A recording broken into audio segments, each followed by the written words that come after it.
Ah, god damn it! There we go. Okay. What is a good VTuber stream without starting off with some scuff, right? I said so many inspirational things and you guys missed it. Never gonna happen again. It was a once-off. You guys have lost out on all my wisdom. Bye, shutting the stream down. Bye.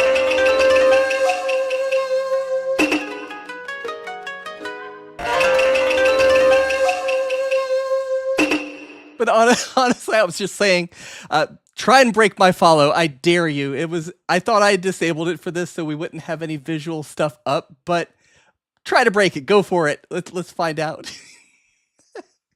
But what I was trying to actually say is, if you guys got to run, absolutely fine. Appreciate that you came in, even for a brief moment. Do take care of yourself first, like Yomi always says. I typically phrase it as airplane rules. Take care of yourself first before you take care of others. So if you do got to go, absolutely understand that. And yeah, if you want to just take a break and come back, that's fine as well. That's what Yomi's doing, taking 10 to 15 in order to go grab some stuff. That's absolutely fine. I do have a little bit of warm-up stuff for just you guys planned. That way we can kind of kill a little bit of time, get to know each other a little bit. And I actually wrote myself a new intro script, and you guys are the first ones to hear it. And I want your feedback. So I've been struggling with this for a bit because how do I introduce myself, right? It's that elevator pitch. I'm sure those of you that are VTubers have struggled with this at one point or another, like, oh crap, I just got a raid. How do I quickly tell them who I am? Yomi's got it down pat, which inspired me to try and fix and refine my own. So I wrote one today in my prep for today. So let me know what you think. Hello and welcome in, Kids Gen. I'm Pandoramonium, part-time Shrine Menace, full-time Foxy Ninja VTuber. Basically, if Caffeine and Chaos had a baby, and then that baby learned OBS. I'm the only Ninja Fox who can vanish into the shadows and into your recommended feed at the same time. I stream, I teach streaming tech. I make the boring stuff entertaining. And yes, my tales are fluffy, my alerts are foxy, and my sense of humor is highly questionable. And into your rectum? You know, I haven't got my new shipment of those rectal thermometers that I was expecting from your lab, Yomi. So those rectal things will have to wait until later. Oh, I can tell this is already going to be an amazing time. But let me hit a couple buttons here so the silence is a little bit easier. There we go. Forgot my lo-fi. Yeah, it's not a good day until Yomi mentions rectum. Let me turn this down very, very slightly. But yes, I said I was going to get us some polls going, so let me start this off. I have it in copy paste. So we're going to start off with a pretty easy one. I want to see who is out there with me today, because we are going over, like Yomi mentioned, agency versus VTuber, rather indie VTuber style things today. It's going to be a back and forth between her and I, covering both sides of that coin. So I want to know who's out there and who's listening, and a little bit about why you came here. I know you were kind of dragged kicking and screaming, some of you. So we're going to run this for 3 minutes, and we're going to start a poll. So I'm sorry for those on YouTube. It's not there. It's only on the Twitch side that I can run these. So up at the top, you'll have a quick question, which is, are you a VTuber or a fan? It has some subset of questions, such as, I'm an indie VTuber, I'm an agency VTuber, I'm a fan, aka a fan of VTubers, or that you're wanting to potentially become a VTuber in the future. So running it for 3 minutes just to see who is out there and who might benefit from these questions. So, and plus, me being a nerdy data fox, I do data for a living, I kind of want to know. I also run the VTuber, oh geez, my brain, I just had a little synapses misfire. The VTuber census. I took that over from Yam Allbat with permission to be able to keep it going because, like I said, I'm a data fox. I do this for a living. But that's how I kind of fell in love with that idea, is I seen her do it. I wanted to be a part of it. And, oh, I just broke my stream deck. All right, there we go. That's patched. It's band-aided. But yeah, I do a lot of interesting things. Just trust me, bro. I do interesting things. But so far, it looks like the indie VTuber is winning out with the most votes at 64, which makes total sense.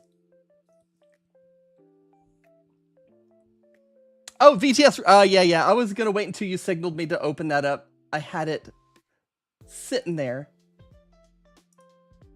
There we go. It's up with our predetermined password, which still makes me laugh. There we go. Whenever Yomi is ready, Yomi will pop in. It would be off screen. Oh, God. That worries me. How are you going to come in as the lizard? Yeah, it looks like the votes are pretty static right now. I don't know if I can end a poll early or not. So I normally don't do polls.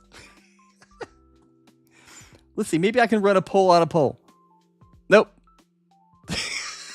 Okay, we've got 3 minutes and it's not going to go away. The next one I'll run for less.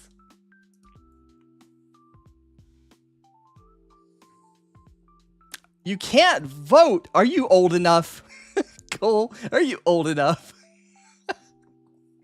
I only told it to run the poll. I don't think it would discriminate in any way, shape, or form.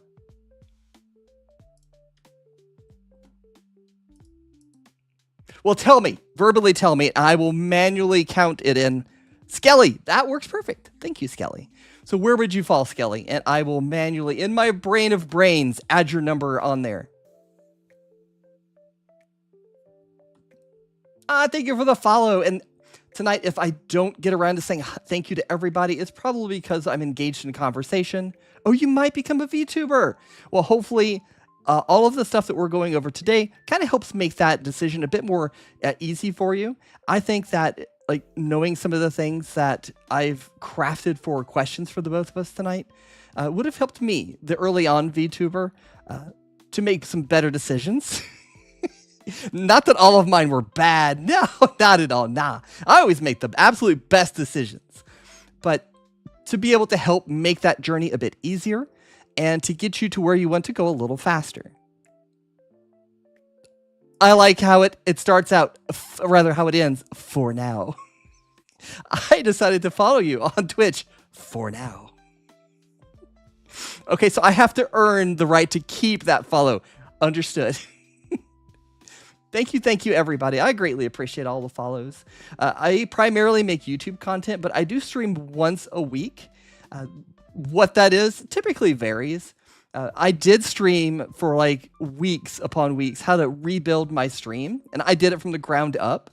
I do a lot of like thought piece long form videos on YouTube. I also do like just techie stuff. Like one of my more like well-performing ones is how to record in OBS with transparency. I've actually got a successor to that that's almost ready to publish, where I actually fix a lot of the things that prior method failed to do. Oh, I see it. We didn't see that gremlin, just like that blue streak fly across the screen.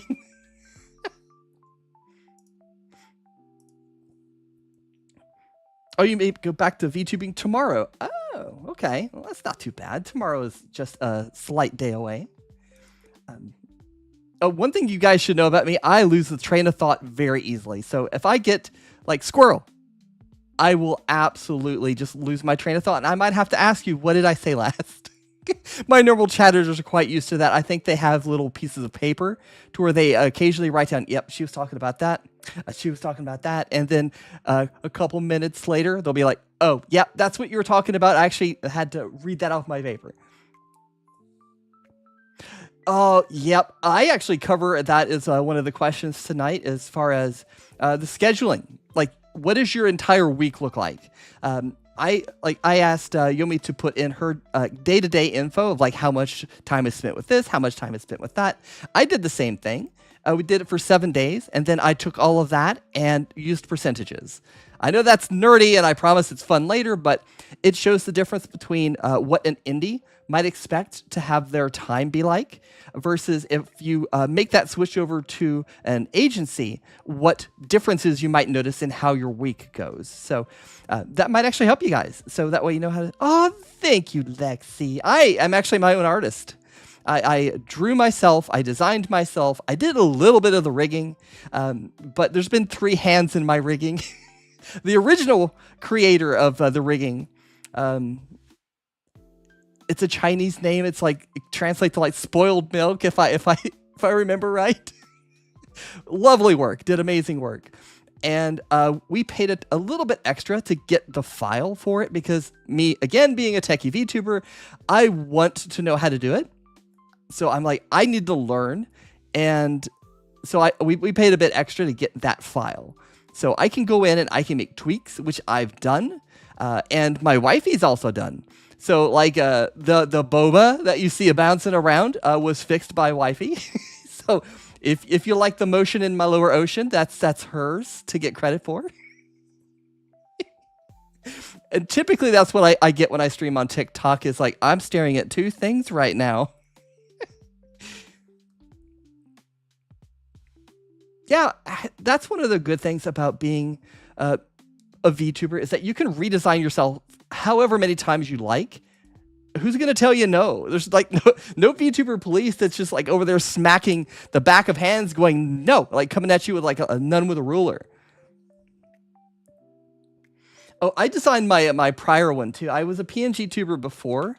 I kept this up just in case this conversation ended up with me being like, yeah, and I used to be a PNG. Oh, I can't drag it in there. Hold on. I have a network folder that this is in, and I cannot drag it into VTube Studio from there, so apparently it no likey. Ah, God, old me is super huge. Bitch, stop monopolizing my time. But that was old me. I had 2 frames. I had mouth open and mouth closed. That's all I had. And I drew this as well. A few reasons why I changed is that I really, hold on. I need to grab a hold of myself here for this. I really got tired of drawing snakes. Oh my God. I never thought I would dislike drawing something so much. But every time I drew art for myself for any reason, for like making my emotes to making animated GIFs and things like that for stream, yeah, I had to draw snakes in so many different ways. And it's not like hair. Hair, it kind of funnels down and the shape can change. It's a lot more fluid. A snake doesn't do that. Like the pointy bits of my yellow and green that come off behind what normally would have human ears, a snake doesn't point like that. I would have to have a universally thick snake. Don't clip that. For every bit of my hair. And that became so annoying. Absolutely love my Gorgon VTuber friends that I've made along the way. But y'all, I don't want to draw you. I never liked drawing myself after a while.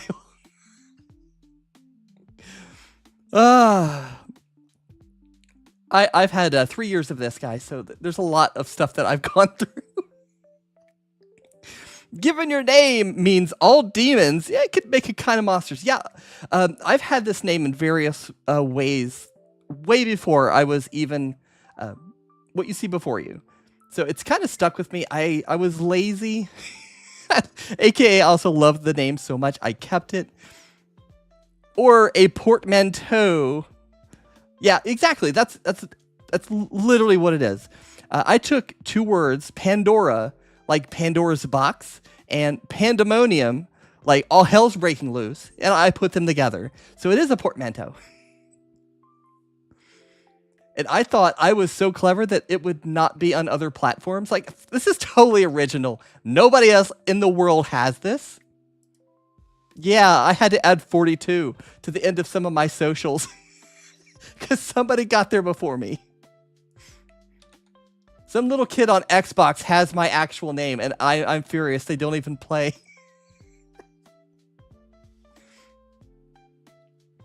I'm going to start another poll, because I'm sure I yammered beyond my 3-minute mark.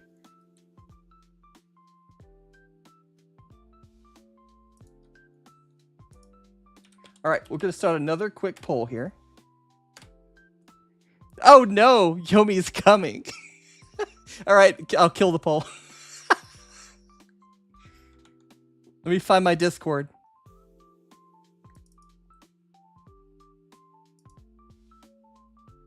There we go. Now that should work. I add. Hello. Oh, welcome to the Fox Den. Thank you. Being a den, I thought it'd be more damp and moist. I'm happy that's the case. You're talking about my foxhole. That's two different things. Oh God! First it was bunny holes, and now it's this. I'm so sorry. Happens all the time. Thank you for being patient, though. I was making some food. I could show you. I'm corny like that. Look at this. Look at this delicious salad that I just made. I put the chicken in the air fryer, and I diced up a whole slab of bacon to put in there, and I shredded some cheese. Ignore that if there's banana at the top of it. That's my drink. Leave me alone. Not only do you eat the actual bananas. I'm banana crazy! A little bit, yes. Like measuring the size of them. And now you've got canned bananas. Yeah, that became I gotta recalibrate, my apologies. I had a community meme, which that's immediate advice right there. Embrace the silly things your community does every time. You'll never forget it. But also it's like a new soda. It's like the Olipop stuff, which is, Douglas, it's very expensive. I ended up drinking with that, so. Oh gosh. Thank you for having me though! Absolutely. I'm glad we could finally get some time together. I'd sorely missed like speaking with you live like we've done a couple times here and there. Glad I get to steal you away for a few hours. Girl, you can steal me anytime. Most I'll say is I'm sadly too busy. Happens all the time. No, same though. You've been a real treat. You have been a guide to me in ways too. Gotta give yourself credit where it is due. Yeah, that's difficult for me. You will take this credit, and I will not accept otherwise, because if you don't, you know what'll happen. It'll go in my rectum. At the high velocity, apparently. Sometimes. Stop with the rectums! This is a one-time thing! Well, you never know. For some people, you did say embrace it. True. I mean, once is for fun. Two is I'm not gonna go on there. It's not like you accidentally fell out of it into again. In data, we say 1 and 2 times. It's okay. It could be a one-off, but 3 times, that's a trend. I'm taking notes. I'm also, I hope it's okay. I will be eating for the first 20 minutes. I'm still able to talk and do things, but literally, this is when usually I make dinner right after stream. So, I have salad. And that apples. is okay. And banana in liquid variety. Yeah, eat your fruits. Streamers, eat your fruits. Chatters, med check. You haven't had your medication today. If it is your evening or afternoon or whatever time zone you're in, if it is your medication time, don't forget, that's your time. I'm just happy to be here, though. I don't know how you want to start things off. I think you said this is something you haven't been able to do in a long while, or I've always wanted to, and I'm honored that you not only allow me to be here, but you trust my chaos. I think our chaos is similar enough that whatever I would do, you might take it up a couple notches, but it would still be in the vein of something I would do. Oh yeah, without a doubt. I always just want to rebound, bounce off people, work with them. Bounce on it, Dio. Oh yeah, you just have to. Yeah. But yeah, actually, the background that we have is not a background. It's a PowerPoint. You fucked me! How could you? That's fine. Ooh, that's okay. I'm used to it. It's fine. It's fine. That's one. Wait, that's really cool, though. Wait. Don't wait. I'm very interested. I mean, I already was, but you're telling me You're like, you fool! Yes. You're here forever on the PowerPoint. I'm like, what do you mean? I thought I escaped PowerPoint in high school, but then they use it in college again. And I thought I escaped it then, but now I'm here on a VTubing. There's no way PowerPoint could be around again. But here I am with a PowerPoint, and oh god. It's fine. I should have done it with a mask reveal, like, you fools, it was me the whole time.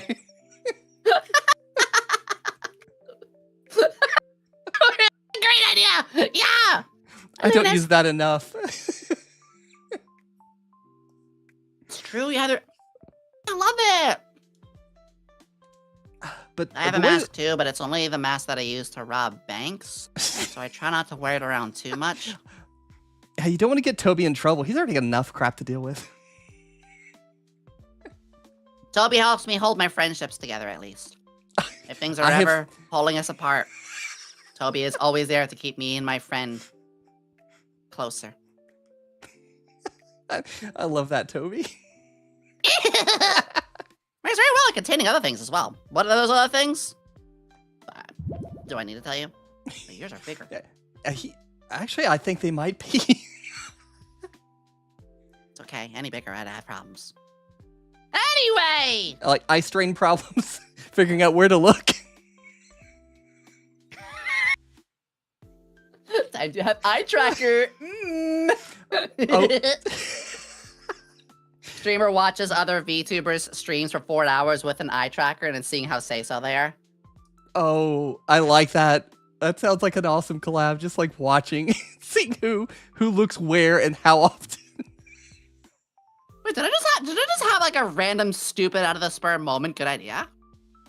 Yeah, I think we did. Yeah. Yay! Perverted shower thoughts. But it's like literally what's going to happen is that underneath the indie and agency, a new question's going to appear every time. That way, if somebody joins us mid-question, they can actually tell what we're talking about. So it'll just keep refreshing that question.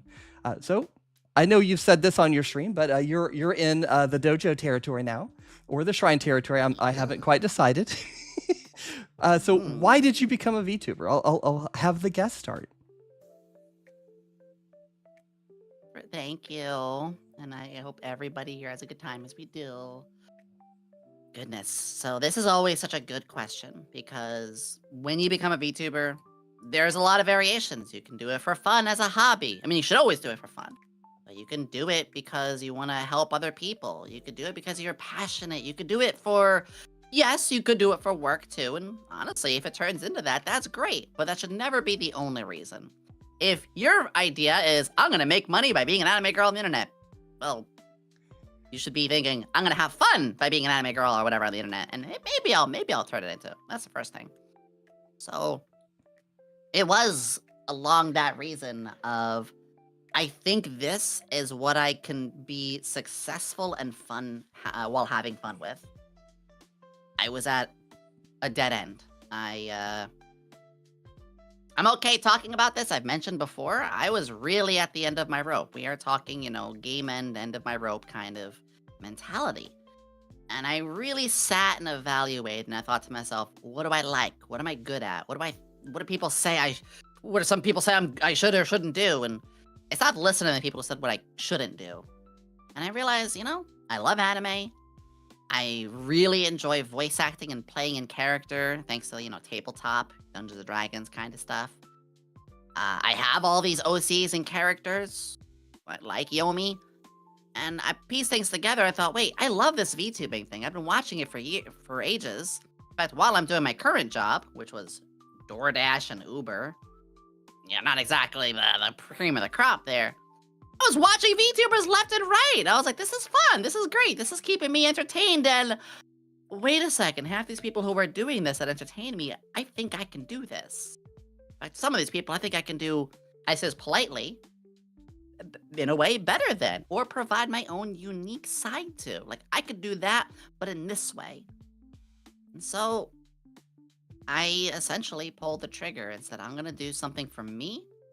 I'm going to do something I think I'm going to really enjoy, and something that I think my interest and skill set collide into. And it just so happens to be being a scientist slash sussy weirdo anime girl on the internet and entertaining people. And gosh, I could spiral, but that's kind of the initial part of it, is a culmination of seeking happiness, being a little desperate to find a goal, and realizing for once where my skills and my happiness should be. Yeah, I know I've heard that before, but I just wanted to get it on the record. And then share my own, yeah. Like I'd I know love I've to told hear you yours pieces. as well. I've always been curious. Yeah, I've told you like little bits and pieces, but I don't think I've actually told you the whole thing. Like I'm. This might actually dox me a tiny bit, but it's literally true. And Ooh. if anybody actually tried, they could find me. I have had this name for forever. This Pandoramonium. I streamed IRL before, and I loved it. I got to go live. I got to interact with people that I would never have met otherwise. And being a transgendered person, it helped me because I didn't like going out because, you know, there's scary things out there, right? And like I found safety in doing that in my own home. However, when I was doing IRL streaming, you know, people would find me just like they would find me out in the real world and started to bring the hate to me. So I got hate raids, I got regular repeat hate people and things like that. So after doing it for like 2-3 years, it became too much for me. Like mentally, I just couldn't do it anymore. I wasn't getting the fun out of it that I used to. So I stopped, but I still loved it. And I wished that I could find some kind of a way to return. And like I had, and I still have, things around my room that remind me of when I used to stream live. And every now and then I would see it hanging on the wall and I'd be like, I really wish I could return. And one time, like I've had this friend like for half my life or better. She's a VTuber, Ashiana, and I caught up with her at random. I'm like, hey, how have you been? And what's new in your life? Because I'm just checking it in on friends that I don't get to talk to super often. Because yeah, we all get busy. I need to do more of. Yeah. Yeah, I need to do that more often. And like, I suck at it. Like full transparency, I suck at it. And it took me like far too long to check in with her. But now we talk weekly, daily almost. So it's good. But she's a VTuber and I had no idea. And I was like, wait, what? She's very techie like I am, like more so in certain areas. And she told me, yeah, I'm doing this, and this is my model, and this is how this works. And I'd seen it on YouTube before. I didn't fully understand it. Like Kizuna I'd seen that around. I'd subscribed to that channel. I'd watched it a good bit, but I didn't understand it fully. I'm like, oh, this is cool content, and I didn't get it. But it started to click that I could return to streaming and do the things that I loved, but negate the hate by not having my actual face on there. Not that I was this horribly ugly like troll of an individual, but people are going to go, you know, I could tell, I could always tell, and then like throw the hate at you regardless. But I've had far less issues in my current form. So I returned as a combination of like really wanting to get back to streaming because I loved it, and also because like my friend showed me another thing that I could really enjoy, which is I love anime. I now am anime. So I'm my own anime waifu, and I could start to stream again and like create content and do all the fun stuff that I wanted to do with like less barriers. So that's kind of how I got in. I love to hear that. I mean, at the end of the day, we should be able to feel safety in our own skin. We should always be able to. Yeah, absolutely. And VTubing is such an avenue to that. It not only does it give an avenue to people who already are, but it helps welcome in folks who have thought about it. I'm okay saying this. I never hide to my community what I am. I just don't really bring it up unless it's like important or asked. But like, I for the longest time had thought about like maybe I should transition because I feel like it'd be better that way. I'm always miserable. And I had a lot of people always like, no, you shouldn't. And they were actually, I realized like transphobic people actually, very much so. I was just always around the wrong crowds. And then I started when I was like getting closer into VTubing, and I was like, I know I should try this. I know I would like this.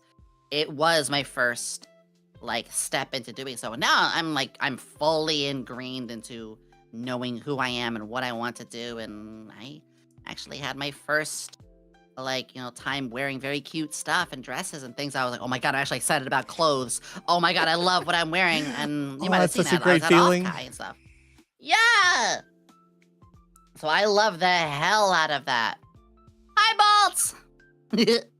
Oh, Minutes so in I'm a really, TED really Talk. happy that you can find that. Yeah, What like you I don't doing, Bolts? advertise it either, but I don't hide it. Like I said it because it's part of my story. It made sense if I didn't put that detail in. Exactly. Yeah, but it's not like I run around like with all the like the transgender flags pasted all over me. Although apparently I represent another flag in my color design thanks to your chat. Yeah. No, and I think that's really good too for people who do. Of course, you should always be able to be proud of who you are and what you are. If Yep. you want to wave those around, that's great for you too. I just know I'm in a medium where it's like, look, I'm not even wearing my real skin. I'm something else, so I'm not going to connect myself to anything else than what I want to connect to. Anything, the big thing for me right now is science. I am Bill Nye with boobs, so. That's the best kind of Bill Nye right there. I'd watch that all day. I would too. We need that. I will do that. Mm-mm. I dare you. I dare you. Ah! Oh crap, how do I come back? There we go. Yeah. Accidentally showed a little thigh there. Ah. Yeah, I love your model so much. I love your model so much. Mm-mm. I appreciate that. Like I Yeah, seen yours very- on like Twitter, and then I'm like, oh god, I love that design. I had to follow you because of that. And then eventually I'm like, oh, I actually really like this person. And then you're like, of course, we're here Aw. today. We're all here together today. Yeah. I mean, I found you from your YouTube videos, which is why I always tell people, you're not going to get much discovery on Twitch. Do stuff on other places. Yes. Yeah, we got a I question for found that you. one later. Yeah, we'll talk more about that. Yeah. That. But I'm happy with the with that question. I really appreciate. Already, I'm having a lot of fun. Likewise. I was hoping this would be fun. It oddly paired up with answering questions on your stream over to here. Like, this is going to fit really well as a nice segue. Yeah, I'm making a new activity where it's like the Q&A stuff at the end of every month. So, and I had a lot of fun with it. So it worked out very nicely. Have a little food. And lean back a little, have some food. Ah, temperature high. But yeah, I think that's the old summary of being a VTuber, or why I became one. Yeah, I snuck in another question. Oh, When did you get Oh. serious and why? It sounds like it was right on the money. We're leading into it anyway. why so serious? Yeah. So when you say serious, you mean like taking VTubing further than just, oh, it's a hobby kind of thing?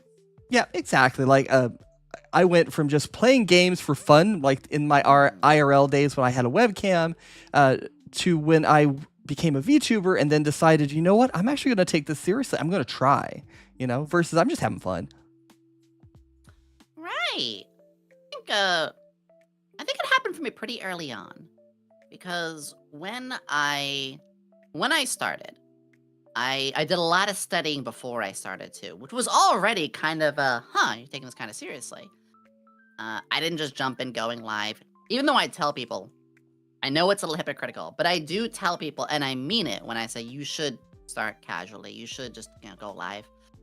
And I really didn't on my end, and I tell people not to do what I did because I was in a different scenario. I told you, like, I literally hit a point where I almost game ended. I was truly like clawing for some form of light and enjoyment. So I, cherishing, myself and cherishing what I wanted to do, I went pretty hard early on by all the studying, but I still went in saying, hey, if I don't really like it, that's okay. If I don't really make too much success, that's okay. I know I'm going to be having fun. So I still went in fun first.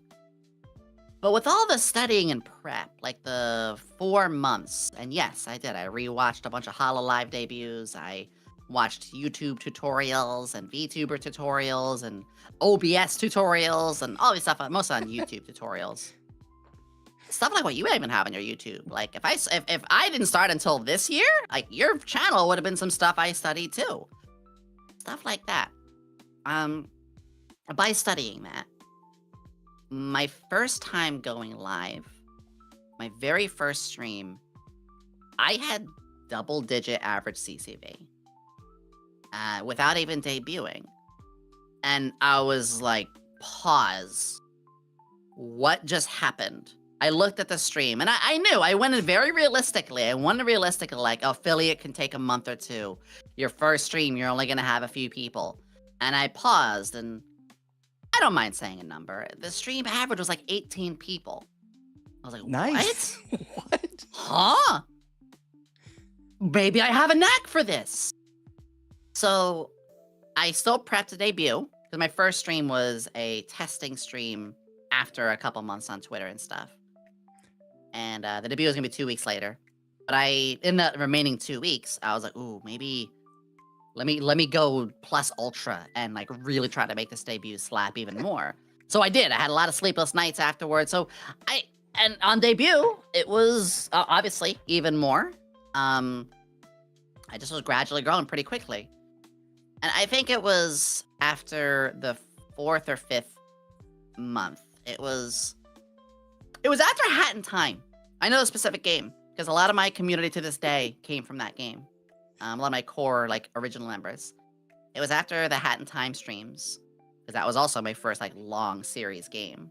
I really was like, this is going places. I'm starting to make, like, a week or two worth of income that I would off of door dashing. I'm starting to find this going somewhere. A nice thing, too, is because of door dashing, I could still do that whenever I want, however I want it, and I did. I actually had a funny thing where when I ended stream to go doing DoorDash, I said, time to do my potion deliveries. It was such a good save because there were some days where I accidentally said, oh, I gotta end stream, I got deliveries to do. And that was IRL, like, doxing my job, but not really because people already thought it was potions. So it worked out. Those Freudian slips still turned out to be in character. And I still did door dashing for the whole first year. But it turned full time within the end of the first year. But I would say a couple months in, when it went from like, hey, I have a knack to this, to, wait, this has started to pay the bills. And 4 months in, I've never had a down spiral yet, and I'm still having fun. I'm still able to balance this, and I'm still feeling that same spark like it was day one. Yeah, it was quick. I am definitely not the normal. That's not to say I got lucky either. That it was hard work, but I will definitely tell people, like, hey, my story is not the normal. And I wish everybody could have quicker success without luck. But just remember, everybody grows at their own pace. And before I share my side, I think one thing that I wanted to call out is that you did a lot up front. You didn't just go, I'm going to get a model, I'm going to go live, and that's it. You studied. You were on socials already building up that hype, and then you had your first stream. I've heard that somewhere else, not from not necessarily directly from you, but I've heard that, and it makes sense. Of course, I'm way beyond where I can even try that out to see how valid it is, but it makes sense because you have to drive like some kind of interest in yourself before you can see the numbers. So, I mean, either start might be valid. That's why I wish I had some way to prove that that it's a viable strategy, I guess. I would have to start like a whole new channel, a whole new VTuber, and then see if I could do it. You know, like some people go, I can start a whole new YouTube channel and I can get to 100K in a month, and they do that kind of a challenge. I'd have to try that to try and validate, and that's a lot. But I think it's very valid. It is, but it is also why I do tell people, like, I'm not the norm, and most of the time you shouldn't do it what I did. because I came in real. Again, I've told you already a couple times why I started this to begin with. It was not just for fun and maybe turning it into something, but it was a form of personal salvation. And God, it sounds weird when I put it that way. That sounds very like edgy, Linkin Park, my salvation. But like, no, really, it was. You need your goth model when really you say that. Was like, yeah, it meant the world to me. And I also, had a whole bunch of other stuff behind. Like I already knew what I wanted to be, and I was already like my be your biggest fan, yada yada. But like, yeah, it's not the norm. But it's definitely a way you could. I wouldn't advise it. I wouldn't advise it. But you can. Wishing you the best if you do. Good luck.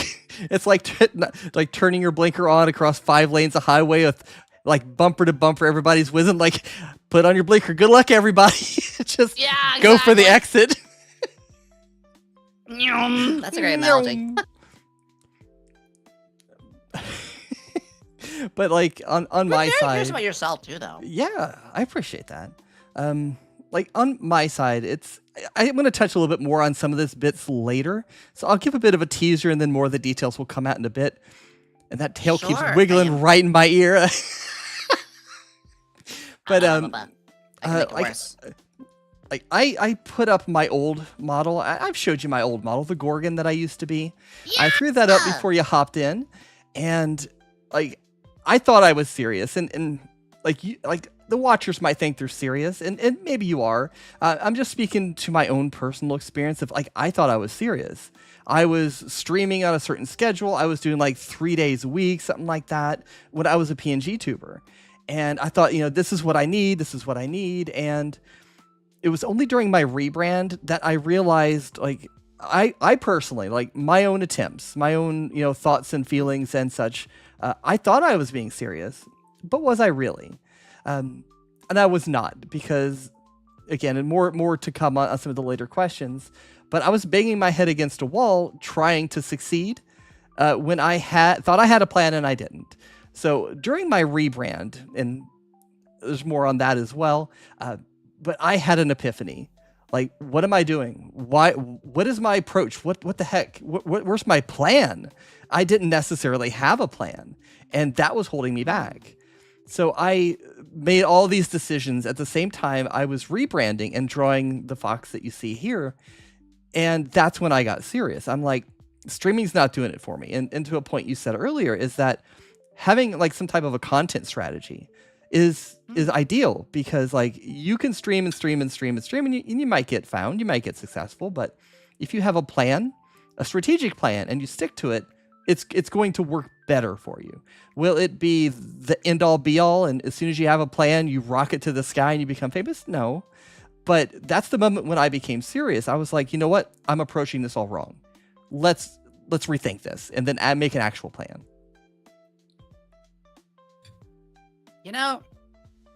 Not only am I really proud of you for doing that kind of thing, but it reminds me of a phrase I tell other people, which is to think about how you think. I know that sounds like some Gandhi-ass shit, but no, it is... Inception level crap. It really is. Like, sometimes you have to pause and realize, how the hell am I even approaching things to begin with? Like, you can't form a hypothesis if you don't even know how to form a good hypothesis. Sometimes you have to think like, what even is that? What even is like a proper way to tackle this kind of thing? You can't just look at an object and think, I'm gonna do A, B, C to make it work. You're gonna look at an object and think, how do I even contend to begin with? How do I even grasp the situation? That is to think about thinking. Yeah. Oh my God, that's actually like one of my things I tout. So I'm really happy to hear you did that very thing. Yeah. It was like this weird existential crisis while I was redesigning myself. I need to show you all the attempts I had on the previous me to bring her into a live 2D state. I have so many like villainous designs because of it. But yeah, I broke down, man. It was like 8 months of constant like drawing and redesigning, and no, this doesn't work. It doesn't feel right, and all of that just led to me going, something's wrong. I can feel something's wrong, something's not working. And then that's when the epiphany happened, and I started asking some serious questions to myself. That's a good way to approach too. Like you really need to have times where you personally reflect. That's a whole nother subject, but yeah. Oh, so I'm gonna give you some ASMR. 1 second. Yeah. Oh. There you go.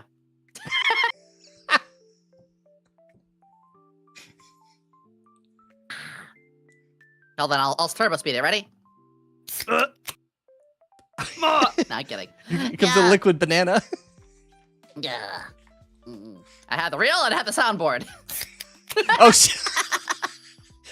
What is real? What is not? You must choose. Throw your votes in chat. 1 for the first one, 2 for the second one. Go, go, go. God damn it! Nah, the first one's that. But yeah, I got my drink. I got my water. Finished, got my food. Oh, feeling good. Yeah. I do love hearing people like when they took that next step. Yeah. It's never wrong to always just be on the first step. It's always fine to just be like, yeah, I just want to, not be serious. I just want this for fun. Good. There's a lot of times people should just do it for fun. That's part of it. I have my best friend, Helm-chan. She's my bestie. She does it just for fun. Good. Yeah. Not everybody has to be the world's biggest, or try to shoot for the moon. Blah, blah, blah. Yeah. I guess I'll get a little philosophical and say that, in this day and age with social media being so prevalent, we're consuming and consuming and consuming. And especially with the more impressionable souls, the younger youth especially, they see something that they like, they want to imitate it, and they want to do that exact same thing. So they perceive whoever is famous and oh, I have to be famous in order for this to work. And there's this disconnect that really needs to be reset.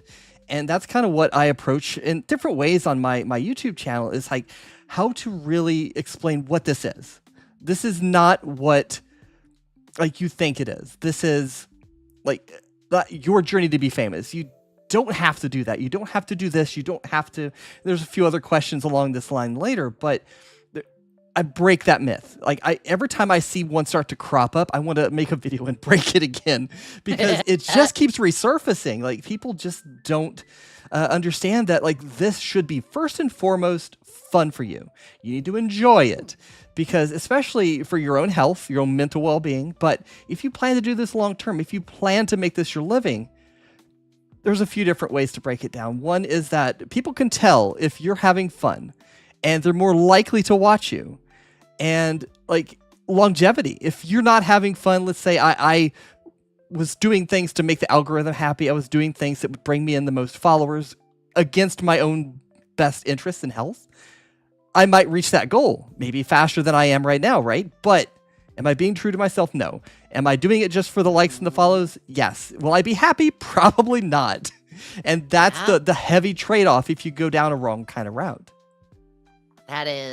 I could share so much about that too. I try things. My community knows me well. They know if I'm not having fun. I know if I'm not having fun, and I have learned very fast. Just don't do it. Try it. Try everything once. That's a whole nother topic. I tell everybody try everything once, but if you don't like it, eventually stop. Yeah, like pickles. Pickles. I used to like pickles, and now I'm like, eh. So I went the opposite way. Yeah, literally, same thing. Used to hate them, now I like them, because I tried again after so many years. Exactly. Oh, I just seen your edit of my emote. It's the topic of the day, so come what may. I think we're well beyond the three strikes policy in data. It's a trend. That's today's hot topic. Your butt. Yes, my anus apparently. I'm like a freshly shaved dog. Anus is obvious. As a dog, it means I gotta sniff it. But anyway. That's how you get to know me, right? That's how we become closer.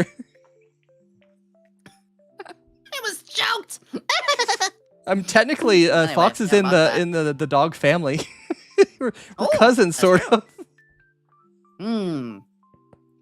I'll be happy to know that I actually don't have much oral factories because as an alchemist, a lot of these potions have gone boom in a lot of ways. And there's been a lot of smells and things that have been left behind from it that eventually just, when you work in the lab too long. Yeah. Fine, don't worry And about it. nerve endings stop working. Basically, a couple too many chemical compounds that's burned away the oral factories, but no worries. Uh, I have something similar. I never use it. oh, there's something on my face. Hypnoize. Sorry. Yeah. Oh, we did get What a else, chat a question in chat before we move on to the next one. Nims is asking, how does one master the algo? It's always changing and hard to figure out in general. Seems more luck based. It's a good question. I think it kind of is. I have a There's simple answer. Go ahead. yeah. I want to say that you can't master it. It is its own master of its own universe. I personally find that if you are just enjoying something that happens to fall in line, great. Random example, the lizard meme. I had fun with that. I saw that was a meme going around. I got a meme out of it. I had fun with it. Made a great video out of it. Everyone had fun with that. But, other games coming around or other memes, like, I don't know if this is gonna work or not. I don't really chase algorithms. What I do try to do, though, is, like, every couple of months, I will look at what I'm releasing and see if, hey, did they have a new way they changed tags? Is there a new way that videos should be released at certain times? Is there a new ways that I have titles affected? Do not study it. It's an exhausting labor if you try to study it all the time. Yes. But every month or every season, just reevaluate how everything is and see what needs fine-tuning, really. The way that I could put it the simplest is replace the word algorithm with audience. What does the algorithm Ooh. want? What does the audience want? That's how I approach it. Because like with my 2 tutorials and my thought pieces like we're doing today, what would fellow VTubers want to hear? What would they want to listen to? What could they benefit from? That's how I approach it. And I'm a data fox. I do occasionally look at my metrics. I see what's working well, what's not, and then I make adjustments on what I release next based on that. But as long as you're making content for like your idea of the audience, then I think you're going to keep doing well. And consistency is also key as part of it, because the way that any platform is going to work, I'll take YouTube as an example, since that's my primary, is especially consistency, yeah. Yes, consistency, because they want to deliver you to an audience. They want that audience to keep coming back. That way that audience, those individuals will watch ads, whether you're monetized or not, and YouTube will get money. So the more you are consistent, the more you cater to a specific audience. For me, it's VTubers, new VTubers, like older VTubers, things like that. I have a focus. And if I keep that up, I keep going, keep making content, the algorithm will be happy. And sure, I can make minor adjustments if I look at my stats and such. And to Yomi's point, every couple months, I'll pop my whole list of I'll do an export, and then I'll scour the export of stuff in Excel and see, oh yeah, that's doing better than I thought. I wonder why. And then I'll kind of dive into it. Yeah. I like that. Yeah. Yeah, everything does need to be looked at on the occasion like that. And gosh, there's so many things I could continue to say about it. It's the audience comparison is perfect though. I really don't know how else to chase it. The thing I chase is what makes my audience happy. Sometimes it falls in line. Random thing. Not to get a little too topic-y here. I don't want to talk about it too much, but indie agency. What has been a hot topic in VTubing for the last month? Agency stuff. Yes. For unfortunately not always the best reasons, but people do need to remember there's so many agencies, so many good ones too. Yep. Just because 2 or 3 big ones are bad doesn't mean all the little guys are bad either. So this falls in line, maybe by choice, maybe by happenstance. This is definitely by happenstance. We've been planning this for months. Yes. It falls in line by luck that this is a hot topic.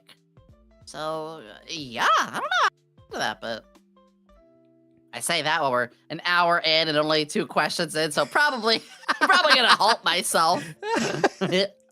Yeah, I have a lot that I even threw in some bonus ones that you haven't seen just to get a genuine reaction. So there's Bonus lots. soda. I'll answer I it did now. The tail is in fact 4 feet. The tail is 4 feet. Probably, considering like, I think I forgot my own canon height. I think I'm like 5'5" or 5'6", something like that. No So worries. probably about that. Ask away. Yes. The next one is, what values do you want to share with the world? And I know you've got very specific values, because I've heard them a good bit. Yeah. Oh gosh, yeah. My biggest, I actually ended my stream talking about this. My biggest thing is for people to try everything, find what makes you happy, and to not just look at something and say no. You literally have no idea until you try it. I actually, for the longest time, thought like, nah, I can't be a streamer. Nah, I can't do it. And I had a lot of people who said the same thing. A lot of like, people who are not good crowds. But I just said, no, I'm going to try this. And I tried things I didn't like either. You know, I tried being a trucker. Fucking hated it. I tried quite a few occupations that I didn't like. I've tried plenty. Honestly, you know, foods, locations, anything. Just, I really can't tell people enough to not give up, to not look at things and just like outright refuse, but to instead keep moving forward, because just when you think you've lost everything, you still have your future. You can put that on a card if you want. And to try a little bit of everything. That is my number one value, is to always push forward and always open new doors.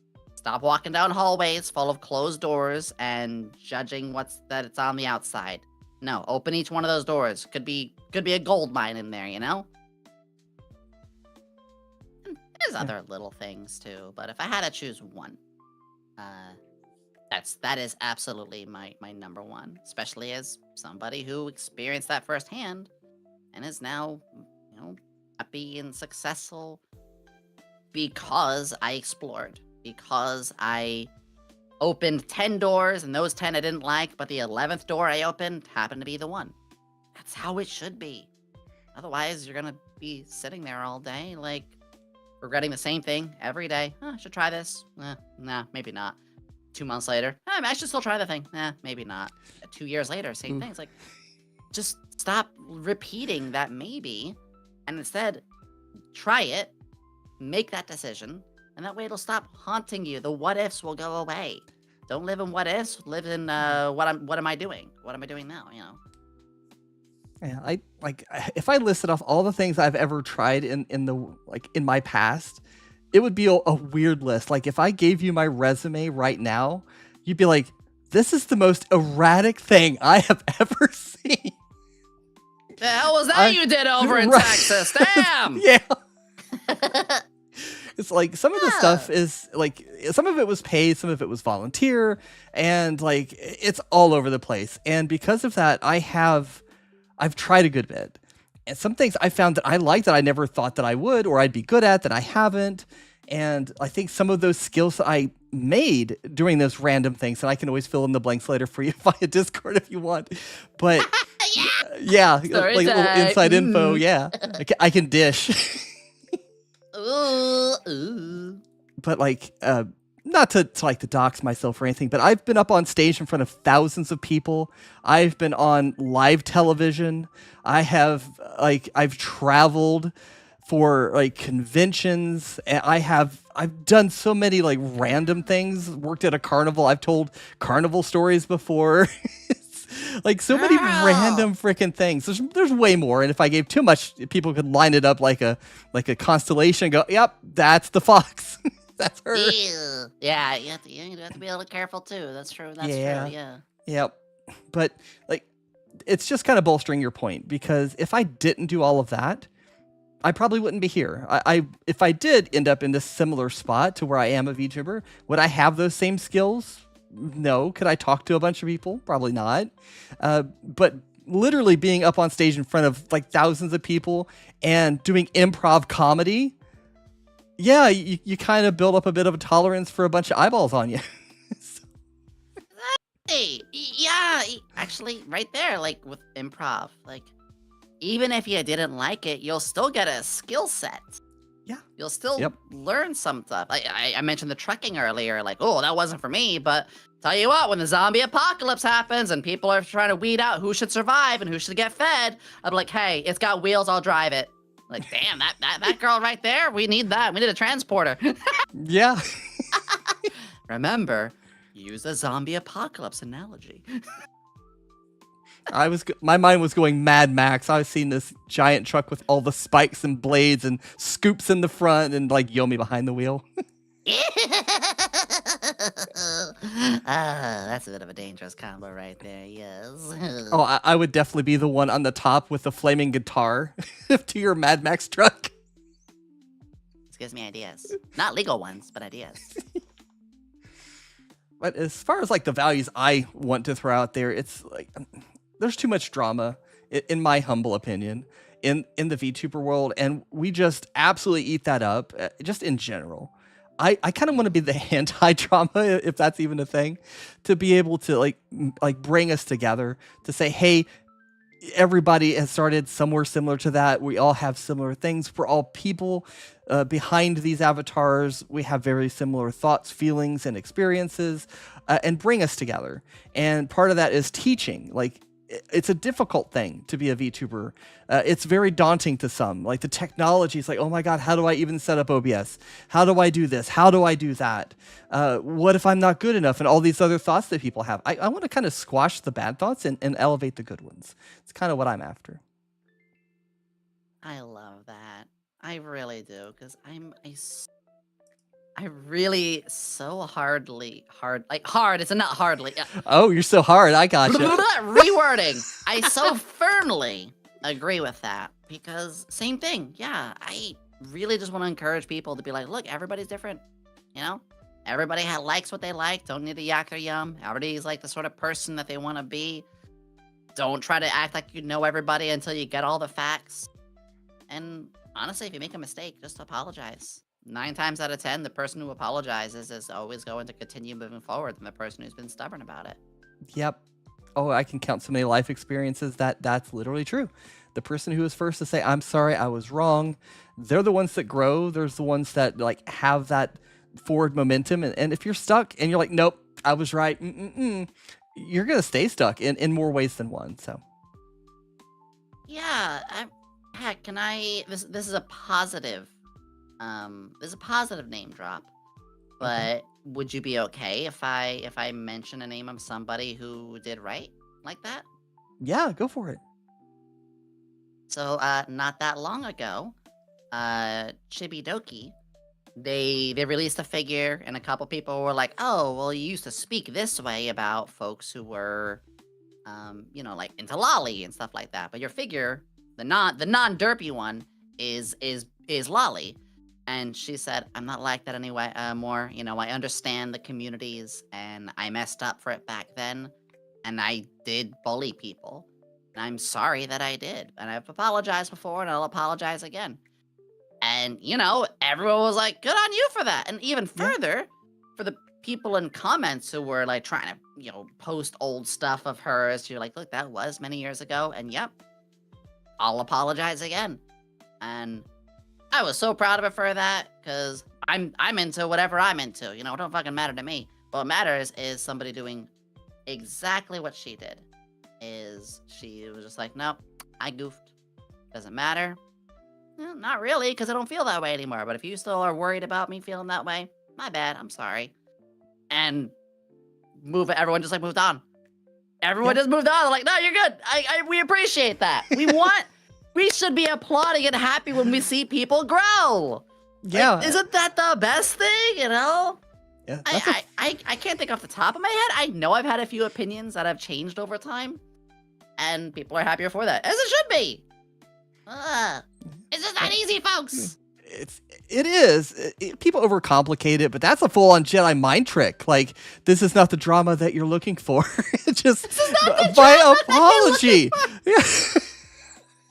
And that's why people moved on. They Oh. were wanting that juicy drama. And she's like, no, actually, I'm going to be the bigger person. And I was wrong. And they're like, oh, damn, no drama. Got to go find it somewhere else. And the drama lookers just went somewhere else. Exactly. Yeah.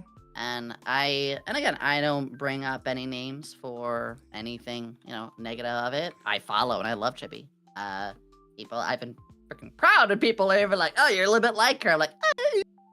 But no, just a fast example. In fact, people, go ahead, support them too. Chippy Doki, awesome person. Genuinely, that's how it should be. No drama. I'm so for you. I'm so for you on that. Oh, I have to give a quick shout out. I mentioned Ashiana earlier for the one who brought me into VTubing. She just popped into chat. Limeburb VA, that's her. Oh, it's good to have you. Yeah. Yes, welcome. Thank you for bringing light to this goober here. Bringing them to the lively community. Ah. But yeah, she's super long time friend, like half of life, amazing person. So cannot highly recommend her enough. The whole known them longer in your life than you haven't Yes. known kind of thing. Yes. Good. But Actually, I mentioned my friend Helm Chan. They're the same way. Yeah. Helm Chan I've known for more in my life than I haven't. Yeah. Mhm. I love when I get to hear that stuff. And we actually did reach a new section after, what is it, like an hour and 22 minutes? We're on section 2. Yeah, we have to- made it. We can speed it. That's okay. Yeah, we can definitely speed along a little bit more. I will try Okay. not to be so tangential. Hey, I'm responsible for it too. I've gone off on side tangents. Yeah, please tell me to shut the fuck up if I have to. I'll just be like, yeah, moving on. Yeah, I am a chronic yapper. Oh, absolutely the same. We're probably not the best to put together if we're on a time constraint. Well, I mean, you could have me all day and all night. I got my toggles ready. Who's a good girl? Oh, shit. It's not Moving me. on! Okay, I'm true. not the cute one. True, you're a dirty bitch. It's fine. Damn, I've been seen. Thank you, Lime. Yeah. All right, I'll actually read off the question now instead of like making it worse. An early misunderstanding you had about VTubing, and what did it cost you before you fixed it? What did it cost you? Everything. Early misunderstanding. Yeah. I was very black and white on idol and agency to indie. So the easiest way I can explain this is whenever I thought of agency, I thought say so, or at least say sorta. I'm looking at you later, Gargura and Hosho Marine, and having very particular restrictions on what topics you can cover and what you can do. I thought there was more of a defined way. And as compared to how indies don't act idol-like at all. I was dead wrong. And I learned that very quickly because I also was streaming as somebody who was very much trying to be pure idol-like for my first couple of months, because I definitely went in thinking like, oh, it'd be really cool if I joined an agency, blah, blah, blah. And after that, as I saw some indie streamers that had idol-like tendencies, like Pia UFO, great example. She's very much got an idol-like tendency. And what did you know? V Shoujo was supposed to even take her in. I saw people like her. And then on the other end, when I watched more, when I expanded my agency knowledge outside of Hololive, I started seeing, of course, Via Lure was becoming a thing. As I saw, of course, the name just suddenly let Phase Connect. Ones that are very loosey-goosey, and they're not really saying you have to be idol-like at all. We're an agency. Hell, I'm in an agency like that with SVA. We're not very idol-like at all. We're be a little bit. I mean, we had the Maid Cafe not long ago. But that was my biggest thing. I originally thought it was very black and white. And over time, I happily learned and rectified the way I handled things because I was being more of myself by dropping some, not all of that idol-like behavior. And yeah, that was the way I fixed it. I fixed it in the first 4 or so months. So I was starting to really watch more Twitch streamers. And that meant the world. It really is a big part of why I am able to be the way I am now. So that's what I would have to say. Absolutely. I have notes for every one of these slides, and my answer is really similar. Ah. Like when I started, Love to when hear I it. was the Gorgon for me, I had a very like minute understanding of what a VTuber was. I just like looked online, saw a couple, and I'm like, okay, those are the ones that are doing well. That's the way I do. That's the way I have to be famous. That's the ticket, right? And I think a lot of Right. people have that same mentality starting out, because I didn't expect our answer to be pretty similar. But I was like, you know what? I need to be some kind of. I'm going to preface this with there's no shade. This was just not me. And you each be your own type of person. There is an audience for everybody. But this was not me. I tried to be somebody I was not. So I tried to be like the sexy lewd tuber that I'm not that. So I tried very hard to be something I'm not. And to my earlier point, if you try to be something you're not, the audience can tell. And the more I tried to force myself to act this part that was not me, that was so polar opposite of me, it basically just like mentally drained me. I'm already introverted as it is, but trying to be an extrovert, trying to be this opposite that I'm not, just absolutely murdered me inside and out. So I had this very black and white that I had to be X, Y, and Z in order to be somebody as a VTuber. And eventually I just stopped doing that, but I felt like, but I have to, I should, I need to. And I'm like, I just didn't have the energy to try anymore. So I became boring in all honesty, because I wasn't being me. I couldn't be that someone else. So I was bland as toast. It's a good reflection, though. Yeah. Yeah, you're right. It's a similar case. I don't even add. I don't really think there's much more to add to that other than No. finding, who you were with it and making a very, very proper shift as it should be. So good on you for that. Holy shit. I love to hear that. Yeah, likewise. I did not expect that to be very similar. But it's also good to Yeah. hear. I think Yeah. the It's next question may it, be similar. Go ahead, sorry. nah, I was just gonna say it falls in line of the whole literally be yourself. There is Yeah. an audience for many, many types of people, nearly everything. Just don't be a jerk. And Yes. that audience will find you. Obviously, the more you spread yourself out, but that's a whole nother thing. Yeah. Yep. Yeah, being yourself. Corny as that sounds. It's true. Corny is sometimes absolutely true. You may just dismiss it because it's corny, but it works. This one's kind of in the same vein. The perfection trap. What did you think had to be perfect before your debut that absolutely did not need to be perfect? Oh, goodness. So I did debut very early. You know, many people, they'll stream for years and then they'll, debut it, or maybe they'll have their second debut, or, they just stream for a good couple months and think, oh, I'm going to do it. No, I debuted pretty much like second week. That was the point. I was just doing some test streams. Because I've never streamed before. I never had streamed before Yomi Quinnley. Like, I've only been around for 2.5 years. Not even. May 15th? 28 months. I think my biggest perfection thing was trying to make everything in OBS pixel perfect. Chat size, the slides, my position, where I want it to be, how big my head height should be. Should it be like this? Should it be like this? Should it be like, I was trying to figure out every little thing. Yes. And I realized, why? You're gonna find out eventually. You're not gonna have that answer right away, because you're gonna add new stuff. You're gonna try all these things that you're not gonna like all those things. You gotta move things around. For me, it was, I guess the way to summarize is stream appearance. Yeah. It does matter, but it doesn't have to be perfect because you gotta move stuff around consistently. I watch streamers midstream when they open a new game, and they're like, "Oh, sorry, chat, you guys are blocking the health bar. Let me just move you guys." And I'm here like, didn't you think about where that chat should be for like weeks?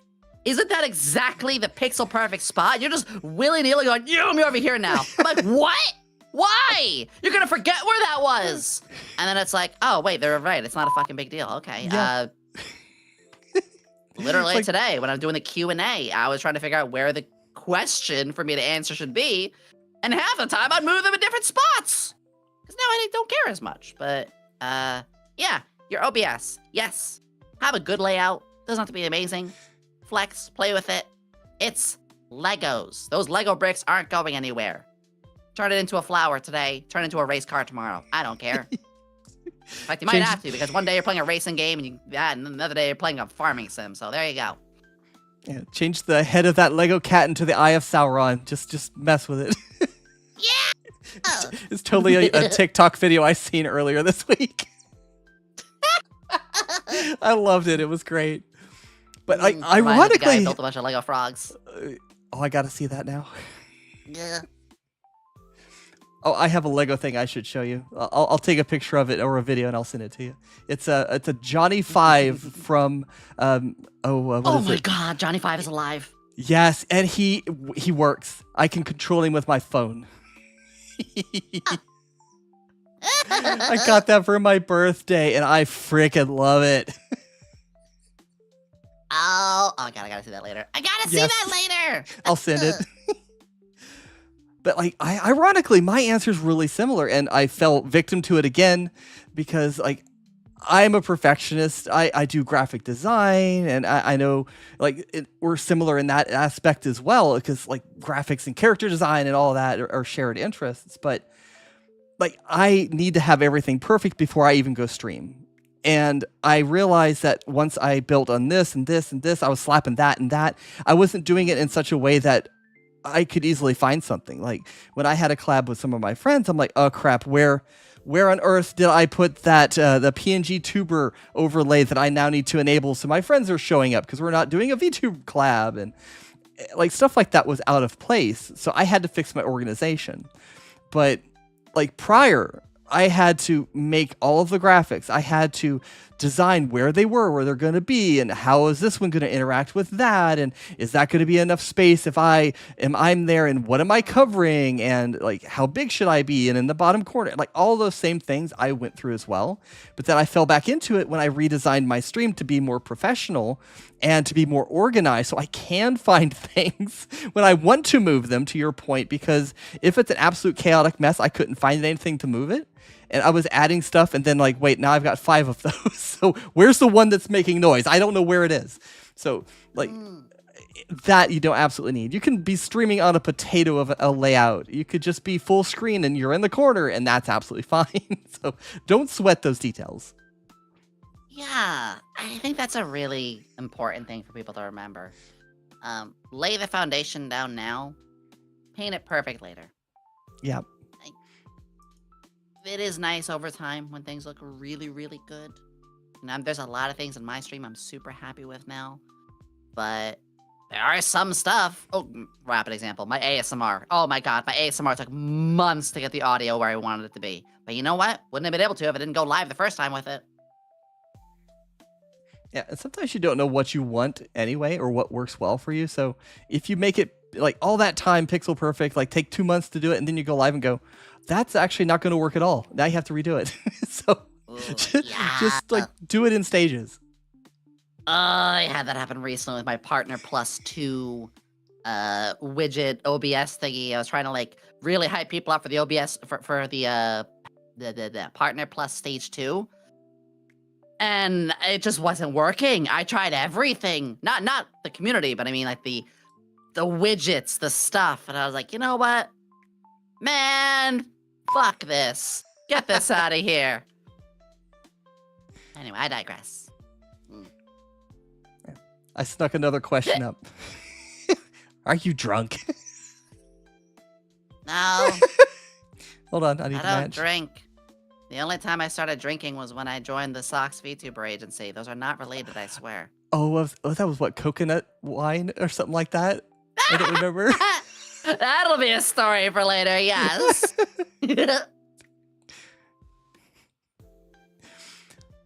But like the next one up, I'm trying to like smash the idea of like if you stream more, you get famous faster. That's not the case. That's what I was trying when I was a PNG tuber, and it didn't work. It's like bashing your head against the wall. Consistency is the most important thing.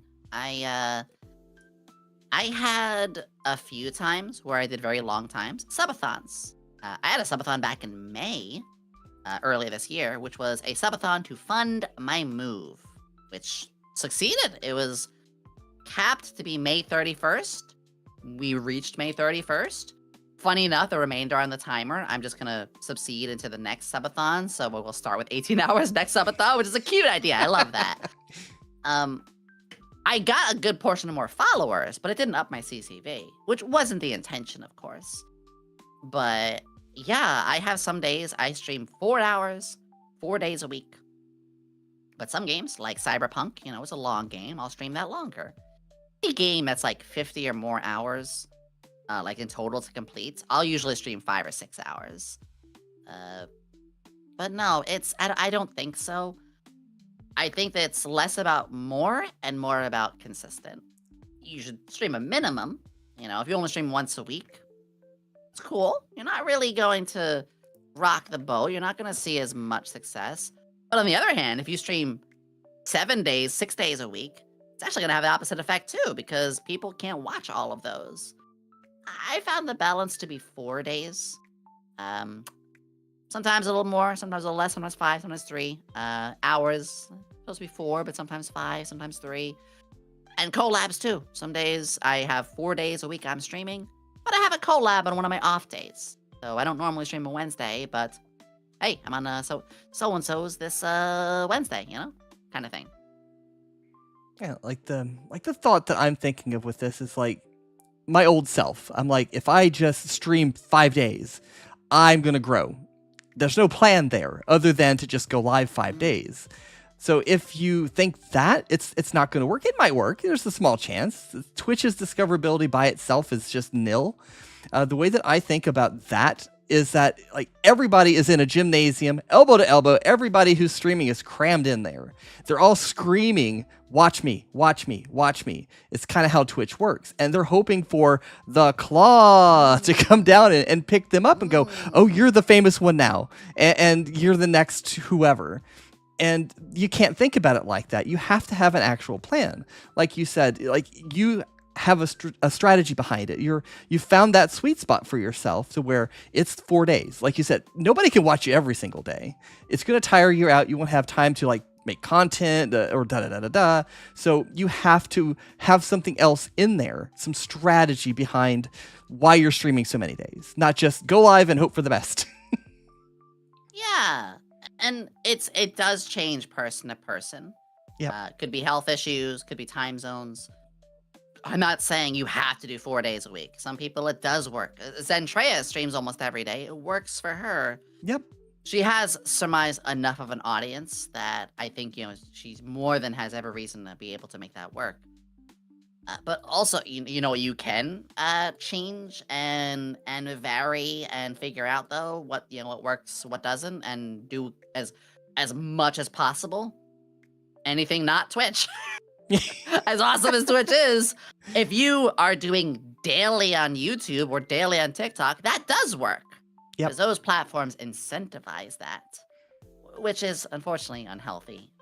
That's why people who are able to do it daily do have editors normally and stuff like that. But yep. Yeah, it's a big barrel. It varies, and there's all these different platforms you got to figure out, and it's like, oh god.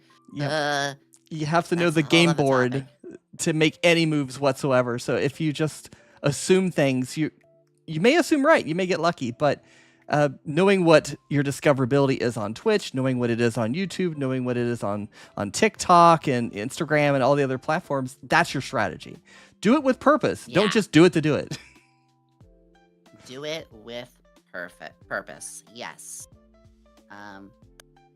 That really is the way to do it. I think the only time I'll do something without purpose is maybe a tweet once in a while. I do make sure to never post something that I'm gonna regret later, but sometimes like, haha, don't have much time, silly meme, or haha, don't have a lot of time. This art that I had last year that I posted and very few people saw. I have a new audience. Let me repost that art. That's actually a very common tactic too, reusing old stuff because you have new audiences. But I digress. You're gonna I find never my thought of that. using the word digress a lot. Mm. I use caveat a lot, so Yeah. Ooh. Mm. Yeah. I. My lexicon is a strange one. Mm. But a similar myth is that streaming the most popular games gains you followers faster. How do I feel about this one? Yeah. I hate it. Yeah. I hate it. I hate it. I hate it. I hate it. I absolutely fucking hate it. I hate, and I don't use the word hate often. Let me not turn into Am from I Have No Mouth and I Must Scream. I very firmly dislike when a new game comes out and I open it and I see every stream is doing that one game.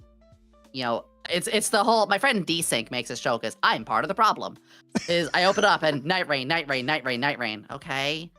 Silk Song in like the next couple weeks. We're gonna see every streamer on Earth playing Silk Song, Silk Song, Silk Yep. Song. I'm just like, I don't want to watch this. I want to watch something else. I think if it is a game you genuinely like, awesome. Yep. You know, when I mentioned Elden Ring, when the DLC for Elden Ring came out, that was a year ago now.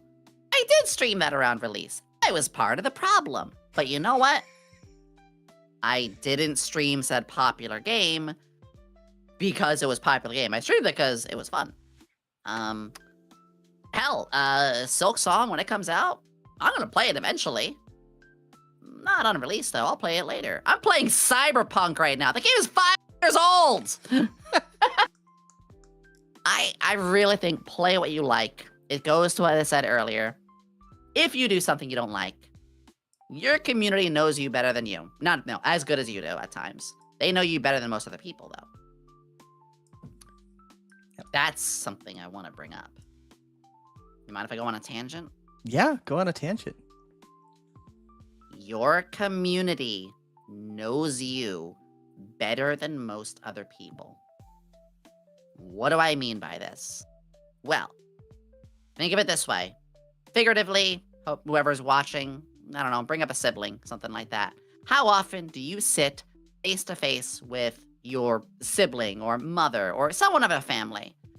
I don't know, maybe an hour a day? Maybe days go by, you don't sit face to face with them at all. Yeah, they watch you grow up and all this stuff, but how much do they know you, like your little quirks, your inside and out, that subtle grumpy, that subtle little wink and nudge? They might not, because you don't want to spend, especially as you get older, especially as you grow up. As a streamer, your audience is there for you 2 hours, 3 hours, 4 hours a day, staring at you at the screen up to, depending on how long you stream a week, 20 hours a week. That is extremely more than your own family does. And yes, your family knows you well, but that audience knows you just as well on your behavior. They're not going to know your habits that are personal. They're not going to know your personal stuff, but your attitude, your personality, your like and dislike, your subtle angry voice, your distant touch of sadness. You know, when you tune into a stream, you're like, I could tell streamer A that I love so much is having a bad day. Yep. Of course you do. You watch that streamer 20 hours a week. You know the subtle cadence in their voice when they're upset. You know when they're a little angry. You know if they're not enjoying the game that they're playing. This is relevant now to the topic. They know when you're playing a game that you don't like. Yep. They will smell that stink of you falsely playing a game that you don't like, and I guarantee that is the reason that game is getting half the viewers you normally have in a stream. Because you are forcing yourself to do an activity that is disingenuous to yourself. And as a streamer, the biggest thing you can do is be genuine, and the worst thing you can do to start outside of starting drama is to be disingenuous to you and your community. Yep. And Very passionate on that. My apologies.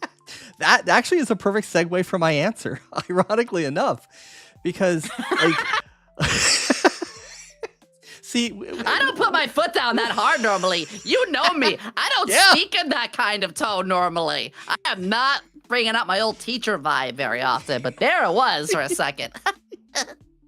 I love it. Like sometimes you have to put your foot down. You have to stand up for what you believe in. Because if you don't stand up for what you believe in, you fall for anything. I think that's how it goes. But Ooh, I like that line. Yeah, I forget where I heard that before, but it's extremely true. But again, I'm digressing now to steal your word. But good. like my answer for this is eerily similar to that.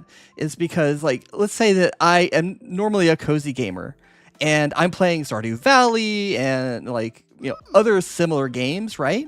But then I'm like, you know what, GTA 6. I don't have a lot of followers right now, but I really want to get more followers. I want to grow, so I hop onto a game and pay for it, mind you, lots of money, that is not like my normal following. So sure, hey, let's play the optimist here. I got a lot of follows out of that. Wow, now my community is twice as big.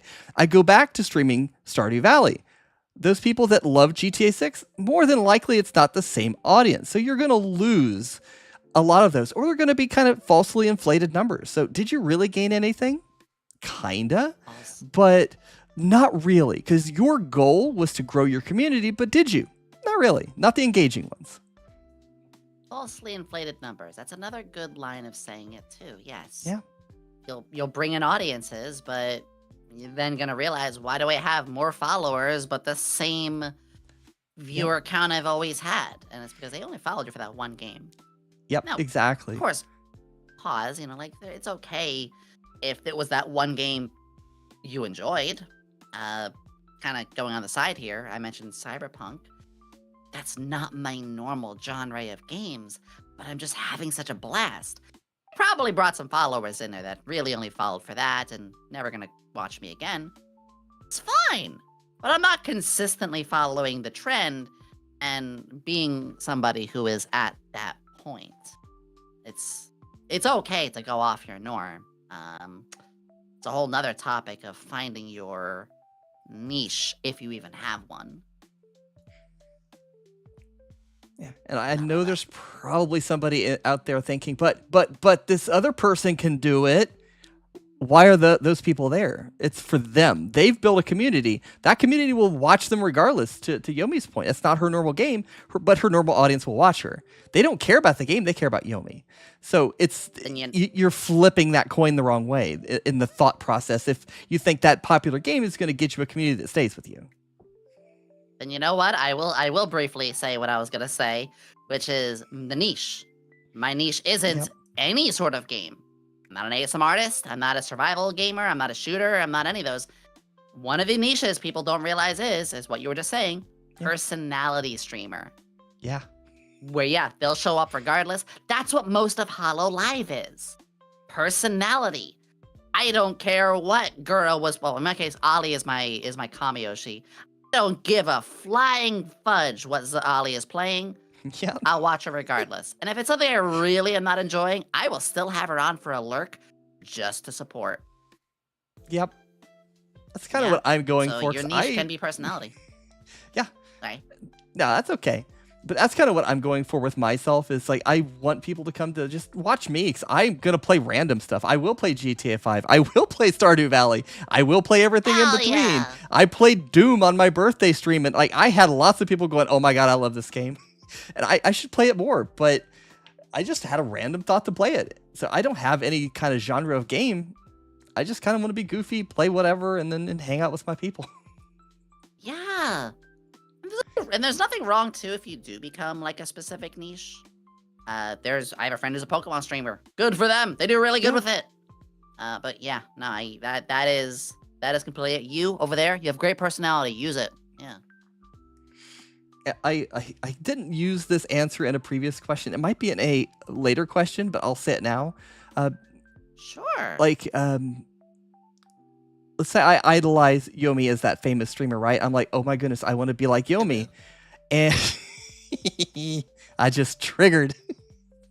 I'm But, easily like- flustered. like with hats. Okay, carry on with the With the flattery. the statement. Yeah. But like I idolize Yomi, right? And I want to be like her, and I carbon copy.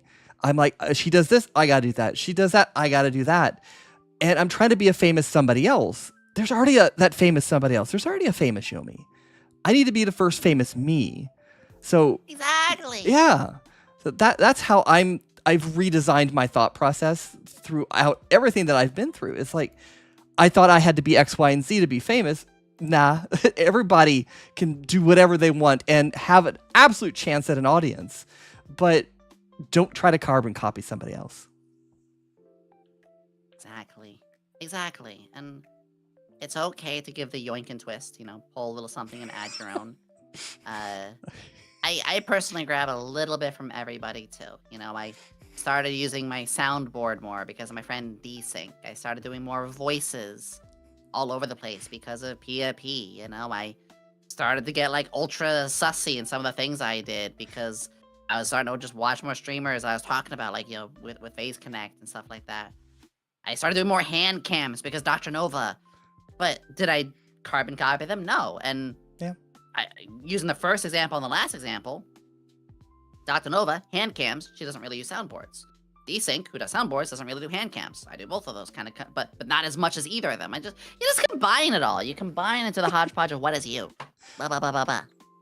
Yeah, like I actually started a soundboard. I haven't really used it a lot because I'm trying to work it into my flow because I like your soundboard. Whatever works for you. So it kind of carries on, right?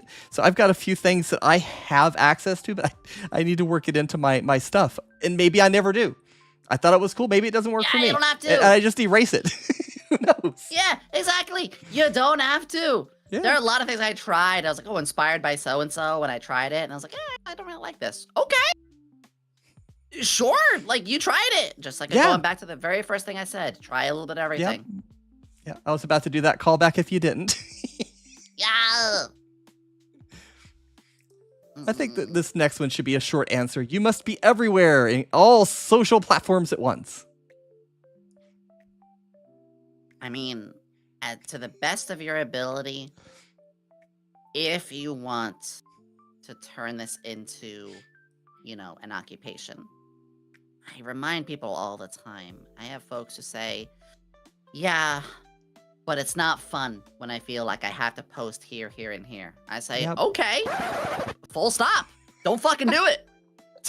Right there. Stop. If you don't like it, because streaming it's a amazing position to be in being able to stream this really fun kind of job, right? Or at least be able to turn into a job. But if you're doing something that is supposed to be fun and your passion, and you're now forcing you to do things you don't like, yeah, you should stop. Now, yes, it will grow you. Absolutely. And if you start to turn it into an occupation, like say I have, yeah, there might be sometimes it's a bit of a slog. I do enjoy all of it. Sometimes it's a slog, but it is needed to be that way. Twitch doesn't have the best discoverability.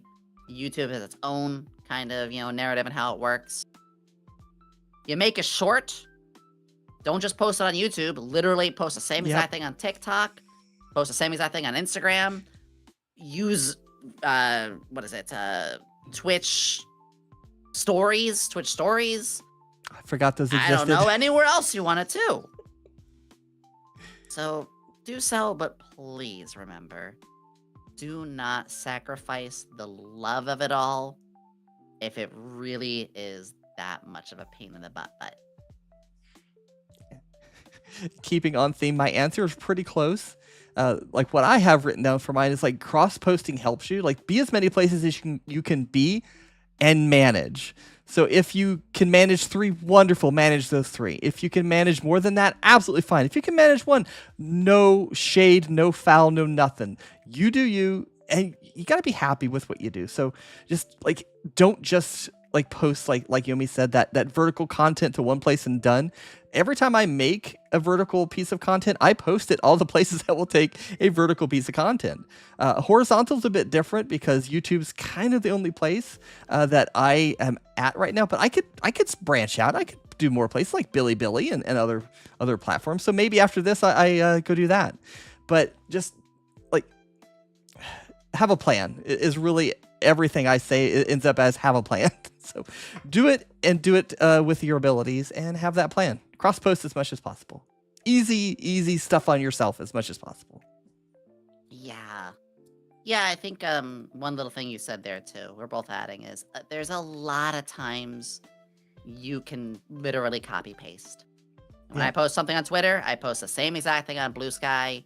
Yep. If it meets the same characters and stuff like that. There is also there's a minor annoyance. There are some platforms where it's like, oh, the video can only be this long.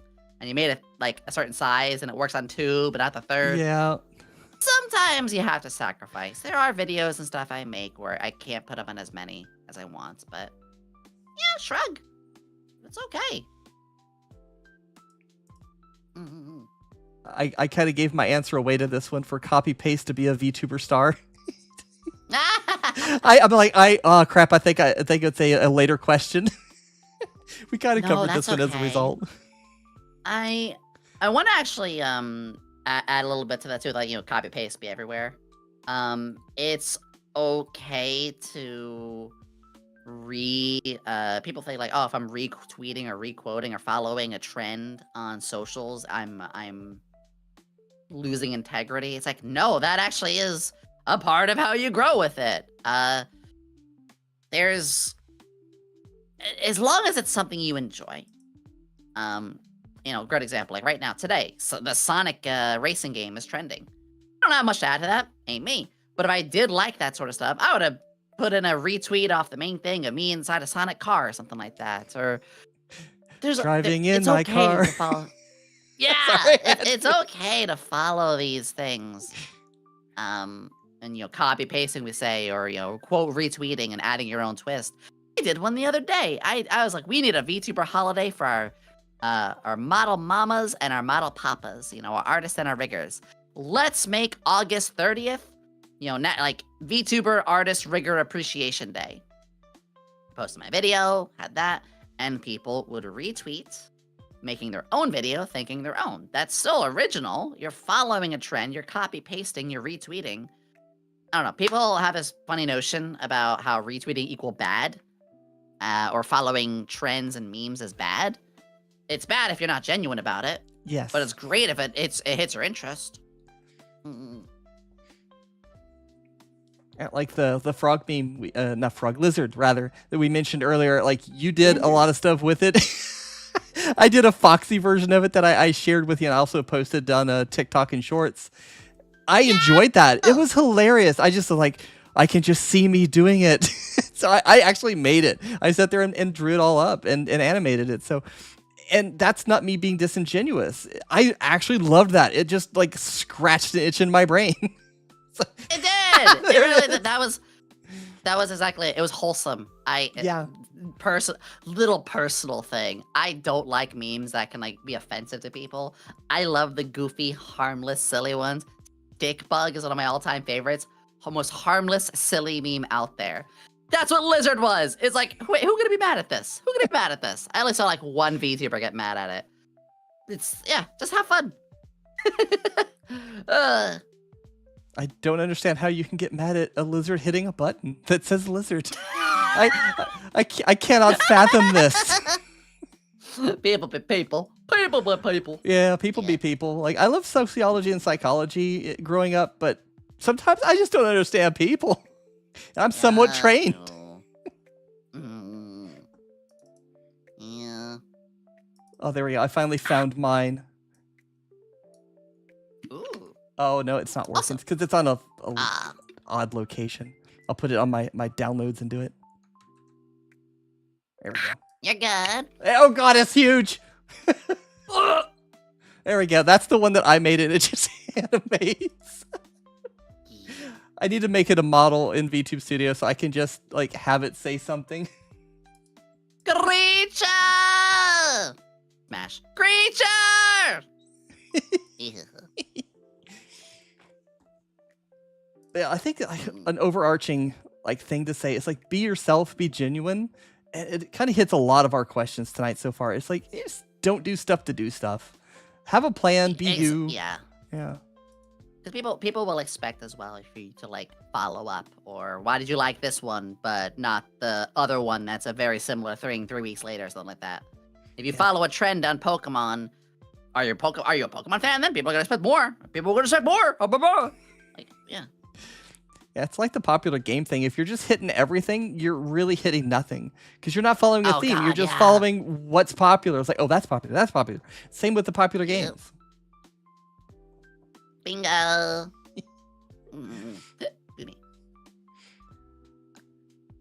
This next What one's we got also next? probably a short one. It's a you need the best gear, model, and stream layout to go anywhere as a VTuber. Ooh.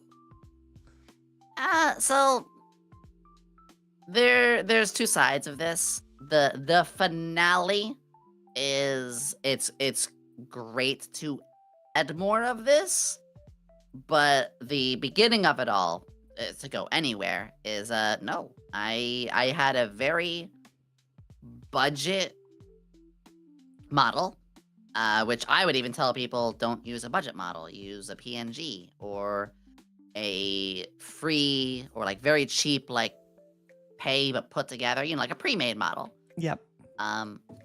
Start simple with that. If there was one thing I would say to invest even a little bit in if you don't have is at least a subpar mic. When I first started, I had a Blue Yeti, which they're relatively like not the most expensive of the market. They're very affordable for someone who wants to like get their feet wet and have a good one. Not amazing, but not terrible. We don't want your Xbox mic. Mic quality is king, so if there's anything you want to first invest in, I would say, eventually a mic. That's decent. But no, as long as you have like a PC that can run a recording software, streaming software, which is used for 90% of people, OBS. If you use Streamlabs, okay, I guess that's a choice you can make. But I think, yeah, it's the whole start off free. Start off to see if you even like it. Yep. And yeah, start to see if you like it. Then start seeing what can upgrade first. Yeah, there are priorities of what should be upgraded first, like the mic or the model or things like that. But that's never right away. Don't be poor, sad, broke Michael who spent $10,000 on all his equipment and VTuber model and then found out he doesn't like it. Yeah, some Seen of that happen. you can use like in other purposes, and some of it you can't. Like you can use a mic probably. You can use a computer, yeah, definitely. But can you like really get a use out of like a $3,000 VTuber model that you sunk your money into? Only if you stay a VTuber. So you got to start small. Yeah, in fact, I didn't buy that Blue Yeti mic for VTubing.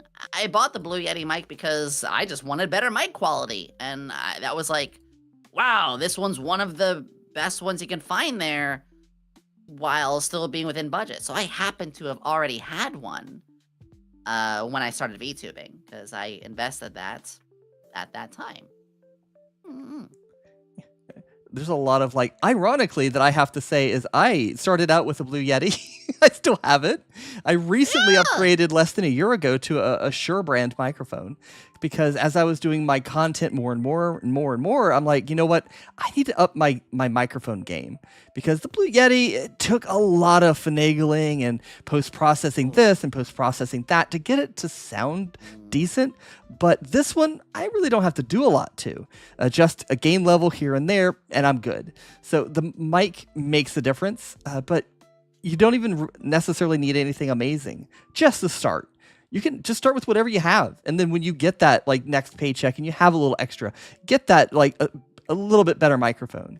And if you like it more and more like I did, like I eventually invested a little bit more. And it makes sense at that point. Yeah, I think that again goes for it goes for a lot of hobbies too. Yep. I'm sure anybody can name a bunch of different ones out there. I don't know, I'm just gonna name a super fast one. Tabletop, Dungeons and Dragons. You know, if you like it, you want to try it, go spend $10 on the PDF and see if you enjoy. Oh, you're starting to like it? All right, cool. Buy a hardcover now book and maybe buy some miniatures now. Maybe buy that expansion book. Oh, you want to start DMing? You're loving it that much? All right, cool. Buy all the other cool stuff you can do.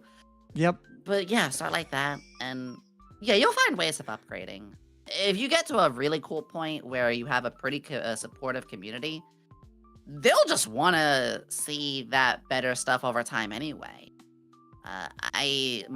This motto we're looking at right now, this came from a subathon last year in February? God, almost a year and a half ago was the subathon. I've only had this model for about a year now. But that was because, A, they knew where their money was going to, but B, like, the community wanted to see that happen. And before that, it was a pretty budget model, I tell you what. But, yeah, it's important to, over time, to, and also, that example I gave, don't take advantage of your community, please. Yeah. Yeah. That's another thing. Yes. I think the easiest way for me to say it is to like let the hobby take you. If you get interested in it, you're naturally gonna buy more, and if you don't like it, you're gonna buy less. So just don't overdo it at the start. Just let the hobby take you over. Yeah, that hobby's gonna. Yeah.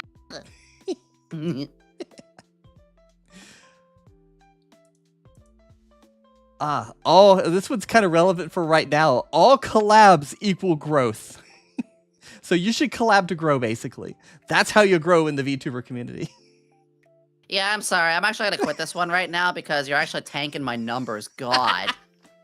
Yeah, my growth is not up and to the right. It's a flat line. It's dead if I took it to the ER. No! Shut up!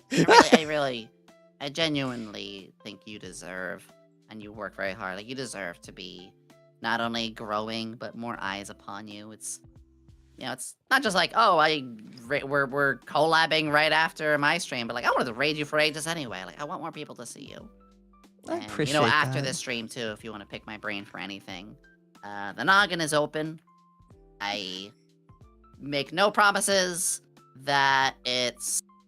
Well, I mean, if you want, here you go.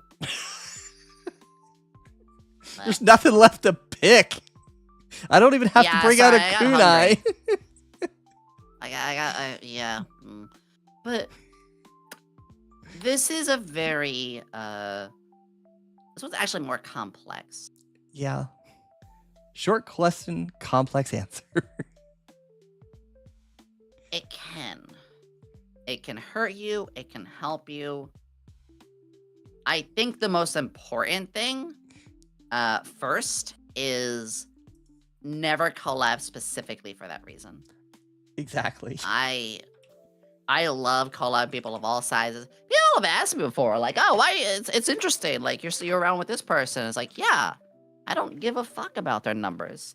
What I give a fuck about is the fact that they make me happy. They're my friend.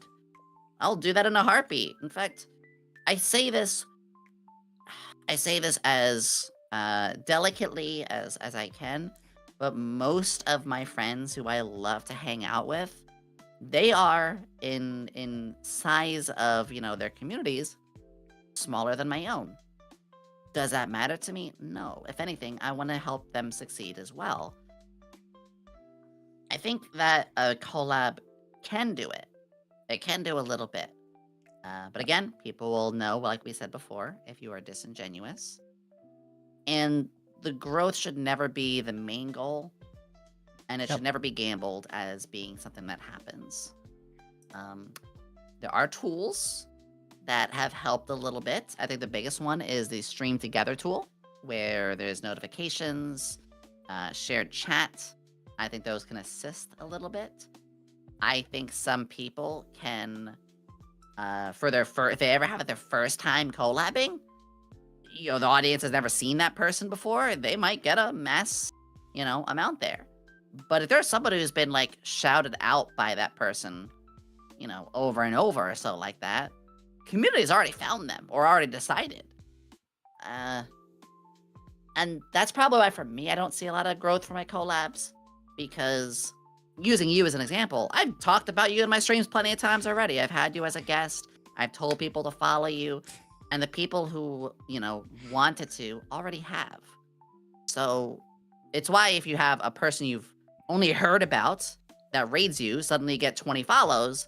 But if it's an old friend or someone you've been in the stream up plenty of times and they've shouted you out plenty of times, same thing. You only get a couple notice to you if you finally do a collab, because 9 times out of 10, VTubers collab already knowing each other to some degree.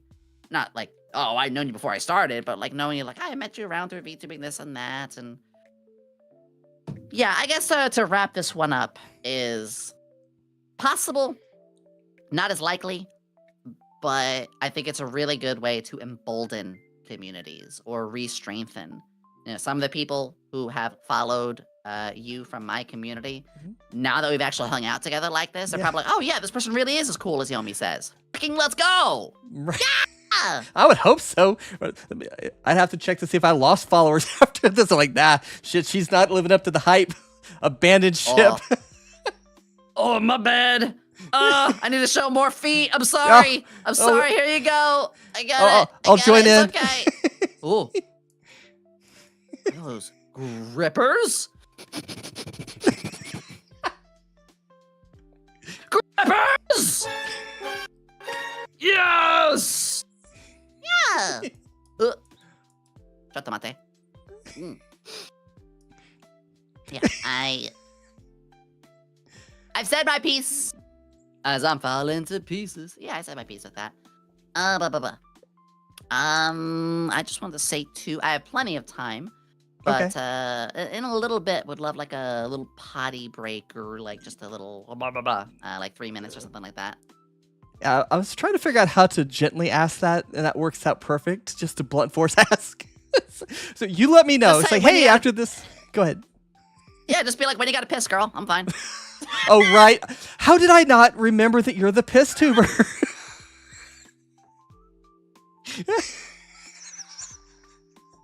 You're right. No, carry on, of course, with your answer and stuff like that. But yeah, in a little bitsies. A little butchies.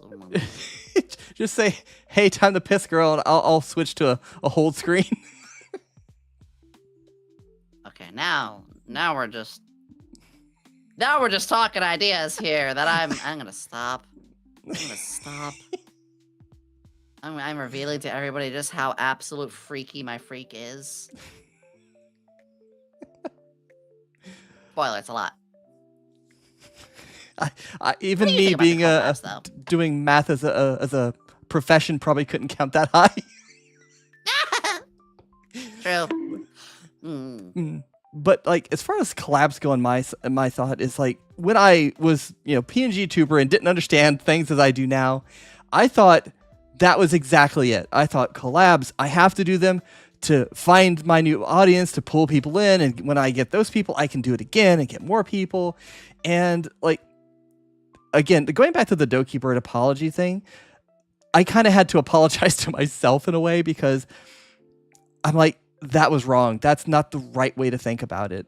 I got angry at one collab going, what the hell? Why am I not getting more people to follow me? I've been here for hours. And like, I thought my cute little like PNG was cute and should be like I'm being entertaining. At least I think I am. And I was like self-writing all of this stuff in my head that like the collab should be getting me X. And I had a value in my head that was not being retch.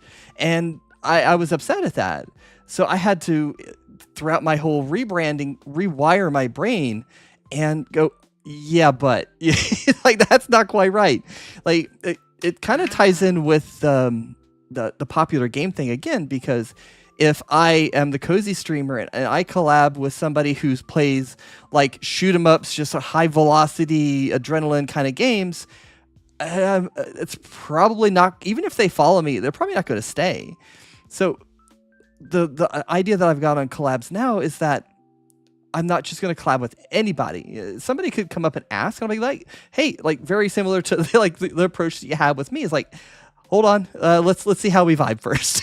Let's see if we're actually similar enough to where it makes sense, because it has to. You have to want to be with somebody. You have to want to talk. You want to like play those games together, and it makes more sense. It makes for a better collab too, because there has to be a specific vibe, I think, for collabs to really work well. And your point should never be, I need to do this to grow. This is not the reason why I'm here today. I wanted to pick your brain on this whole topic. So I'm like, now that I've got Yomi's attention, what can I ask her? And I came up with questions. Yeah, I even got a love chart you later. For that. I love that so much. I like when I get to be in a collab that is a little prepared, you know? Doesn't have to be perfect. I'm just like, ooh, a little, some morsels. I actually want to add one more thing towards this whole little, what? Are you saying it's not perfect? Did I not do enough? I even made a PowerPoint, Yomi. It animates, Yomi. Is it not perfect? You're already in my eyes. I know. The sense of perfection. I actually did want to add, in terms of collabs, I actually had an eye-opener collab as well. And this was before I joined an agency. For folks who might not know, as Yomi, I've always been able to be in as Yomi. Sox VTuber agency adopts. For the most part. Sometimes we have built-in house like Cammy, but we get adopted. I was adopted! That's twice I've been adopted. No, I'm kidding. But I had my first collab with a agency VTuber way back with she is graduated now, but she is still a friend. I actually talk to her still. She's very close to me. Zeus Mythos. She was one of the OG3 of the Mythos group. Happy to say she's doing great, by the way. I can't say obviously too much, but it's always nice to know when someone who graduated is doing very well in life. I had a need to prove myself. It wasn't streaming. I was collabing on their channel, and I was like, oh my goodness, I am a smaller streamer, and I have a very wacky community, but, you know, I'm on this really, really cool person's stream that I respect, and they're an agency, and agencies have rules, and I gotta behave a certain way. And I want to also make sure that when I'm on there, the rest of our community is having a good time. Because my fear was like, oh man, she has number XYZ, but because I'm on there, her numbers are like X minus the Y and Z, like really bad. Oh, it's my fault. And when the collab finished, and she knows, she actually knows this message very well, because I told her how influential this was. I told her, like, yeah, everything was great. I had a great time. And Zuzu, the numbers were fantastic too. As if in my head, I was like, look at me, I gotta prove myself. Ooh, look, see Zuzu? I wasn't a burden. Ooh, look at me. Like my brain was trying to trick itself into saying you have to prove yourself to an agency to show you belong here. Her words after that was like, I just had fun. I'm just glad we got to be together. I had a great time. I don't care what the numbers were. I'm glad to be with my friend. And I was like, wait, that's how I normally am when I stream. Are you saying agency people also just want to have fun and be with friends and don't care about numbers? Like, I'm being a little hyperbolic. But that was a massive, I really cannot overstate how massive that shifted my perspective on collabs involving agency people. And funny enough, that's exactly how I feel today too with you, where I'm just like, I don't care how many or how few or whatever. I am just here to have fun. And I think that's a sign of, this is why I respect Zuzu, and she's a friend of mine to this day. Like, it's a sign of a good streamer. Because why they belong in agencies in the first place. Because can you imagine an agency streamer showing the other foot, being like, yeah, that collab, pfft, man, the number sucked on my stream because you came on. Ew. Right. Like, yeah, here comes Google Docky now. Fuck you, bitch. Here's a 40-page Google Doc to show you how pissed I am at you.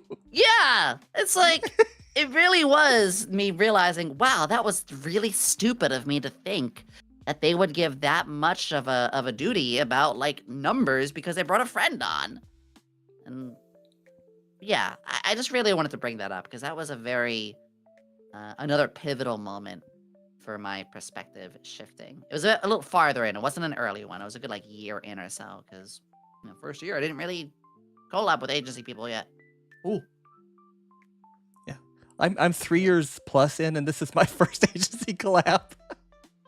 But I feel that so hard. Like, Ooh.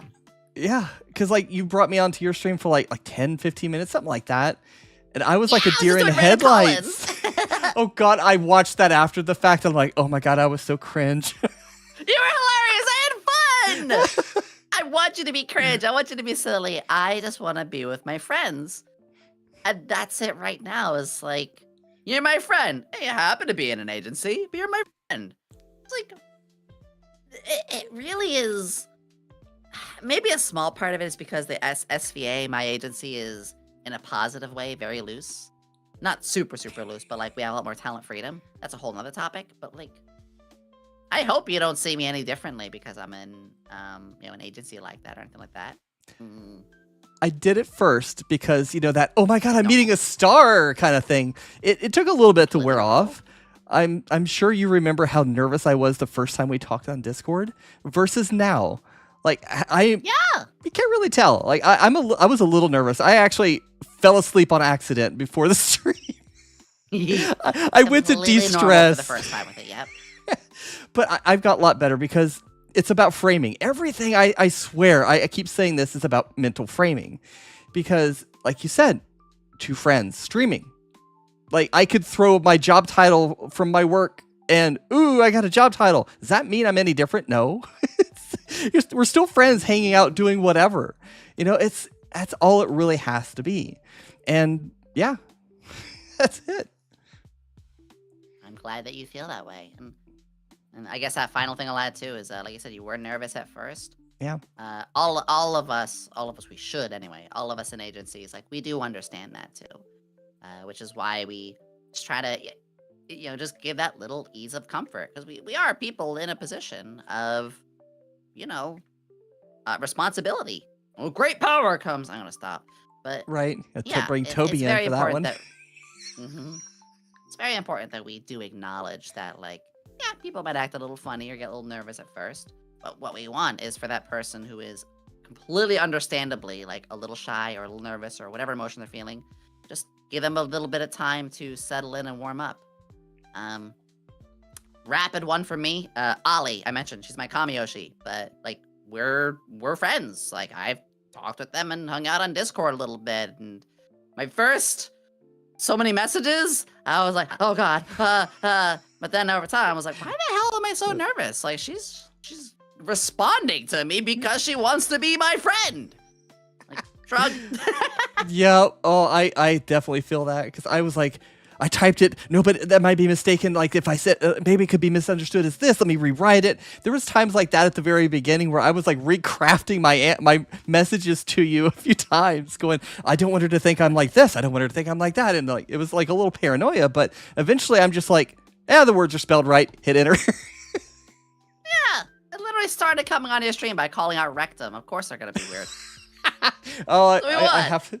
I wonder if I should make that edit of your emote a real emote now. I'm leaving. For a minute there, I thought you were going to make it a real life thing and actually give me like 1,000 years of pain down there. Oh, no. It's fine.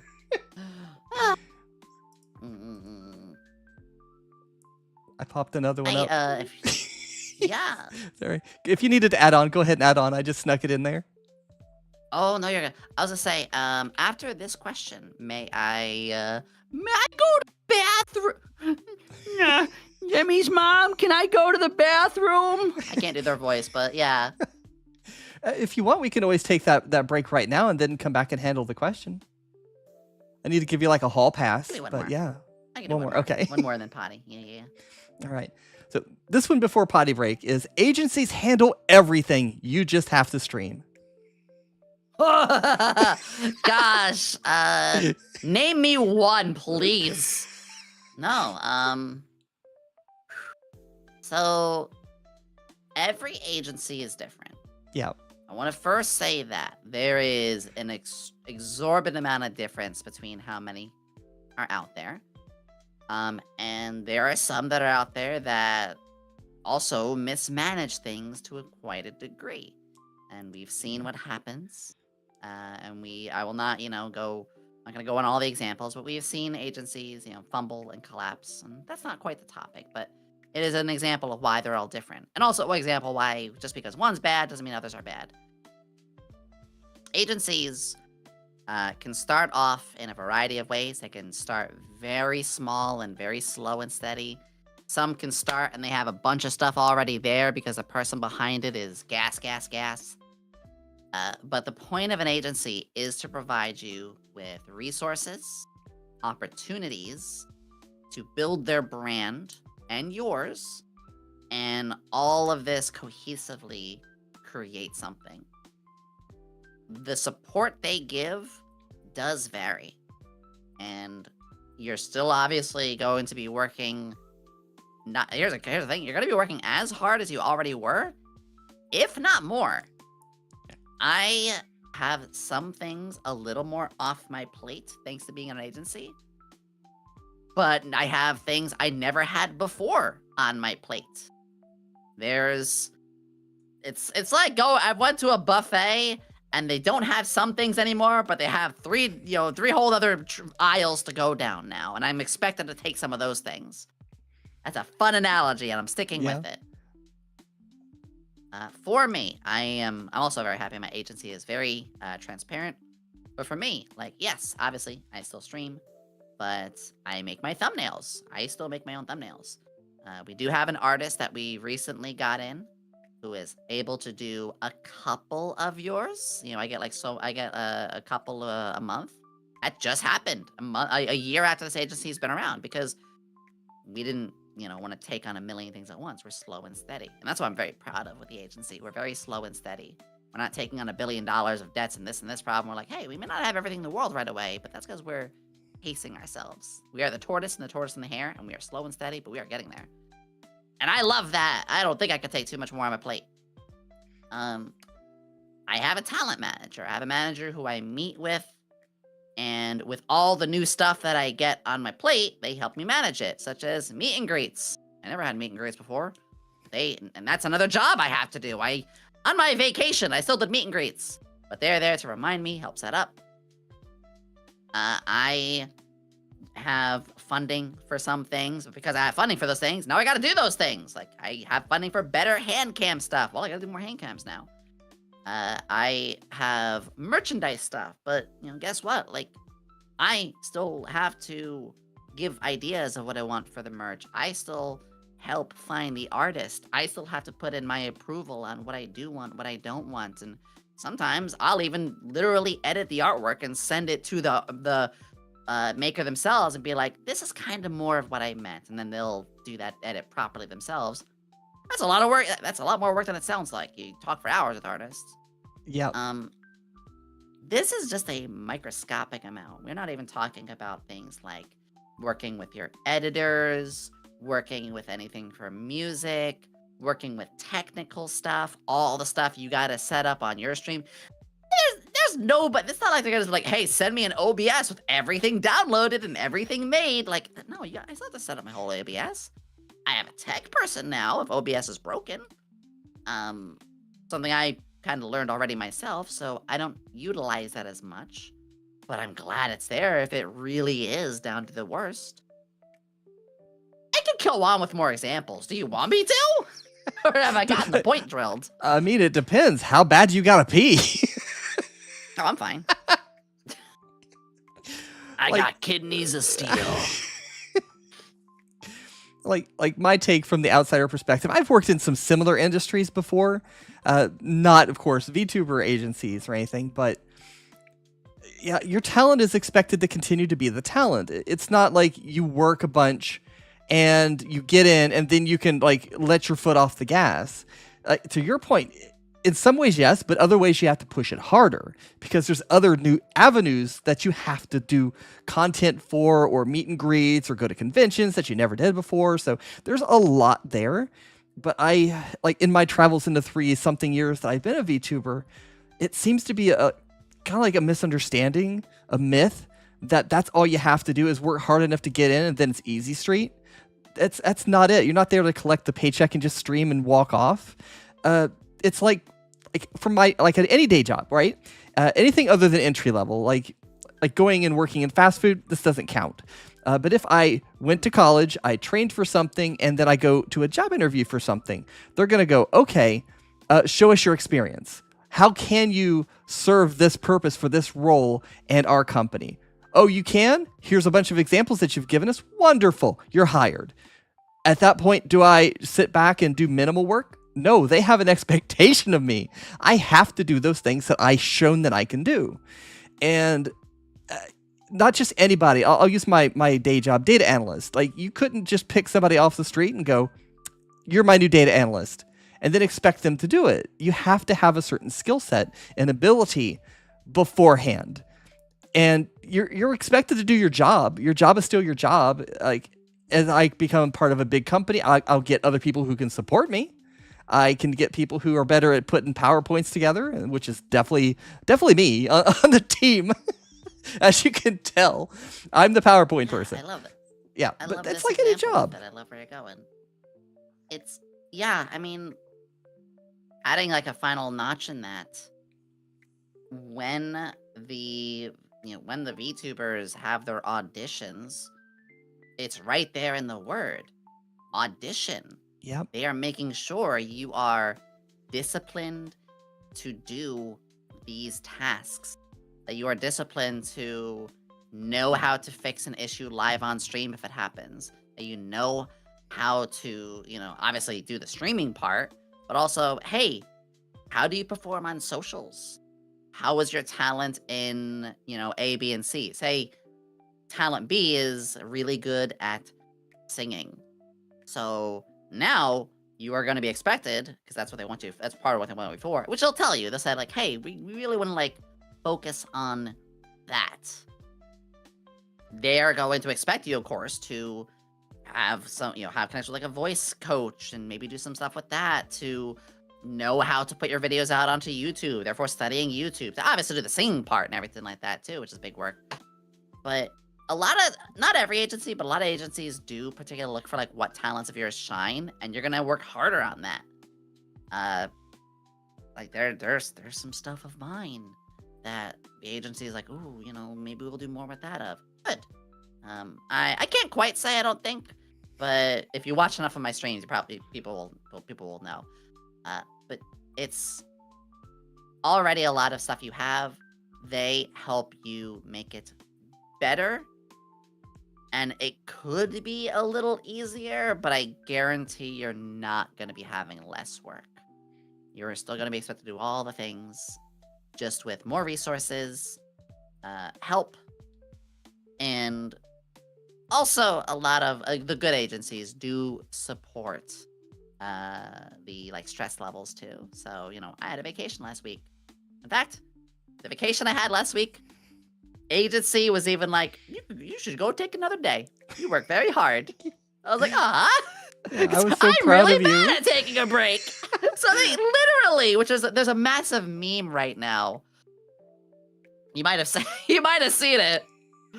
But I know we're going, it's a little off tangent, but I do still feel it is important enough to know that as much as the agency is going to offer assistance, they're gonna there's gonna be a lot of work you gotta be doing. Good agencies are also not afraid to get the hose and tell you, you work hard, we're proud of you. Now sit the fuck down and please get a good break for yourself. We value your mental and physical health. That's why I love my agency so much. That makes sense. Is that another nice? I think that's a good thing to add to that too. It is, and I'm so proud of you for taking that vacation. I've seen a bit of how hard you work and how hard you push yourself, and I'm like, oh, thank goodness. I don't have to worry for a week about Yomi. She's on vacation. Yeah, and it's not like they're like, oh, you have to. It's like, hey, Yeah. it would be smart if you took another day. We care about you. Yep. And of Airplane course they know rules. how hard. Yeah. they know how hard the talents work because they are involved in all the stuff that you do in some way. Even if it's not being involved like physically, your talent managers, like, they're gonna know your schedule. So the agency's gonna at least know, like, oh yeah, Yomi next week is gonna do XYZ, and we'll just, hopefully she does that and everything goes okay. Sometimes they're much more involved, whether, which is great too. We have a lot of, like, very special stuff. I mean, one more thing. Yeah. One thing. One more thing. Yeah. Jackie Chan Adventures. Yep. Oh, I love Conventions. Ooh, you're in an agency. You gotta go conventions. That must be a lot of fun. It's like, well, it's fun, but It's a I lot am of work. doing scheduled meet and greets. I am helping with the maid cafe. I'm assisting in setting up a booth if I want to. I am networking. I am representing a company. I have to Yep. also look out to make sure I don't dox anything like that. Because again, representing the company and myself. I have to meet with this time at this point to do specific events that are also, it's like, this vacation suddenly is like 3 days of not at home work in a whole other state. With a good bit of fun, though. A Yep. lot of good bit of fun mixed in. I had a freaking blast that off, Kai. But, I had a lot of stuff I was doing, too. So, yeah. Yeah. I hope that also can dismiss the myth. way people Dismiss think the myth. agency. Yeah, agency equal easy. It's like, Yeah. No. that's the secret. It was never easy. Yeah. It's like the way that I would boil it down is it's a megaphone of what you're already doing. That's it. Ooh, I like that. Oh, I like that a lot, yeah. A good agency will find what you're good at and amplify you, yeah. Yep. And a bad one will mismanage not only funds and things like that, but they will not properly use your talents. They Their will not agencies will use. misguide. They will abuse. Yeah, that's a whole nother topic we Yeah. might even cover. So. If it is okay. I need a quick take 5. Yeah. I need to stretch, recalibrate, refill my water, that kind of stuff. Yeah. Permission to piss granted. Yeah, yeah. Okay. And for chat, I'll put us on a screen and we'll be back in a little bit because I'll take the same time. All right. Okay. We'll be right back after these messages.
There we go. We're back. Ba-ba-ba-ba.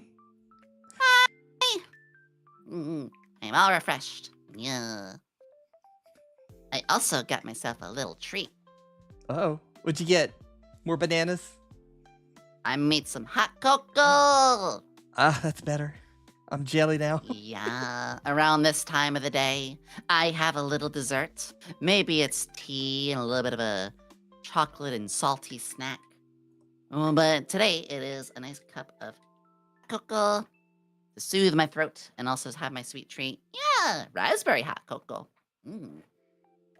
I have never had a Ras- flavored hot cocoa before, other than like caramel. I never entertained the idea that raspberry could be a thing. Well, I was around somebody very red today, so I thought it'd be really nice to, indulge my sense of tastes into something that I want to taste.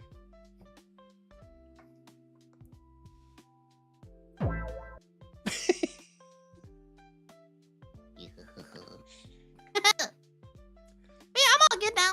I appreciate it. Alrighty. I appreciate Absolutely. I ran Mm. to the restroom as well, and halfway there, I'm like, Mhm. why am I running like Johnny Depp as a pirate? Why am I like running like Captain Jack Sparrow to the bathroom? it. Nah, you're goods. When I do longer streams, so here's a little thing, because technically I have been doing streams since 2, so it's almost 7 hours now. Ooh. After about 4 or so hours, if I do plan to go longer, my breaks tend to entertain a few more things, like, oh, let me change into my pajamas. It's 8 o'clock now. Or, while I'm going to go to the bathroom, let me put a pot of water on into the electric kettle so that way I can make some tea. I tell people all the time, if you're doing longer streams, much longer streams, make sure that you have some things that can keep you going, pace you, and please, that 2-minute break, it is perfectly fine to turn into a 5-minute break if it means you gotta do more to take care of your health and your body, because you can stream any day, but you certainly can't keep streaming if you're sick or, malnourished or dehydrated or whatever. Yeah, it's those little things that you enjoy too, like having that cup of cocoa. It's a little treat to yourself and it kind of revitalizes you. It's that little thing that you give yourself. I think that also helps you keep going for something like that. It's not that you need the caffeine in it per se, but it's just like, this is one of my guilty little pleasures is having a cup of cocoa, and it helps. Oh yeah, I was even mentioning earlier, like trail mixes and beef jerkies or a fruit, all like very important things to be having through a stream. Don't drink that soda, drink that water. Right here, this bag, this is freeze-dried Fuji apples. I didn't open it, but it was here in case I wanted to snack on that later. Don't need it, but I'm glad I did. Oh god, I'm the opposite. To my left, I have peanut butter cups and chocolate-covered espresso beans. I'm like the opposite. I'm the unhealthy one. A couple of those espresso beans can go hard though. Like those aren't bad for you. A little chocolate is good in the diet. Yeah, as long as you balance it out with other stuff. I saw a really funny thing the other day where it was like, yeah, sometimes I need to rush to work and I don't have time to cook, so I have to do something fast. And it shows the person with like a greasy egg McMuffin Ooh. and a tall sweet coffee. And the guy's like, yeah, I totally get it. Sometimes I too have to be on the go and I have to grab and get out of here. And he has like a banana and a small black coffee. And it's like, yeah, and sometimes in the middle of the day, I just can't help myself. I gotta go to some fast food and, I don't have time for them. I love Chick-fil-A. And everybody's like, yeah, I love Chick-fil-A too. And the first person's like, yeah, I gotta go. He's the heavier guy. And it shows him getting like the Chick-fil-A waffle fries and the biggest burger they got and dipping sauces. And the slimmer guy is like, yeah, I love Chick-fil-A too. And it shows him with the like chicken bites that are like without the crispy stuff, and then the salad and stuff. And at the end of it, I was like, yeah, sometimes at the end of the night, I gotta really treat myself. And I just have like a pint of Ben and Jerry's. It's like, oh, trust me, I get it. Sometimes I gotta treat myself too. And it shows him with like a chocolate covered fruit or like, some oatmeal with some like chocolate covered fruits in there or something like that. I don't know. And then they both look at each other like, huh, we do exactly the same thing. I wonder why we look so different. Right. But are we? I don't Are know. we It's a funny really thing. doing I the saw same that thing? literally just yesterday. It's true. It's like, sure, you can have those same choices, but how you approach them, Yep. it's going to make a difference. So very, Oh, very yeah. on brand for what we're doing today, too. Not wrong. Yeah. I've taken that time on those choices. When I was a Door Dasher, I would eat a lot of fast food because, I would just like work through the day. Yeah. And tell you what, yeah, I started making some wiser decisions. I would still get fast food, but I definitely had the better ones. But I'm sorry, I just realized the tangent I went on about this stuff. That's okay. I don't literally have a question up, so that's absolutely fine. Yeah, this is the chapter that I get to nerd out a little bit, and I made a pretty chart. Yeah. Ooh, nerd time. Yes. I need the glasses. I only have hypno eyes. I literally made a Ko-Fi pack of swirly glasses for free. Oh, I have to go get that now. May I? May I link them in there? Yeah, go for it. If it doesn't let you, I can always like repaste it myself because I think I had a link. Yeah, it stopped it. Yeah, paste it with me in Discord and I'll do that.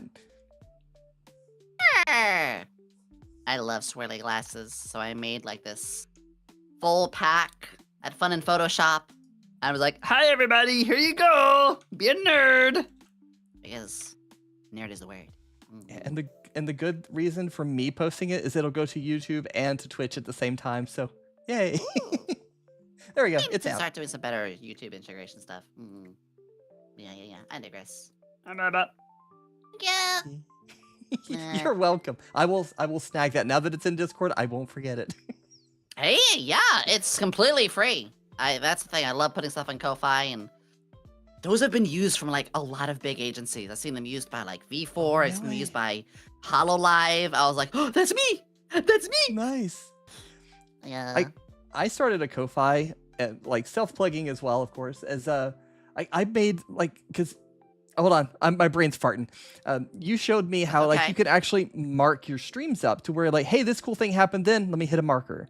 I made a system out good of old marker that. button, yeah. Yeah, I made it down to like spreadsheets and text files in multiple places. I need to integrate OBS into it, but I put it up for free on Ko-Fi.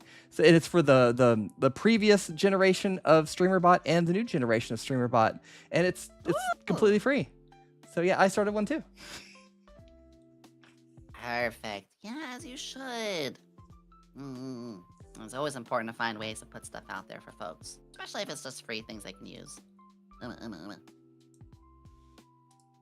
Which I'm gonna do the same thing. I'm gonna put my Ko-Fi shop in there too, because why not? Sure.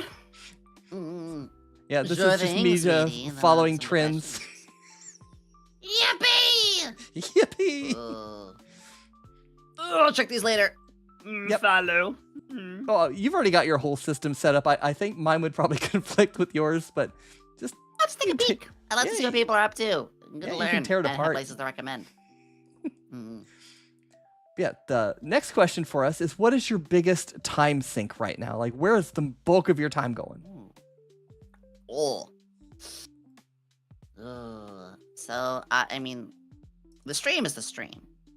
I actually do work more on stuff for my streams than the actual streams itself.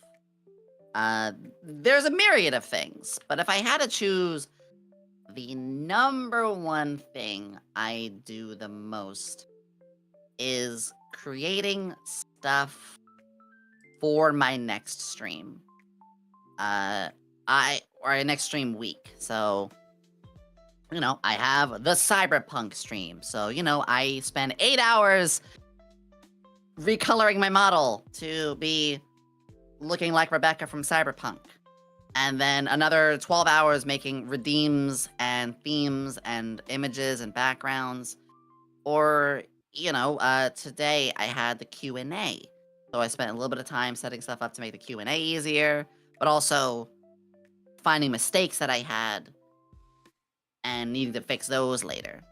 Or Meme review. We do meme reviews. We gotta go through all of the list of memes and download each one of them because I don't want to screen share my Discord. I actually learned the bad way about why not to. And systematically go through lots of those. Thankfully, I have a moderator to help with those now. It's not a single thing, but it's basically making sure I have everything I need made for the streams. This includes thumbnails, this includes my social media posts, this includes all sorts of other things. Because if I had to choose like a singular specific one thing, it would be the streams. But, you know, preparing all the stuff for streams, there's a lot of million different things, but they are all like widely different. Like making a thumbnail is very different to scheduling a post. But it is related to the same topic. So it's kind of like, I'm toying with the words a little bit here. But I do like do all a the lot prep on my work. streams. Like all the prep before the content, before the vertical content, before the streams, it's all lumped up into one category from the sounds of it. So everything to get ready for that next cool thing that you're doing is the biggest time sink. And then you actually get to use it on the streams. So I think that's how I'm interpreting it. Yeah. Especially if it's a big event. You know, if you're Oh, yeah. doing, I'm going to rate 600 VTubers, this or that, which I did not that long ago, or Yep. a debut. I will tell you this, a 1 to 2 hour VTuber debut has months of prep work. This is no joke. My Socks agency debut, we spent 5 months of prep work for. Oh, wow.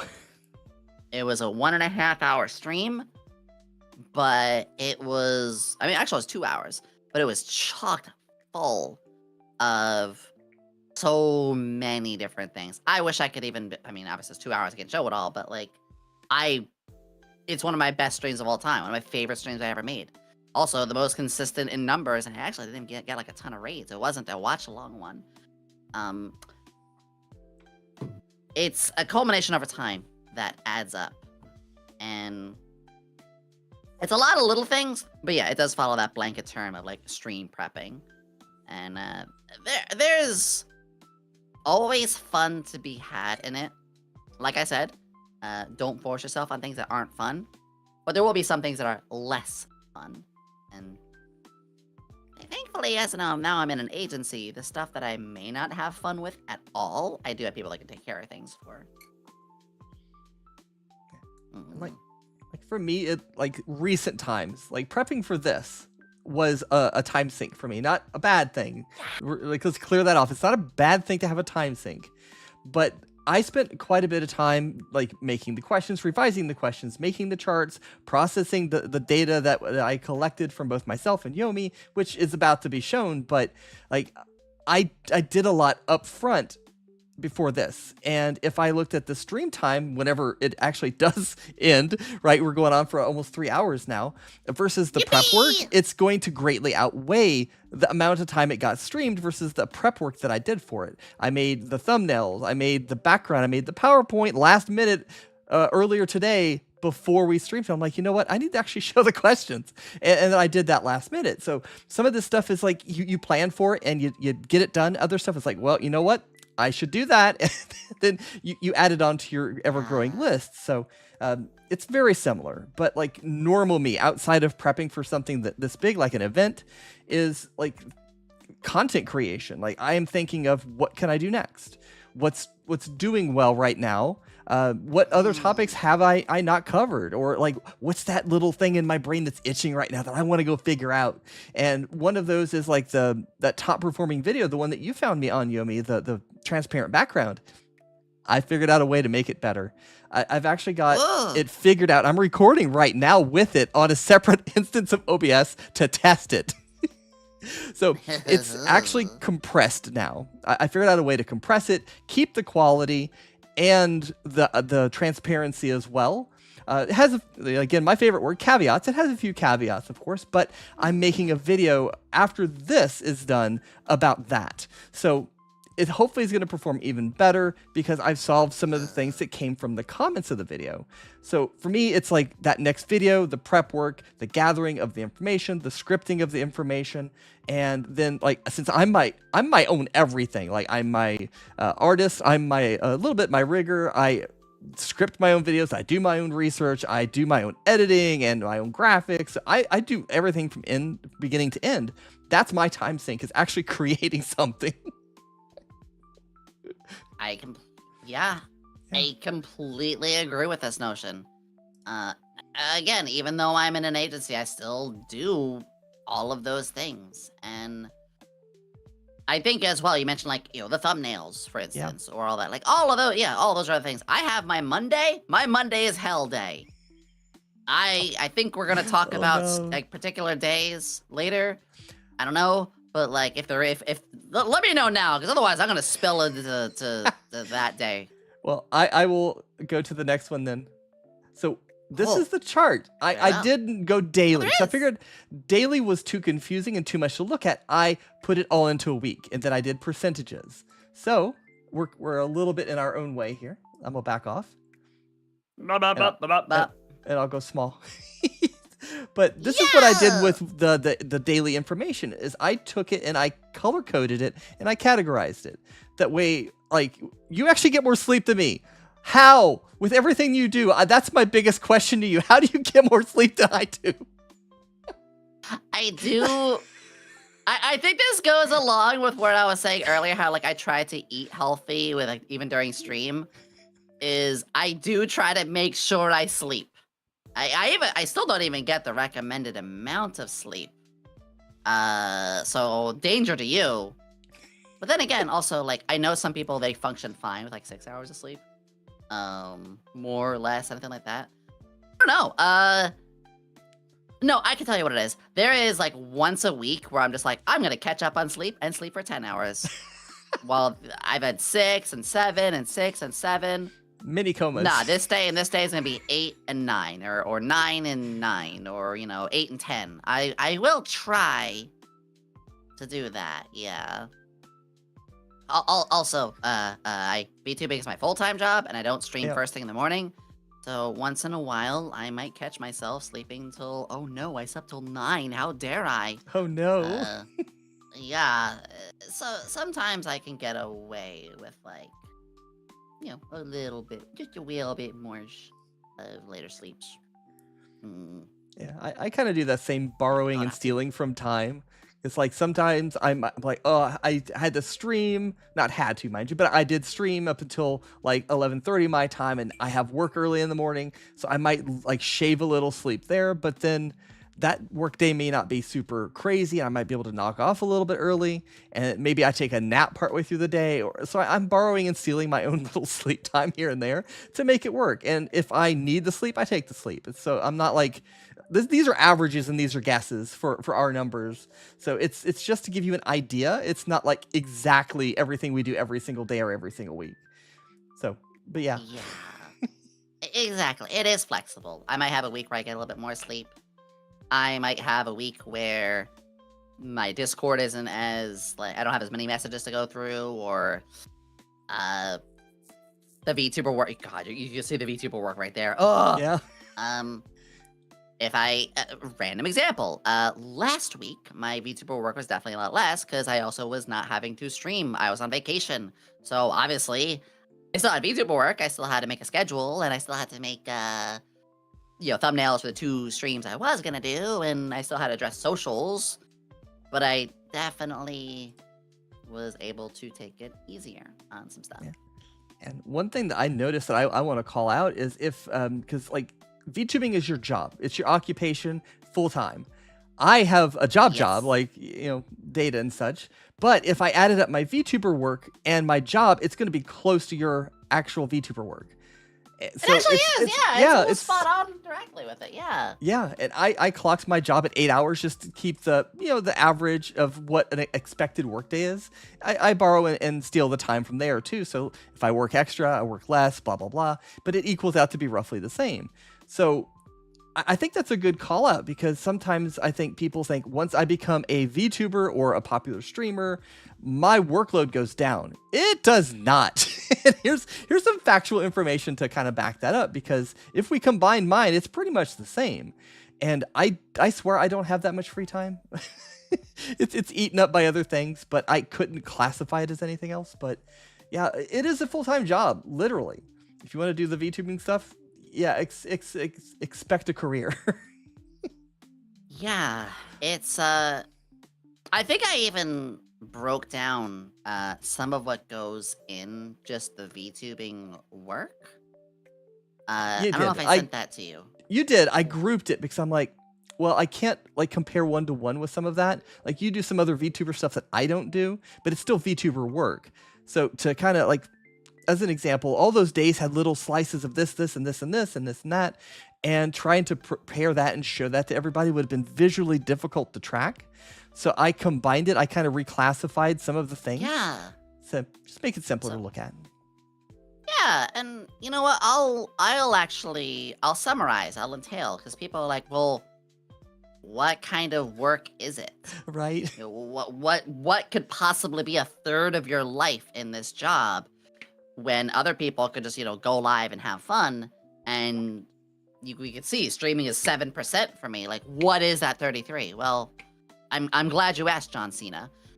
It is, first off, I'm simulcasting. So I am on YouTube.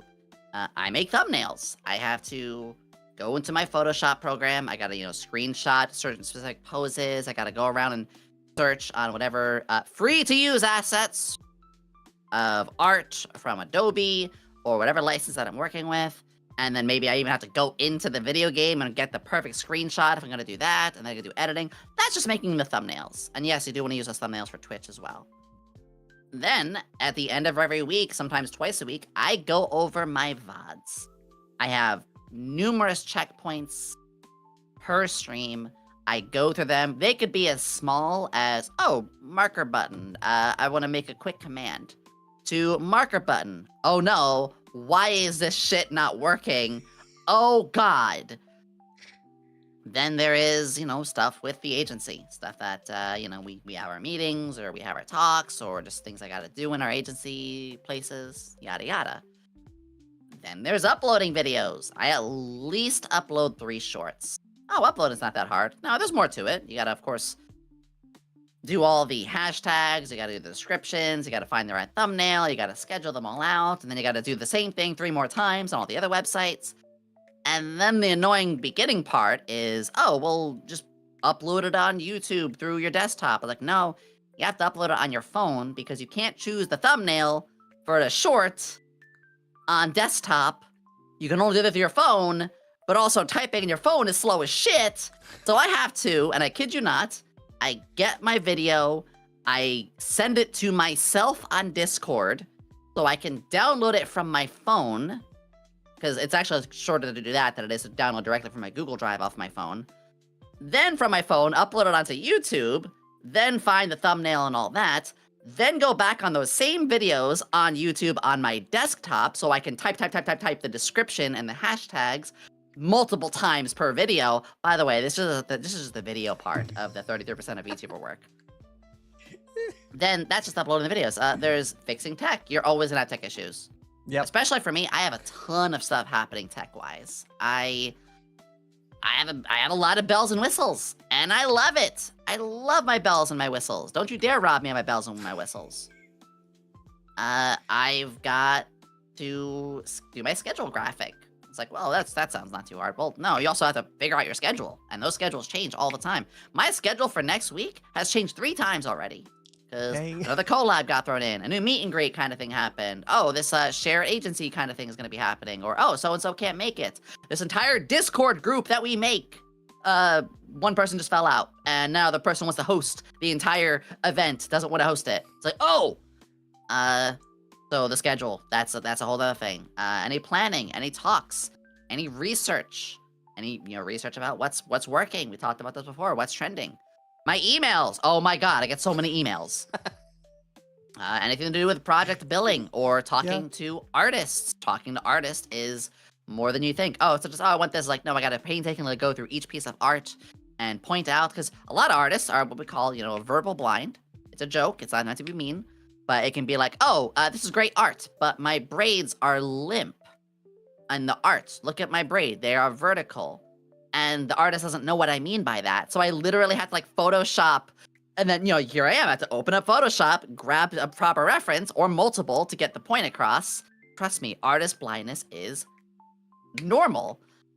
Then I got all my billing. Then I got just, you know, bills in general. I got to balance, look through anything that's going on, or my paychecks, or my income from Twitch, or income from YouTube, income from Fortnite, and all these other weird stuff. My income from my candles, things from gamer subs, my thing from my bath bombs, my thing from my merchandise, my and that's not even counting all the miscellaneous things. Do I sound like that constantly coconut? I'm coconut mauling here right now as I'm going on and on about this. I haven't gone about the miscellaneous projects.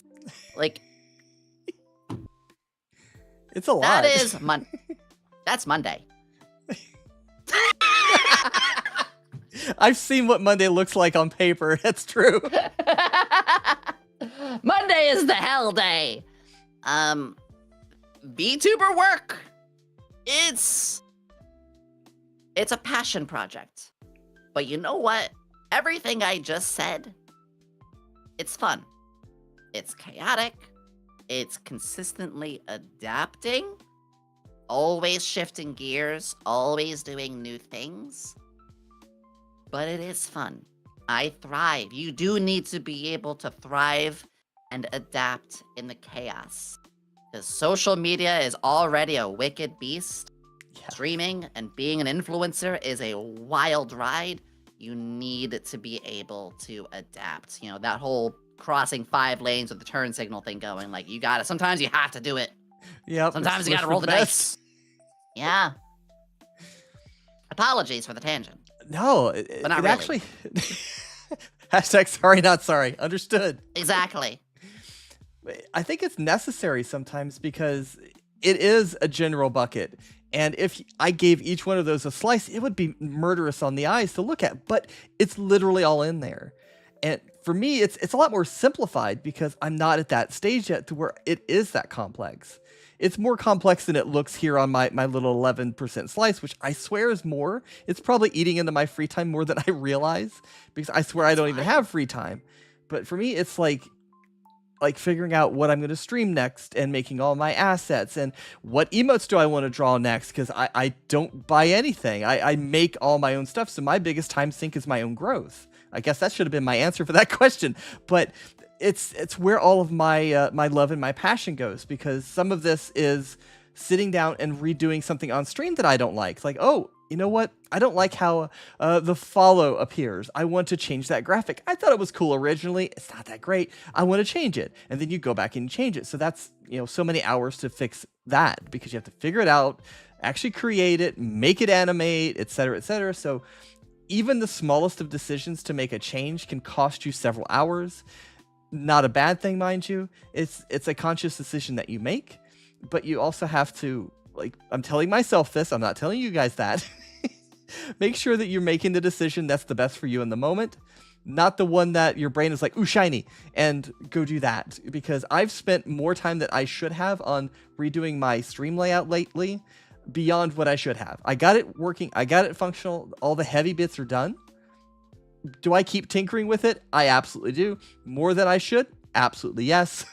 So it takes time away from what I could be doing in VTuber work. I could have produced more videos in that time, but I was obsessed with it. And it also ate into my free time, I'm sure.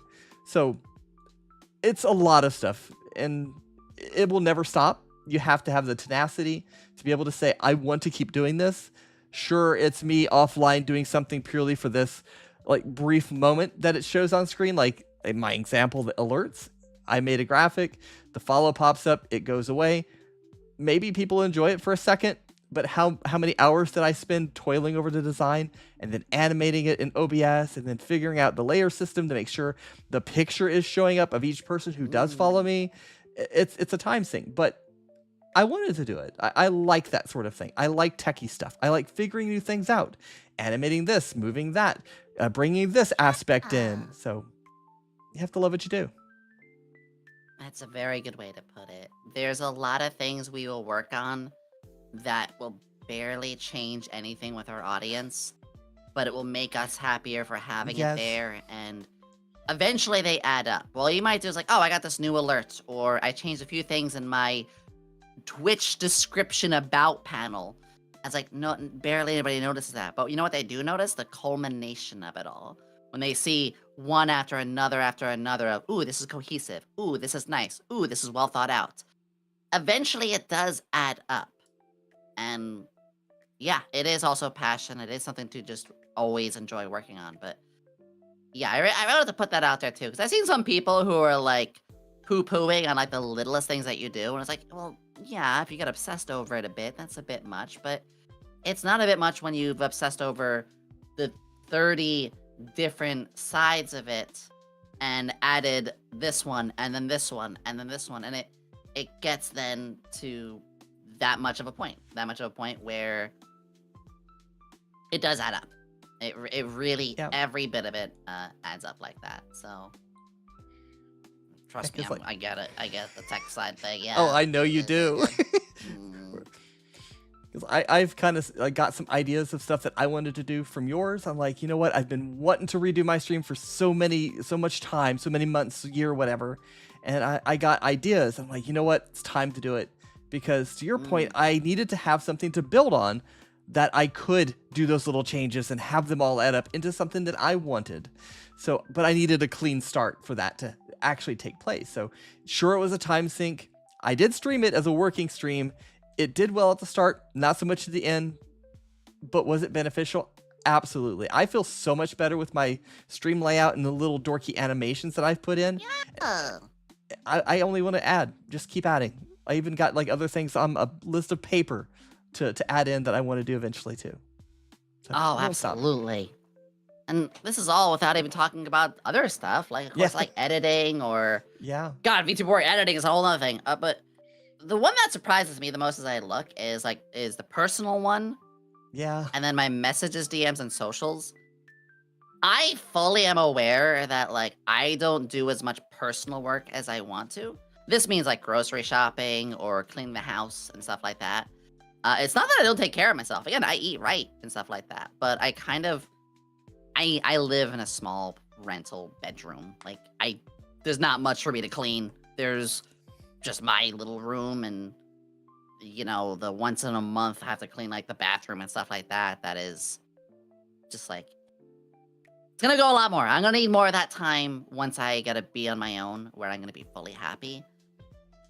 But that is definitely, like, oh, I can't wait for that to change so I can have more free time to be able to have a house I can clean up properly like that and enjoy. Not that it's, again, not that it's dirty. There's not much here. Just because I'm a corporate agency VTuber doesn't mean I live in a mansion. I rent a bedroom. But that is fortunately changing. That's the whole point. That was my big goal, is to change and move, and that's what we're getting. And the message, DMs, and socials. Do you want me to go on a tangent with that too? Because I kind of realizing things there. Yeah, go for it. Like, I don't have that bucket because I don't get too many. So it's like, oh, okay, there's a message, reply, done. So I didn't have a bucket for it. Yeah, so socials, when I say socials, there is your Twitter, your Blue Sky, your TikToks, your yada yada. Part of that goes to uploading videos, but when I started, the way I really got discovered with Yomi Quinnley was building up on Twitter. Twitter, YouTube posts, all that kind of stuff. And I very early on established a pattern for myself. It was 3 posts a day at these specific times. So it was like 9, 10, or 11, 2, 3, or 4, and then 8 or 9. So, you know, morning, later afternoon, and evening. But it's, what are you posting? Like, 3 posts. Can you think of 3 interesting things to post a day? No. Probably not. But you look around, you first have to be careful not to tread on, you know, religion or politics or anything like that. I will unfollow if I start seeing a VTuber going on that stuff. And that's not why I watch VTubers. I watch for fun, escape. News is good. I do like VTubers who cover like VTuber news or like entertainment and social media news, like all that. That's why I watch Alara. But I don't want to watch politics or religion or anything like that. I'm busy making proper images and memes and little videos made specifically for socials, editing artwork, repurposing these sort of things, posing my model and making special backgrounds for them, studying on socials what's trending, what is this cool little trend, or maybe I'll start one of my own. And already mentioning this, you could see why that would be maybe 15 minutes of per post. That's 45 minutes to an hour a day on the socials. Yeah, that 6% makes sense now. Yeah. Sometimes I can get away with a little thing. That's an area I actually need to have, because I don't really do that, and I know I should. And I struggle with exactly what you said. Like, how do I think of 3 things in a day and every day for a week? I struggle with that, so I don't know what to do. So no bucket for me. Yeah, it is hard. I have accumulated like a lot of artwork over time. I have people that I interact with a lot, because interacting too. Also, spend 10, 15 minutes a day just scrolling through your recommended and like and reply to a dozen people. And you'll be seen a little bit that way too. So there's even that. It's like, oh, you're just talking to friends. It's like, well, yeah, I'm also networking, but yeah, I'm also talking to friends. Networking, but friends, but networking, it's hard. I can't really give a particular thing. Maybe I just have imagination that overflows. Maybe I just always have something to yap about. Maybe I'm just super excited about things. I don't know. I could look and help you out there. Oh, absolutely. And then there's like messages and DMs, which is like, I do. First off, I'm in with what I have like 4 meet and greets over the next month. So I'm in 4 separate Discords just for meet and greets. And then it's like, oh, well, this friend has a birthday coming up. They make a Discord. Oh, this friend has a collab. They make a Discord. So I actually have a folder of temporary Discord channels just for that. Then there's the agency Discord for talents only. Then there's the agency Discord for chatters, community, the public one. And there's my own Discord where I post announcements every day. I check, I keep up, there might be problems too. We actually have a very safe one. But, there's problems where I just need to talk to people and fix things there and there. You get your bad eggs once in a while. And then, of course, just messages in general. I love when my friends check on me, but I do wake up every morning with 20 to 40 DMs. And it's moments like, I'm fine, I appreciate it, but I spent the last hour just typing and my fingers are already hurting and I haven't even started my day. If you want to know how I am, thank you. I really, really appreciate that, but I can't keep, I don't want to copy paste. It's a bad habit. I don't want to copy paste the same reply. I try to be as unique to each person. I'm part of that problem. I'm sorry. No! I message because I care. I know. And it's see what I mean by it's so hard? Because it's like, yeah. I love that you care. I want you to be able to show that. But at the same time, I also don't want to consistently have so many. And it's that weird boundary you have to figure out. Like, how do I tell a friend, don't message me? I don't want to. I hate that. But how do I also tell a friend, hey, I'm going to be very busy for the next week or so? I know a lot of people my size close off their DMs unless it's business only. And I do tell my chat this because I want to talk to people, but I also don't have time for the, I have how many people on my Discord? Several thousand. It's like, oh, if I spent 1 minute talking in DMs to every person who wants to say hi to me in a Discord, that's 2,000 minutes right there. That's the day's gone. You know what I mean? And people do realize that. People do generally realize that. It's a hard boundary to set, but I've set that boundary not out of being mean, but out of genuine, I literally wouldn't even be able to sleep if I responded to every message. So sometimes and I think people need to hear this. Those big folks, they're not ignoring you or just responding with an emote because they don't care. They're doing that because some people are like myself, where they don't want to say no. They don't want to close off their DMs. They want to be easily reachable, but that reach needs to kind of stay on friendly business. So we have time for like our personal, super closest friends, because we do have close friends. I have a couple people who are close friends. I consider you a good friend. Aw. That's why I don't get. That's why I love when you get message me. I'm like, yeah, what's up? I feel bad because I know you get so many. Gonna get a little embarrassed. It's very respect. It's honestly the fact that you like respect that is huge. Everyone's different too, by the way. I tell my friends, like, if you're having an emergency, if you need someone to talk to, I will drop everything I'm fucking doing and we will talk. I'm not gonna drop any names. I had that happen 2 days ago. I was just about to go to bed. I had a VTuber friend who was really having a tough time. She was crying. She needed someone to talk to. And I was like, I'm up for the next 2 hours just for you, baby. I don't care. That's the kind of person I want to be. That's why I don't close my DMs as well. But some people don't always respect that. And yeah, you see why it's tricky, because like, how do you do that without proving you're an asshole? Right. But then how does it make other people not feel like an asshole either? It's a razor's edge. Very, very small line to hit there. I think you did a pretty good job, honestly. Thank you. I do try with that. It's very hard. But I couldn't be happier because I started off with like no friends, you know? I really did begin all this with like almost nothing there. And yeah, that really, really deeply changed. But I think another thing for me too is the change was so sudden in my life. And I've only been doing this for 2 years, a little over 2 years. And I've gone from having nothing, like 2 close friends, and opening up my Discord and feeling lonely as hell, to now opening up my Discord and be like, oh God, what do I do? There's so many things happening. So there is that personal thing that I need to remind people too, is like, I know 2 years may seem like a lot, but at the same time, whereas for some people, 2 years, goes by and they grow with it fine.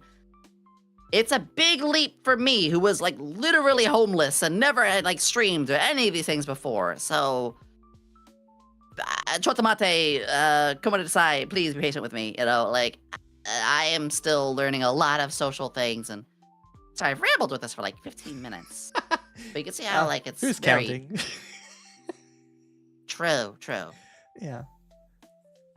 But I think I hope I people need to understand where hear I'm coming that kind of thing, because there's such a mystery and like assumptions around this stuff, and it's good to hear it from a source that is to be trusted, right? Like, that's one of the reasons why I wanted to have you on here, is because I could make my inferences and my guesses about what it's like on the other side of the fence. Indie is the only thing that I can really speak to. I can guess about agency, but you can come from the point of, I'm already there. I'm currently sitting in that kind of a position and express that. Whereas like, I could never have given that level of detail.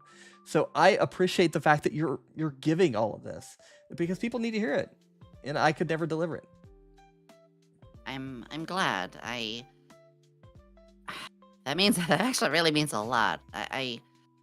This space, like I've said a couple times before, this space changed my life for the better. And I'm not gonna hold that only to my own. There are a lot of people who have or are in the position that I was before I started, where they're at the end of their rope, where life is extremely difficult and lonely. And if I can share a story that, based off my life, literally, that can help them in any way, that's the greatest gift I can ask for. I don't want to do this to grow on my own. I want to do this for my community to grow with me. And Yep. a lot of us aren't going to know these things unless that person talks. And I think it's great when VTubers talk personally about themselves, because, oh my gosh, like, my Osh, this person to look up to, like, they're a bit more like me than I thought. And that little thing, they're a little bit more like me. Yep. Not they are me, but just that little bit like, it makes it Relatable. honestly, yeah, relatable and tangible in a genuine way, as it should be. Yeah, because like one thing that I figured out over my time, and that's like 3-ish years, June 2022 is when I started as a VTuber, is that Mm-mm. like you need to be genuine, you need to be yourself, you need to like, share with people because like you can't be perfect. Like if I tried to be like, as an example, my version of business, like if I go to work, I'm a certain way. That's the expectation. You don't express your opinion. You don't make your normal, like you joke with your friends kind of jokes at work. If I was that sterile every time I came to a stream or anything where people were going to view me, I wouldn't be very fun to watch. I wouldn't be very relatable. I would be like corporate person in suit and tie, power suit, whatever you imagine I wear to work. But like, I don't know. I kind of went off on a tangent. My brain just like misfired there.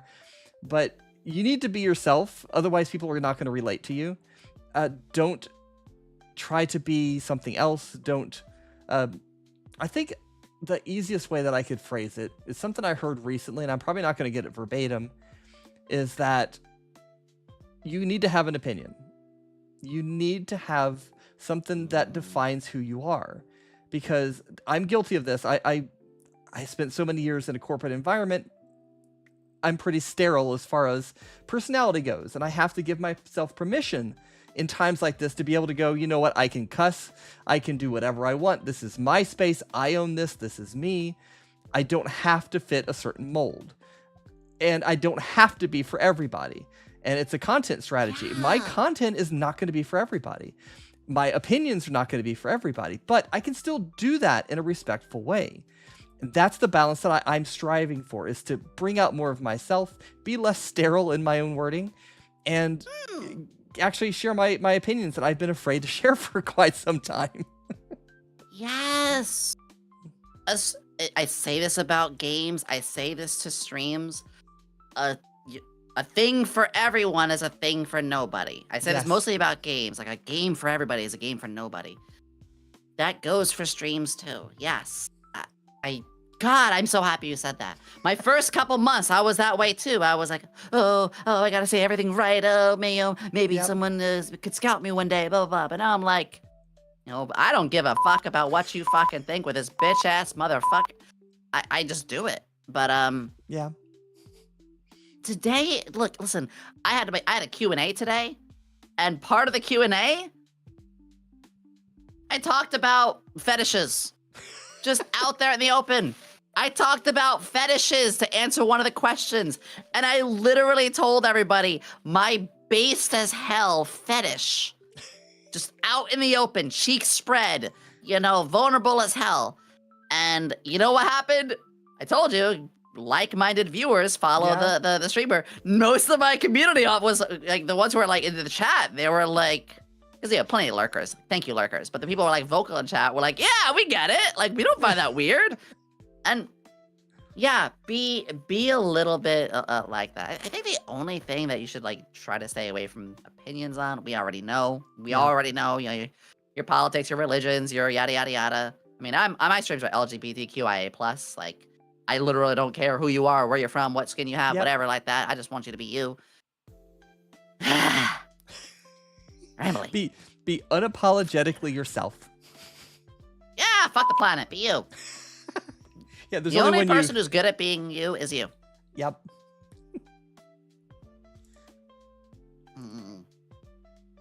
Oh gosh. Oh, I am so passionate about this stuff. So yeah, I feel like we can provide unique perspectives, and it's just great to share. I don't feel like most information should be held. Agreed. Like, yeah, there's some things like I can't tell you the next SVA project, but like I don't mind telling people like how I grew. I don't mind telling people my chef's kiss of what helps me on this or that, or fuck, I could look at somebody's stream. Like, I could look at something I'm not going to, but like, I don't mind looking at your stream and being like, oh, you could fix this, or you could improve that, or I try to only do so if I ask first. I don't want to be like, you should do this, but like, I'm like, hey, I have a suggestion. Actually. Is that okay? Yeah. Yeah. Yeah, I don't mind like creative and helpful notes for things like that. Like I want to grow, I want to get better. If you have an idea for me, just say, hey, you know what? Have you thought about trying that instead, or in place of, or in addition to? I'm always open to feedback. Yeah. Always should be that way. It really is important that in this space, we are, in a way, all... Oh, God, I got a real good one for you. I'm going to stand in the middle here and say it. Okay. VTubing, as a whole, we are all always collabing 24/7 because everything we all learn as VTubers is a shared space. I guarantee some of viewers you have are some viewers you will see in other streamers that you would have blown your mind to find out. We are constantly learning off of each other. We are constantly growing with each other. We are constantly picking up information off of each other. We are constantly sharing this space. We are, in its own weird way, 24/7 collaborating. The entire VTuber space. Hashtag VTuber 24/7 collab. Like that's the way. That's ABC. what I see. Yeah, ABC always be collabing.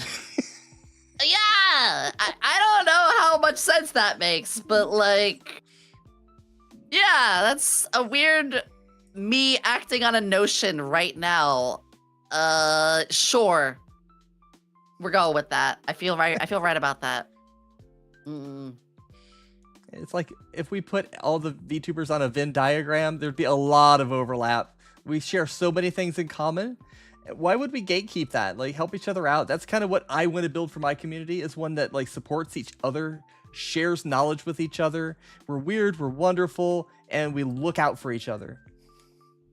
Exactly. Like, here's a silly example. I open your Twitter. We have 10 people that follow both of us. We have in common. Like, oh, nice. Probably didn't even know that, but there are like, we have an overlap of at least like 10 other VTubers and stuff like that who watch both of us or something like that. That's not the best like weighted concrete example, but it's really surreal when you see that. Like, yeah, I never would have guessed. Yeah, there's some massive VTubers. You know, there's some massive VTubers I know that, you know, like we're talking like 500,000 followers. And I look and it's like followed by 260 people in common. I was like, oh, what? Yeah, and that's just because like they're friends with me, they view and respect this other big VTuber, but it shows how much people, or not even friends with me as well, like some are just people who watch my stuff, just like they... Let me back that up for a second. Let me use Zentrey as an example. People, 260 people who follow Zentrey and I have shared follows in. That could mean some of them are friends to Zen or some friends to me. That could mean they both just like to watch both of us. That could just mean they saw a couple of cute pictures and liked both of us stuff. But there is some similar interest and crossbreed and interests these people share and have. This matched up interest, this matched up desire to watch these people, again, maybe even friends, who knows? But that happens far more than you might think. And I know I just use Twitter as an example, ew, whatever, but I guarantee you if like YouTube or some other websites showed the actual people who are like similar following, you'd be surprised. And it's because it's not as niche as it used to be. So it's more semi-niche, but VTubing shares so much in its community. It's not an ocean, but it is a pretty damn big you know, segment of water. We've got like a state. We are a lake the size of New Jersey if it came to our size. I don't know. I'm weird. Is that an official measurement of water? A segment? How big is a segment? Yeah, we are 3 New Jerseys big. There we go. We need to measure everything in corgis. Yeah. America. Hell yeah. Random units. We'll use everything except for the metric system. How many wash machines big is this? Washing machine as big as your dumpy. Yeah. But yeah, that's again, that's whole other tangent, all the way I feel Yeah. things, but I just always be collabing. Yep. Yep. Mm. I'll move us on to another section to tangent about. Ugh, Support I'm good and at it. scope. Oh, we're like Oh. a horrible matchup as far as like talk time goes. We'll just eat it all up in a good way. I'm having fun. Nom, nom, Michelin nom, nom, nom. star. Ooh, piece of candy. Ooh, piece of candy. Oh, I would, but I had hot cocoa. Oh right. Yeah. Ugh, you Only so tempt much me, young sweets. maiden. Yeah, I don't want to have to any other. All right. So what do you outsource as far as work goes? Like, and then what do you keep, and then why those choices? Mm. Mm. So outsource as in, having other people do Yes. stuff. Like I've hired an editor, but I keep this kind of a thought. Mm. Yeah, so I'm a very hands-on person. Again, this is my full-time job. I have very good community support, so it gives me more, I just like to work more on stuff. And the agency that we are with, like I said, we are a steadily growing, well-paced agency. We don't grow beyond our means. We don't hire too many things at once, and we keep it at a really steady pace. It's something that is one of the things I love about the agency too. It's why I think we're not gonna be Niji Sanji next year, but 5 years from now we're gonna still be around. Yeah. We have so the things that I can publicly say with this is I work on most of the stuff of my own, and even the stuff that I outsource, I make sure to double check, communicate with, and make sure it's up to my brand. So first thing is I'm not really an artist. I can draw. I'm very slow, so I do work with several artists. From my own wallet, I will get just fun fan art. I will just every couple of weeks I'll commission something off Scab or Fiverr. I'm very careful on Fiverr, but I have very repeat artists that I work with on Fiverr, so I know I can trust them. I've had 10 orders with some of these folks. And that's just for social medias and stuff, which is not a boost. We do get art though we have in-house artists. They are public. I'm very much in love with Whimsy VT or Phaleons. Whimsy has done a lot of actually Whimsy has done my lore video art. But again, I would still make a storyboard. I actually would make them the storyboard and plan it out. I make my thumbnails, but we get 2 art thumbnails by Phaleons, which you gotta think about that. We have 4 talents in total, so Faye gets to do 8 thumbnail arts a month. Never mind that they can do other projects. Outsource, probably the biggest I would say is some networking opportunities. So I have Oshi Bubbles now, which is our bath bombs. Vite Ramen. Obviously, I didn't know how to reach those people, but we got the opportunity of that. The merch company that I work with now. The meet and greets, that's huge. And this is not even a talent agency thing. Talent managers would be doing that kind of thing too. Talent managers that you hire for networking purposes. They'll be like, hey, I can get you this meet and greet and that meet and greet. So, they'll do that. I still on my OBS, have to set up what the meet and greet thing looks like and stuff like that, Trying to think of any other stuff. My obviously have talent managers, meetings. I'm sure there's something. Oh, an editor. So I do like to edit some of my own stuff.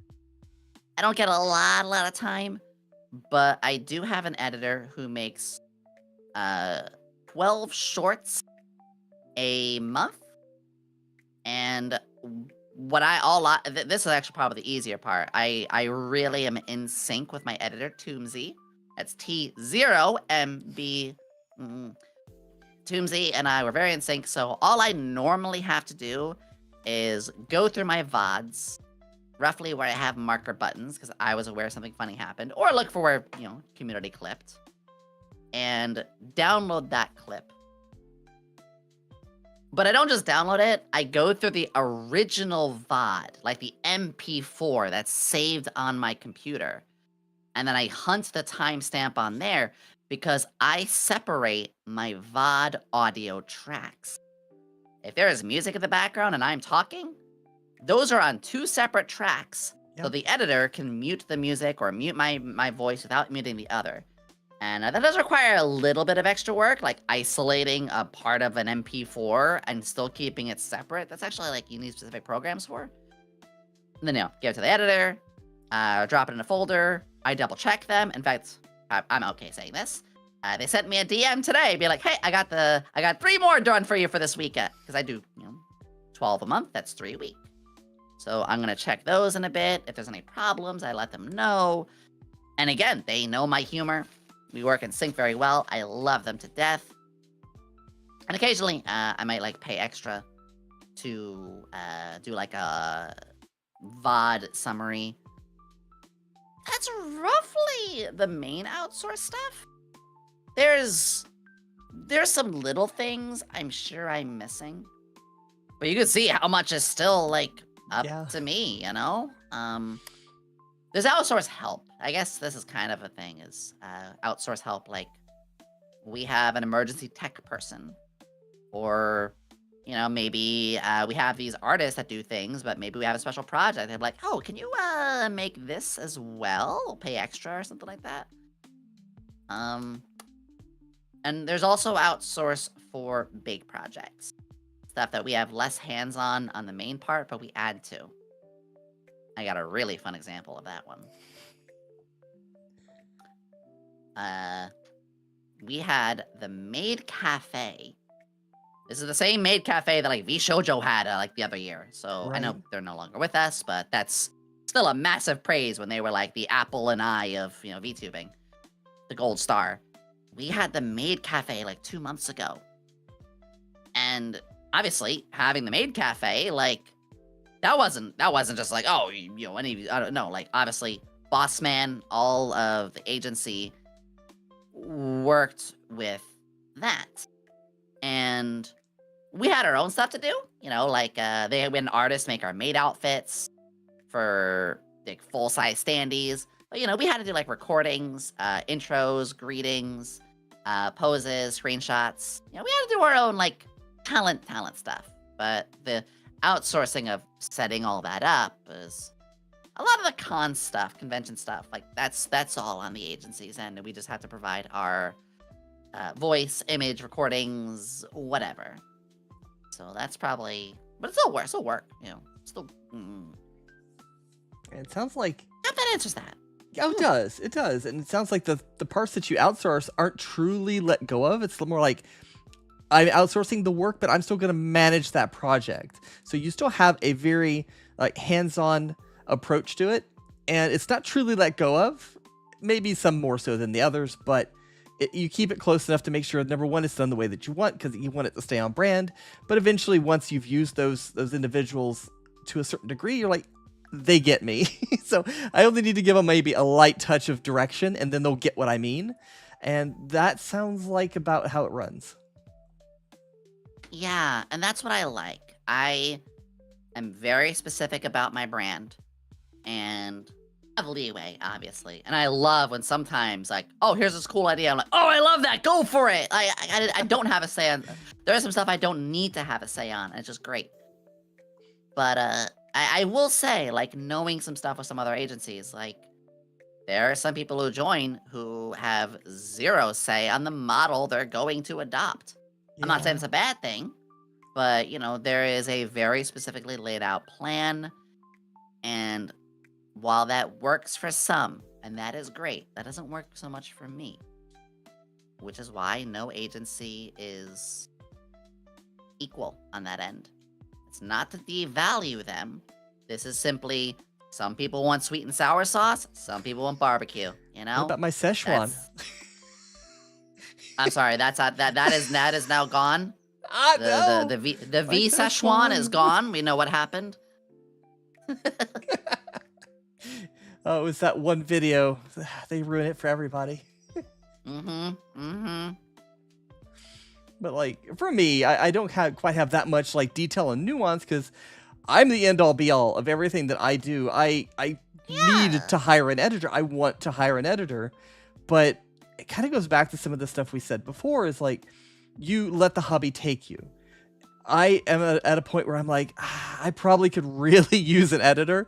I could do a lot more if I had one, and I found myself going into the editing process and just going, oh my goodness, I don't want to do it. And it slows me down. It detracts me from wanting to keep going, but I want to keep going. So I have to take a break and then come back to it. It just takes longer as a result of it because it's pulling at my energy and it's a task that I don't like to do.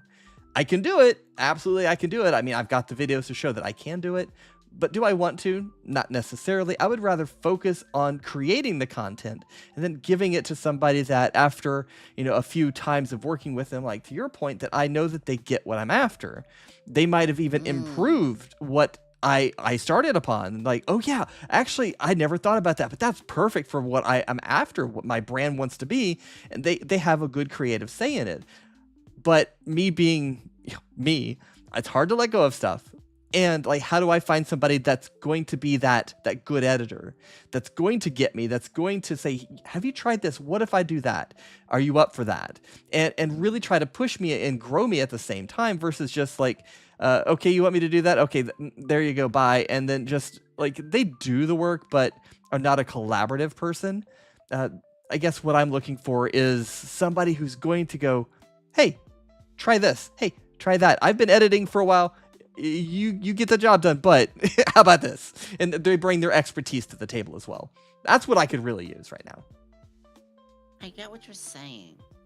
I really get what you're saying. It's hard, especially early on or when you're still at a size where things can be super flexible. That's a whole nother topic. Like the more you grow, the harder it can be to spread to other niches or flex or completely change parts of your brand. Like when you're at a size, like there are plenty of sizes you can still do a ton of different things.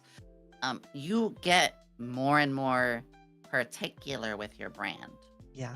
And yeah, you want to be in control of that. I still want to be in control of everything. I honestly can't because it would be untenable. Not because I can't. Like I can still be in control of every little thing that I want. I want to make that clear. I still have 100% control over my entire brand. The reason I can't be is because I just literally don't have the time. Yeah. Joining the agency did put more on my workload. That is the thing to really say. It's like, it did not make my job easier. It didn't make it harder. It gave me more. Actually, it made things easier while giving me more. That's probably the way I could definitely say it is there are things that are easier, but there are also more things. Yeah, it giveth and it taketh away. Yeah, it's such and for me, as someone who can't stop wanting to make things, it's perfect. It's perfect. I gotta work on stuff I never thought possible. And that's really important to me, because it's like earlier, trying new things, learning more about yourself. I learn something new every day with VTubing about myself. But yeah, I think that's the going on like the outsourcing. As long as you have enough control of who you are, which is why I'm very thankful that the outsourcing is there, but it's definitely on the smaller scale, and the outsourcing happens on things that I don't have much of a clue on. I don't know how to set up stuff for a convention. I've only started going to conventions this year. Ugh. Yeah. Weirdly, I spent a lot of time in convention space. I would know that. I'm sure it hasn't changed much since I let go of it. That's right. Yeah. I might have to snoop. No, I'm kidding. Oh, go for it. I'm open with you, I'll tell you. Same, honestly. But yeah, that's my feelings on that. I think this is probably a very similar question, so let me know if we've already touched it and we want to skip it, but this one is, what support role makes the most difference in your week? And obviously for me, if I had an editor, that would be my choice, but not right now.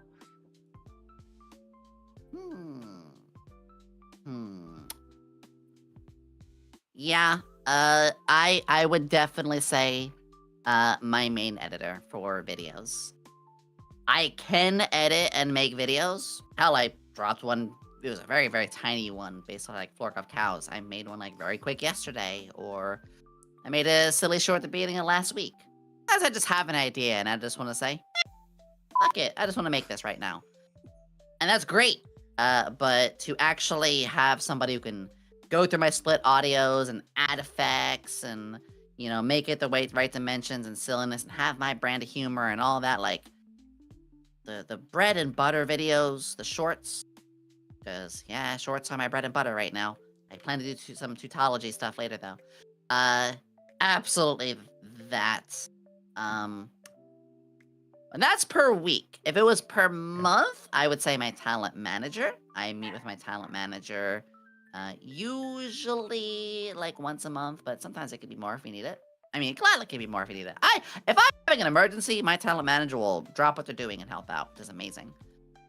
I love that they're readily available. I did agency VTuber interviews. I got a little bit of a behind the scenes, and I think that's the kind I would want. Somebody who's there if you need them, but regularly checks up on you, and they're flexible with you. They give you what you need as the individual versus some kind of blanket plan. You get 2 visits per month and that's it, or whatever. I couldn't work on that. I need some flexibility. Yeah, and that availability does often either raise price or, sometimes they have to be very brief. I was talking with a friend the other day who happens to also be a talent manager, and like mid-call, they had someone like asking for their help, so we had to like wrap up the call kind of sooner. It's fine. It happens. Yeah, exactly. But yeah, we can't necessarily expect them to always be there, but we can always enjoy when they are, and it is a blessing. I tell you what, I'm fortunate enough to, not saying this to gloat, but I'm fortunate enough where, like, I don't normally need, like, emergency, I need you right now. I think that's happened twice, I think. I don't know. In my almost a year now being there. So, yeah, I'm wrapping up the question, I guess. I realize like I'm rambling again. But it really is down to that. My editor for weekly, talent manager for monthly. And I love them both so freaking much. Right. We're friends too. That's actually a big thing. We're friends. Like, over time, just have friendly, healthy relationship like that. And I think that makes it even better, honestly, because you get to know each other. You get to have that deepness and the understanding, and it just makes everything better, in all honesty, I think. Yeah. Yeah, you want to know how to be able to separate calmly business and friendship, but always maintain the friendliness during the business part. Yes. And also pause if the business gets too strict and remind yourself, like, yeah, but this is my friend, hold on. And patience, emotion, tone, all of that goes a severely long way. And thankfully, they know that I am autistic and I struggle with tone a lot. So if I don't quite get the text message, they will speak to me verbally and be like, no, we weren't trying to be blunt. We meant it this way. I'm like, thank you. I thought you were mad. Like, yo, we were never mad at you. I'm like, yeah, you're right. I'm being stupid.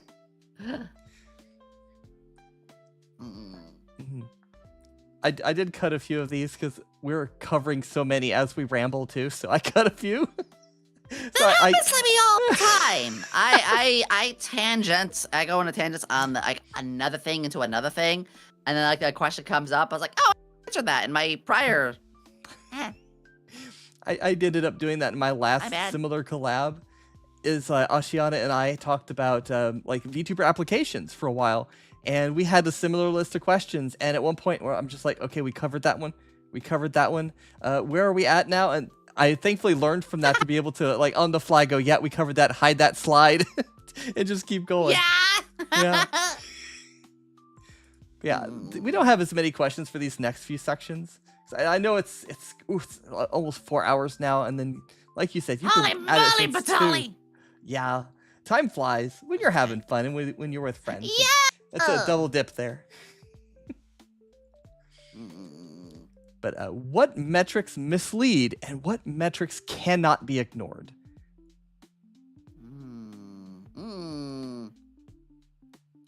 I have an example if you want me to go first. Yeah, you go first with this Okay. one. You know what? Screw it. Your turn instead. I need a kunai. Hold on. Let me reach for my leg. Yeah. But like on my side of things, as far as like the metrics that I thought mattered, originally it was like, oh God, there's a bomb. I got to talk faster. Don't worry about it. Keep Don't worry talking about and nobody explodes.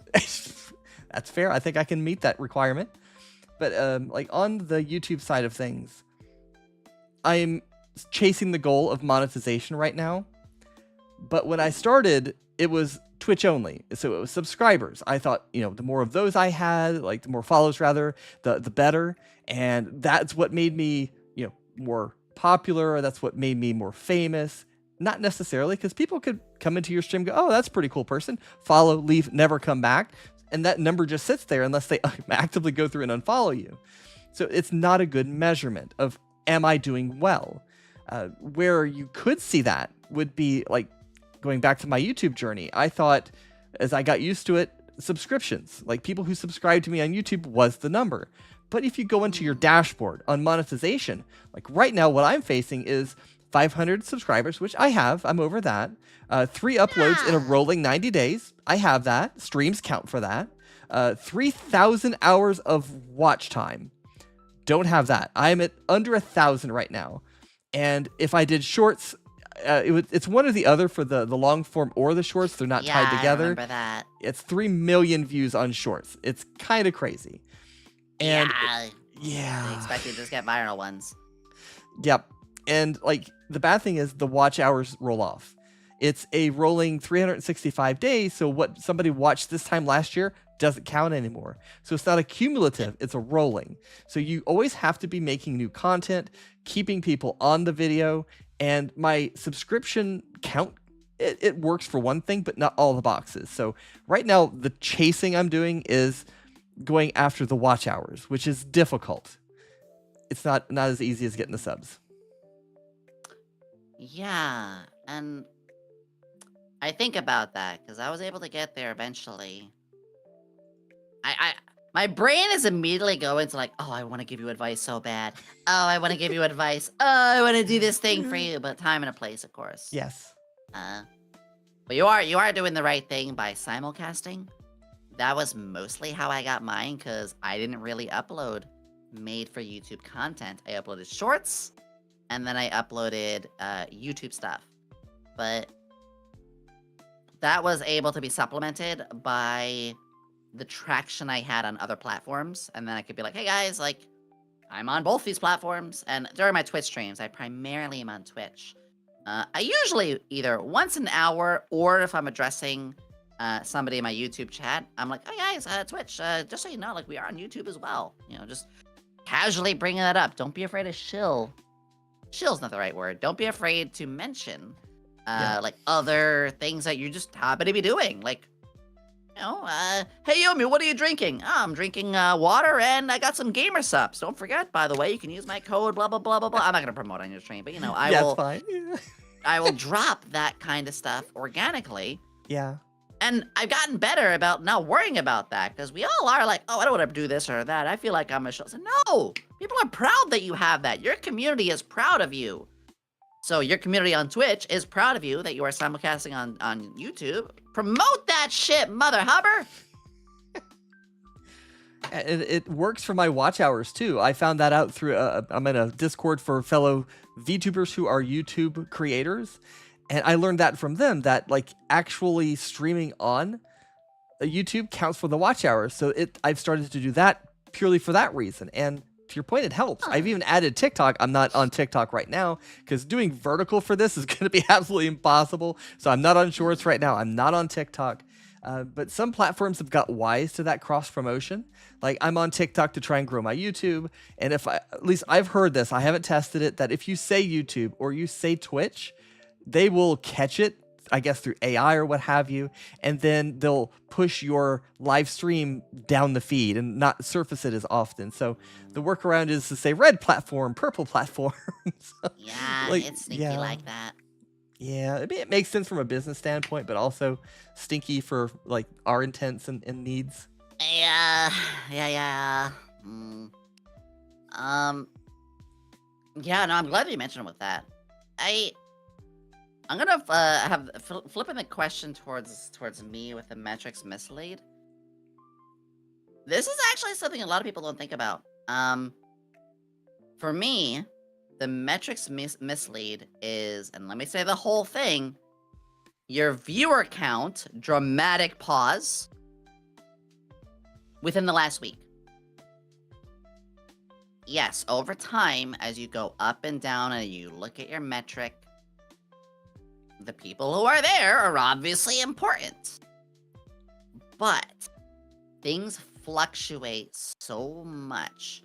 If you look at just your last stream and be like, wow, these numbers are dog water, then you're going to be hard on yourself. You're going to think the next stream is a make or break, and you're going to feel like everything's falling apart. But literally, you go live the next day, like, oh shit, my numbers are fine. What happened? Oh, I guess it was just, oh, it was a holiday. Or, oh, Yes. one of the top 10 VTubers just debuted a new outfit that day, and I didn't know about that. Or, oh, I guess chat just doesn't like this game. Don't look, please, I implore you, do not do a stream and then immediately look at the numbers and how it performed. You will hate yourself 9 times out of 10. Yep. Instead, wait for the end of the week. I do my VOD overviews tomorrow, every Monday. It's gonna be real easy for me this week, actually, because I was on vacation. You go over it all, and then I look at all, and every time I'm gonna be like, Tuesday was good. Ooh, Thursday was real rough, and I said, holy shit, Sunday was amazing. And I was like, oh, averagely, good. Average of that week, good. You just don't look at the metrics of your prior stream. Please. I'm glad you mentioned the seasonality and the holidays, because, like, again, me being a data fox, you cannot look at such a small, minute level. Like, I work at large company XYZ, and we cannot look at the week too early. We have to look at the week after it's done to be able to say, was this a good week? Was this a bad week? We can look at, like, the early part of the week, like the first half, Monday through Wednesday, and go, how are we trending? Does it look like this is a good week? Does it look like this is a bad week? And what can we do to mitigate that? So we can twist our approach based on certain things. That works for a company with a lot of data coming in, a lot of numbers. But how I would retool this for a small streamer would be very similar to what Yomi said, is that you don't look at every single number that pops in. I'll use myself as an example. Very early on, before I was the fox that you see, I was watching my Twitch viewer count like a hawk. It was prominently displayed, and I always stared at it, and I gauged my self-worth on that. If I lost somebody, my mood tanked, my stream tanked, etc. So look at it at a higher level. If you do a lot of streaming in the week, look at the end. Like Yomi said, how did my week go? Wonderful. Great. What did I learn? What can I improve on? What worked? What didn't work? And then move on to the next week. If you stream less, like I currently stream once a week, just because I'm trying to focus myself on long form videos right now. And until that really takes off, I'm not really giving myself that time because I need to rebucket. Then for me, if I looked at a week, I'd be like, yep, that was Tuesday, and I wouldn't gain anything out of it. I might have like hit a holiday, maybe in the US, maybe in the UK, maybe where like my normal viewers come from. And that would have pulled people away. Or to Yomi's point, maybe there was a debut or something else happening at that exact time that I had no idea about. So don't make your numbers your end all be all. Let them be guideposts. Let them be signposts that point you toward what's working, what's not working, and how you grow. And I will step down off my data box. No, I love that. The data box, the data fox. That's always what I like to see. Yeah. I'm stealing that. No, that is perfect. I love that you brought up the watching your numbers closely. Yeah. I have like one or two friends who are invulnerable to that feeling. Good for them. But otherwise, yeah, I do tell people all the time, like, turn it off. Uh, Yep. it will tank your mood. Not to mention that viewer count takes up to a minute to update. I have Yep. seen. I'm gonna add. I have seen people who have their viewer count up and it shows 0, so they're not really entertaining. They do not talk. They're just like, and then Yeah. they I'll get wait that for somebody. one viewer. Yeah, Yeah. but then they get that one viewer, and then they start acting all wacky, and then they watch a minute later, that viewer is gone. Chances are, that one viewer popped in when you were still stone-faced, because Yep. Twitch can take up to a minute. Not even Twitch, YouTube too, to recalculate your views. Yep. Anyway, They have a certain metric of X amount of seconds or minutes before they count that as a viewer. It's not as soon as it loads, oh, you got a viewer, like we would anticipate. So, yeah, yeah. exactly. As for the other question, or other side, what metric you can't ignore, that's a tough one, because I study all of them. I tend to go into the deeper part of my analytics, and I think for me, the one that I look at the most is shared channels. So you see, when I go to my shared channels, it will show me like, oh, so far for this month, you share viewers with 24% of person A and 16% with person B and stuff like that. Well, what that tells me is there is stuff that people like that so and so is doing that and they like what I am doing, and it tells me kind of more like, hey, if I'm running out of ideas, or I can talk to that friend, or maybe I should collab with that person because we'll both benefit. I think when you learn what your audience likes, this goes, especially with the other streamers, if they watch you and they watch that person, like chances are there's something in common. Adding to that too, you should also update your recommended channels. That's right, your recommended channels. That's what people can check out when you're not live. Change it to those people, because chances are they'll check out that channel, but they'll check out that channel finding similar stuff that they like. And if the people are watching both that channel, but also yours, like, it will be a feedback loop. It'll be this. That's probably the best word I can use. It's a positive feedback loop between the two channels, and mutually beneficial. But also, like, I just want it to be also genuine. Like, please do not be like, ooh, they watch all this person, I'm gonna go there and poach their viewers. Like, nah, fuck that. You can get out of here with that stinky behavior. I don't want that. But I do like that you can look at it and realize, oh, there is a crossbreed time to make a baby. Hold on, what the fuck did I just say? Oh, God. Oh, we're going down some Full Metal Alchemist level roads right now. Yeah. I hope that makes some form of sense. Maybe I didn't explain it too deeply in detail, but the notion of shared places and shared audience should be more, like, capitalized can be such a dirty word if not used right, but I think it's used okay here. It's like similar to other things we've said tonight, as well as like when you collab with somebody, you want some similar vibes with that person. And when like you're looking to like find somebody that you want to watch, odds are like who I watch is going to be very similar to me. I mean, I watch you, and we're fairly similar. So Yeah, like, I watch you too. oh, I know you've snuck in. You've literally poked my butt like 3 or 4 times tonight. And I'll do it again. Yeah, I do not doubt that 1 minute. But it's I don't think it's necessarily like stealing or anything kind of like bad, because like things that I do may work for somebody who's similar to me. And I mean, that's how what content creation is anyway. If you take music as an example, there's no true unique songs anymore because we've made music for so many hundreds of years that it's all different Oh, takes on yeah. different things. And sure, there might be a new kind of, oh, that's different kind of a twist, but it's still roughly the same thing as, composer B, composer A, what have you. So we're just kind of going, you know what? I learned something from that person. We're similar enough that I think that idea will work for me too. Hmm. Yeah. That's a nice healthy way to look at it. I think people should, of course, like be careful to not impose, not impede. But yeah, I think it's just really good when that stuff is shared, and give love back to it too. I Yeah. don't have anything further to add to that one, but it's. I think again, people get surprised when it's like, oh, look at your shared channels. People are like, yeah, A, some people don't even know what that is. B, some people are like, how does that help me? And it's like, well, you're literally learning what other things your community likes. Yeah. That, and if people continue to like person A, that's on your recommended, and you support person A, that will continue to support both you and also person A. Like, it's a whole big support loop like that. Yep. Symbiotic, not parasitic.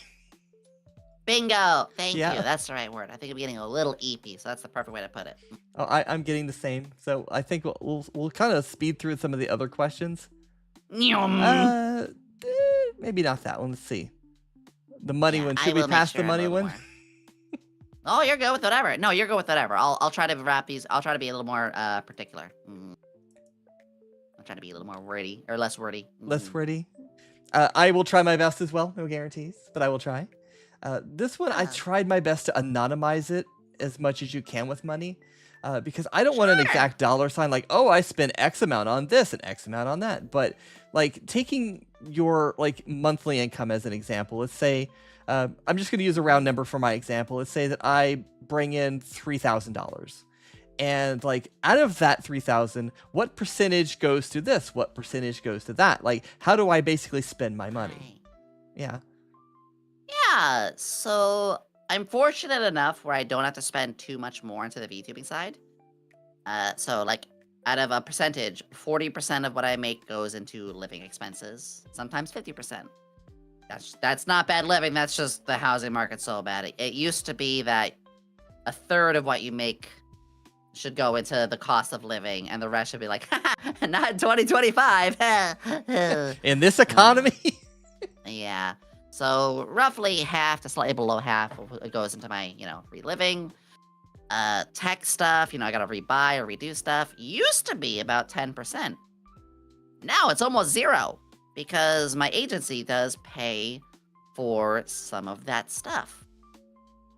And the community will help me out with the rest. Artwork, I do like to get things for art or things to redo to my model a little bit, things like that. Probably like another 5% there. Again, my editor is paid by the agency, but if I want to do more than my 12 shorts, that'll come out of my pocket. So maybe once a month, that's another like 2 or 3%. What else? I like to do a lot of personal projects. For instance, I have a new model coming for Halloween. I do a Halloween outfit every year. That's my own thing. That for that month is pretty much like, most of my extra money for that. That's most of my like 40% of like income right there of the extra. That's like my treat for the month. But then there are the other like 30 to 35% of what I have. I tend to try to save, or I get more artwork and stuff, or I will buy games. Games is a big thing too. Thankfully, the agency supplements a lot of that nowadays.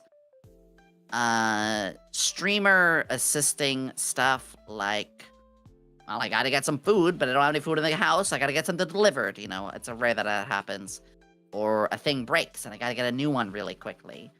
Or just stuff that assists with the stream that you might not expect. Little accessories. Hand Right. cam stuff. Stream actual like 4 stream items. Would be funny foods to eat.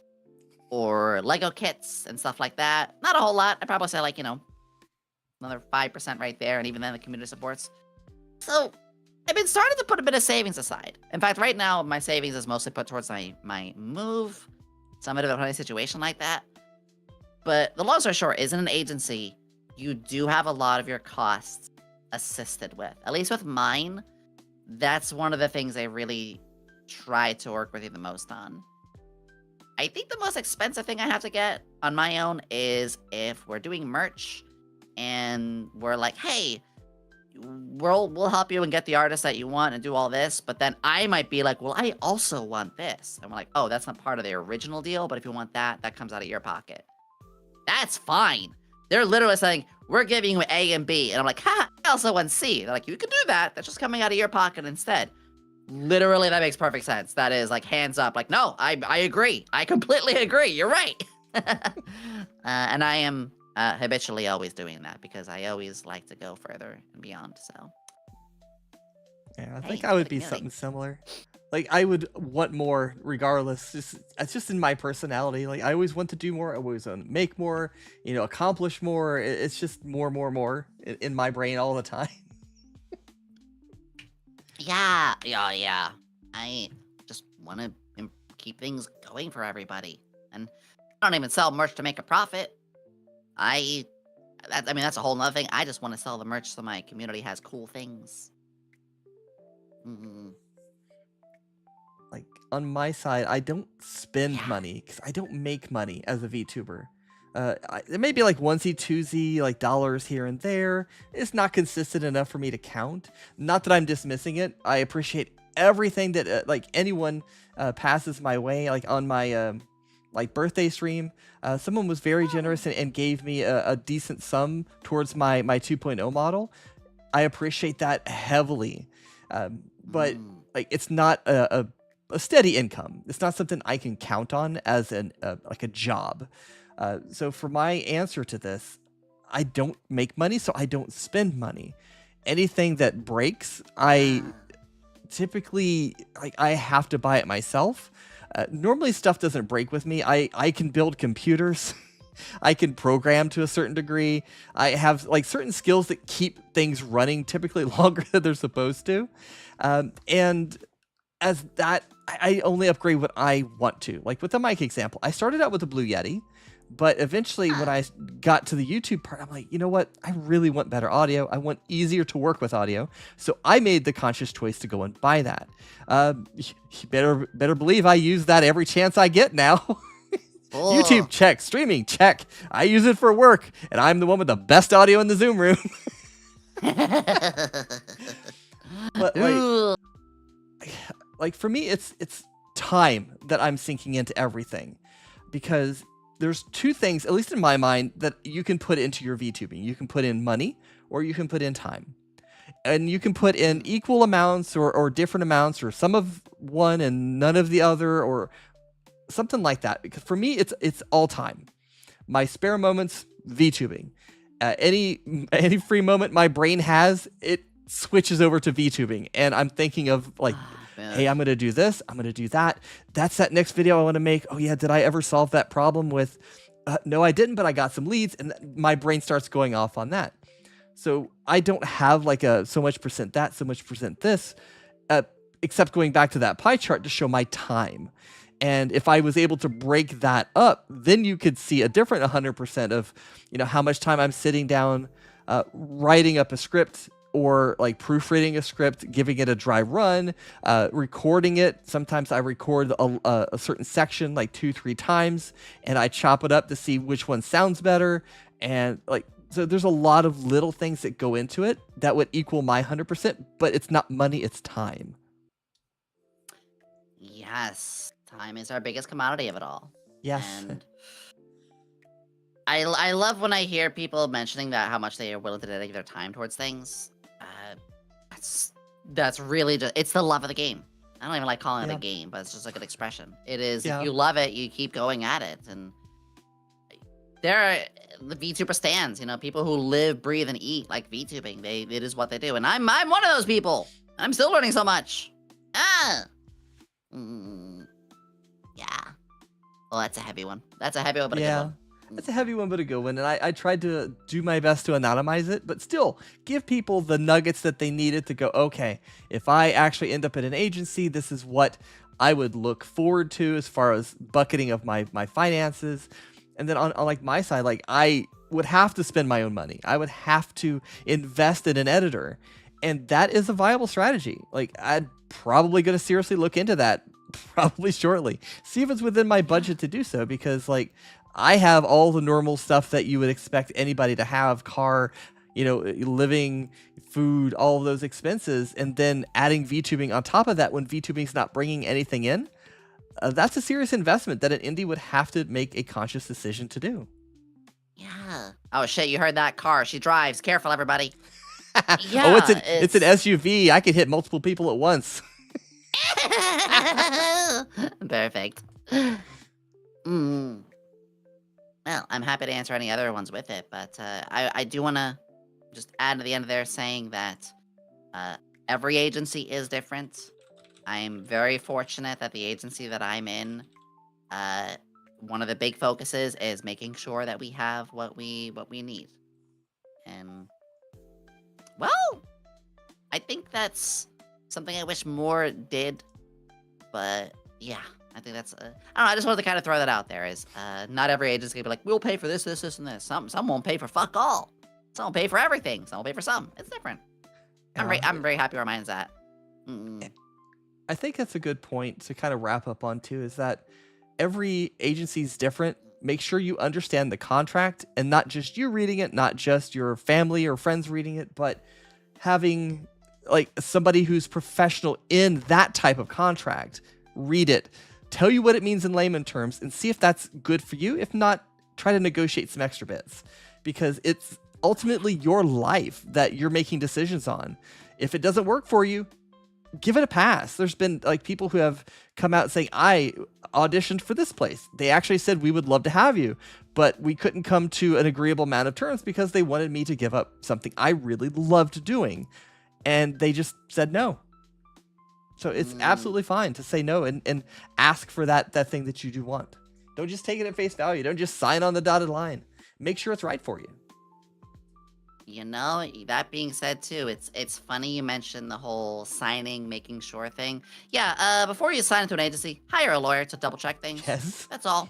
That's it. Just no fluff, no curl. Just that's it. Please. And make sure it's the right kind of lawyer. I'm not a lawyer expert, but there's some that are in for like traffic law, and some that are in for business, and some that are in for talent. So you need to get the right kind. Not just any will do.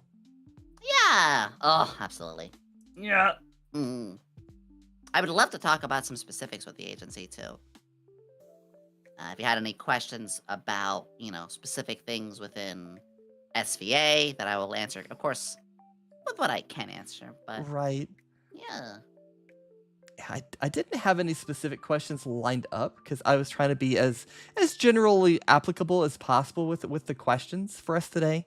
So I don't have anything specific, but if chat has something, happy to grab that. Yeah. Because I want to say, as I've expressed a couple times before, actually I can make this a nice little bow on top of things if you don't mind. Yeah, go for it. Every agency is different. It is why when people may judge the actions of one agency, they should not judge the actions of all. It is why in current events, as a few agencies have fallen apart, that it does not reflect that of all of them. It is unfortunate that there are rough ones out there. Some people are practically a prisoner to a contract, but that is extremely scarce. And the only reason you hear about it is the same reason you hear about every bit of bad news is, well, it's news. And news is seen. When things are good, you don't hear about it because most of the time it's good and people are trucking along. I am very, very fortunate to be in a very reputable and amazing agency for what it is. The big reason that I felt comfortable right off the bat was because, the person who's running it it's Flork of Cows. It's a person who has been doing things for over a decade with zero drama, zero issues, and I am happy to say is a genuine friend. Mother Hubbard took me out for hot pot before scouting me. It was really nice to get to know them.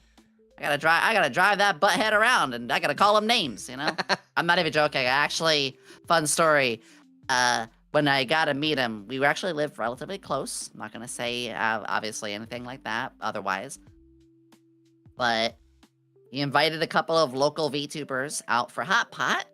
Invited me. Apparently, he lived along the way to the hot pot location. So I was like, Flork, I'll just pick you up if you want. And he said, I'm down. He didn't even question it. He was like, I'm down. Here's my address. I was like, oh, that was easy. I wasn't trying to be weird, but like I was. Yeah, okay. And I did. I drove. I picked him up. We went to hot pot. Had a great time. He invited me to another hot pot about a month and a half later, and that became a way of scouting, actually. Now, every agency, though, like I said, is different. There will be agencies that do auditions, and they will have an already predetermined design. There are some that will do auditions, and they have rough ideas for a design and let you do input. There are people like mine where they will either scout you or adopt you, which is awesome. There's agencies where it's mismanaged. There's agencies where there's not a lot of transparency. There are agencies where transparency is in weekly checkups. There are people who are quietly in agencies who are hurting.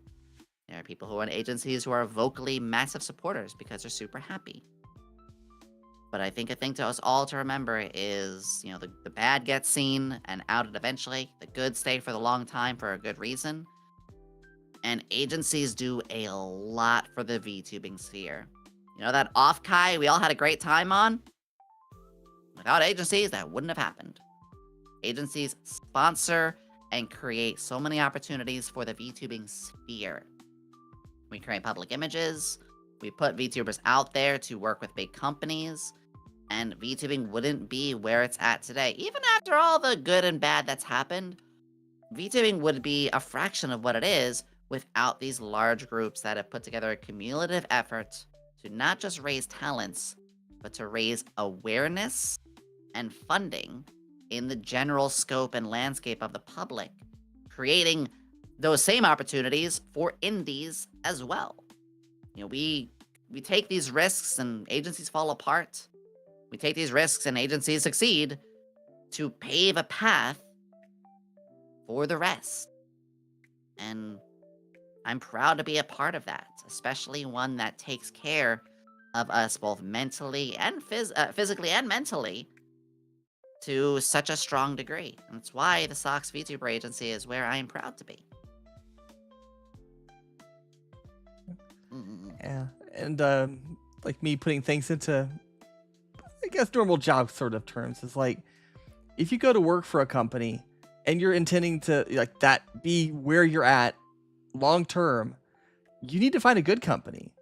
So this is why, like, whenever I have historically looked for a different job in a different company, I look that company up.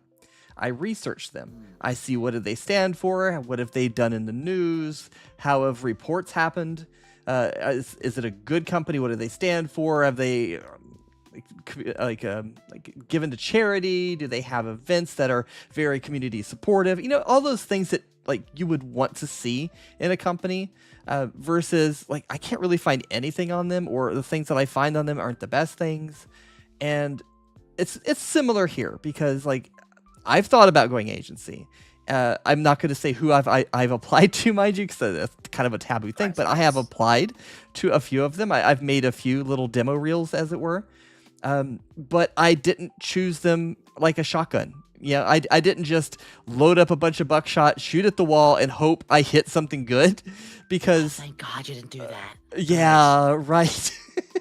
There are people I see do that all the time, and I'm like... Yep. Going in and it's I'm sorry, I didn't mean to interrupt. No, go ahead, please. No, you're good. You're good.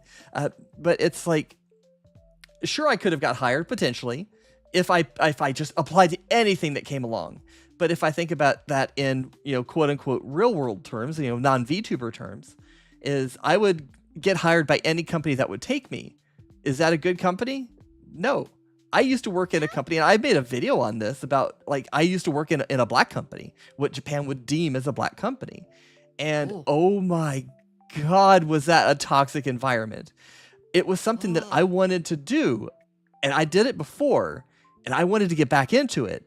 And I'm like, oh, that company's hiring somebody I know is in there, and they want to hire me because they know my good work. Wonderful, let me get in there. And I got in there.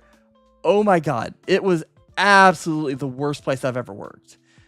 Did I get to do what I wanted to do, what I love to do? Yes, absolutely. Do I love that anymore? Hell no. It ruined it for me. So choose where you go very carefully. Sorry. No, don't be sorry. I'm glad you said that. The shotgun approach is not good. It is joining an agency is applying for a job. Yep. And, just because you want to work in a company doesn't mean you should apply to every part of it. It's like wanting to be a computer programmer and you just sign up everything you can, and before you know it, yeah, I'm working in a computer programming office, but I'm a janitor. Shout out to our janitor, so that's thank you for what you do. But that's not what you wanted to do. It is very important. I will not say names, but I have seen numerous people who have joined agencies and months later are unhappy. I have friends who have mentioned their unhappiness. I have friends who have mentioned how flippin' happy they are. I have some who are eager to get in. It's all over. But there are a lot of good ones. You really should be careful. And also, there's a lot of benefits to staying indie as well. Yes. Joining an agency is not instant success. And it is the agencies that people do see pop up that are instantly successful that usually have massive debt issues and management issues and will fall apart in a few years. That is something to be very careful of. An agency is out there and they take on 14 talents in their first year. Uh-oh. But, the ones who have, maybe one gen a year and really give those talents time and then go back and give new models to their first gen, like 2 years in and stuff like that. I have full confidence in that. That's really good. They're caring about the old ones, and there's just so much. There is no immediate answer. There's just so many little nuances. But I say before any move you do make, talk to people. Talk to people. Absolutely. I guarantee there's gonna be some people in agencies who are happy to talk about stuff. I'm in an agency. I'm here talking about it on 4 hours straight. There's plenty of folks who are happy to do so. Don't be afraid to ask around. Yeah, it's like my weird brain, the way it works is thinking sure, you could work at a fast food place, but fast food place A will give you a little metal basket to get the fries out of the hot grease. The other one doesn't even give you that. Yeah. They just say good luck and pat you on the back. I've seen something like that. Yeah. I've genuinely seen something like that, and it's rough. But not, like I said, it is actually, the bad ones is actually a minority. There are, random example. Everyone hears Dungeons and Dragons, and they think Dungeons and Dragons is all there is for tabletop. No, Mother Hubber, there are thousands of systems. You just don't hear about them because they don't get the spotlight. Just like how people think agency. So we got Hololive, and there was VSojo and Niji Sanji. Okay, that's it. It's no, there are thousands of agencies. You just don't hear about them all. They're out there. Maybe not thousands, but I would say hundreds, to give more example. But yeah, it's a good way to wrap that sentence up with it too. Ugh. I'm getting a wee bit tired, actually. Same. If you that EP time. There's been a couple of times my mouth is open, but no sound just came out. It's because I muted and I yawned because it's been 4.5 hours plus at this point, and even more for you. So you've got way more energy than I have. So definitely appreciate all of that. Thank you. I blame the fact that I've been on vacation. I'm gonna need another vacation now. Me. And I am the cause. No. I just love to yap and teach. And I love to listen, too. I loved getting a chance to listen to what you had to say, because it was it's a reminder of how things are on the outside, too. And I want to say, from the outside, most of us as agency people, like, we're just as much in the other spheres as we are in the middle. We do not close ourselves off and be like, ooh, you're on the outside. Ew. It's like, no, I close myself out. I'm like, I'm gonna hang out outside now with indies as well. Good. We're here on both sides. Mm. Yeah, I think to be successful, you have to kind of straddle the middle. Like, you have to be a little bit of Yeah. everything. In the middle. Yeah, exactly. Very important with that. And most of us do. Random fast example, meet and greets. We had meet and greets a couple days ago from Kawa in San Japan. And the meet and greets had plenty of agency VTubers, but it also had plenty of indies. A nice mix of both on the same screens. And again, those meet and greets wouldn't happen without agencies. Those opportunities are, we are happy, most of us agencies, we are happy to provide opportunities for indies just as much. Contests, galleries, the meet and greets, opportunities, conventions, and more.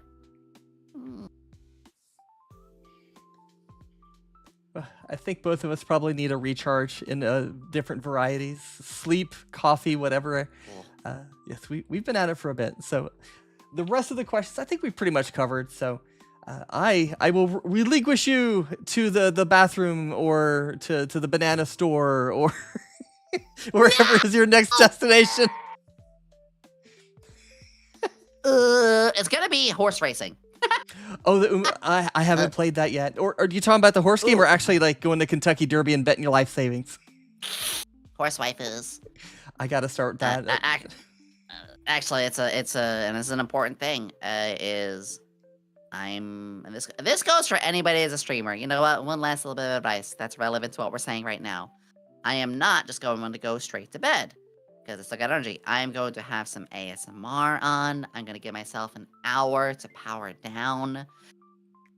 I think a very important thing for streamers and people is to do exactly what I'm about to do, which is please give yourself that at least half hour, dim the lights, have a book on, have ASMR, put the night mode on your PC monitor, night light, so it's like, less blue, whatever, I forget the red thing in your eyes. Just, please, for the love of God, give yourself a little cool down. This is coming from a workaholic.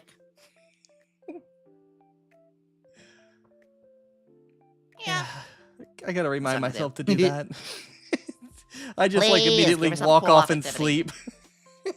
Give yourself that cool activity. Your body will thank you. Yeah, so that's what I'm gonna do. Yeah. I want to say thank you. Yeah, thank you for being here. I appreciate it. We finally got some good time. I'm happy. Yeah, come here, you goober. Thank you. I was so happy we did. Big loves. It's been fantastic with you. Yeah, likewise. You're the best. Well, hang out again soon too. Yeah, absolutely. You can't get rid of me that easy. Just one stream and I'm gone out of your life. Yeah. Thank you so much for this wonderful opportunity, and I hope everybody had a chance to learn things, and maybe you can spin it into whatever content you want, of course. Yeah, I'm gonna go to Sleepy Time Junction. I forgot I had this as well. I want to do something about this. Hold on. Uh-oh. Let me just. Ah, fuck. Well, shit, the dojo needs a new wall now. Yeah, I should probably go. Yeah, probably before more property damage happens over here. But thank you for having me. Yeah, thank you for being here. It's been a pleasure. It has been. I'm going to be on my way now. Good night. Good night, Yomi. Good night. Bye-bye. Bye-bye. Yeah. What is that? What is that?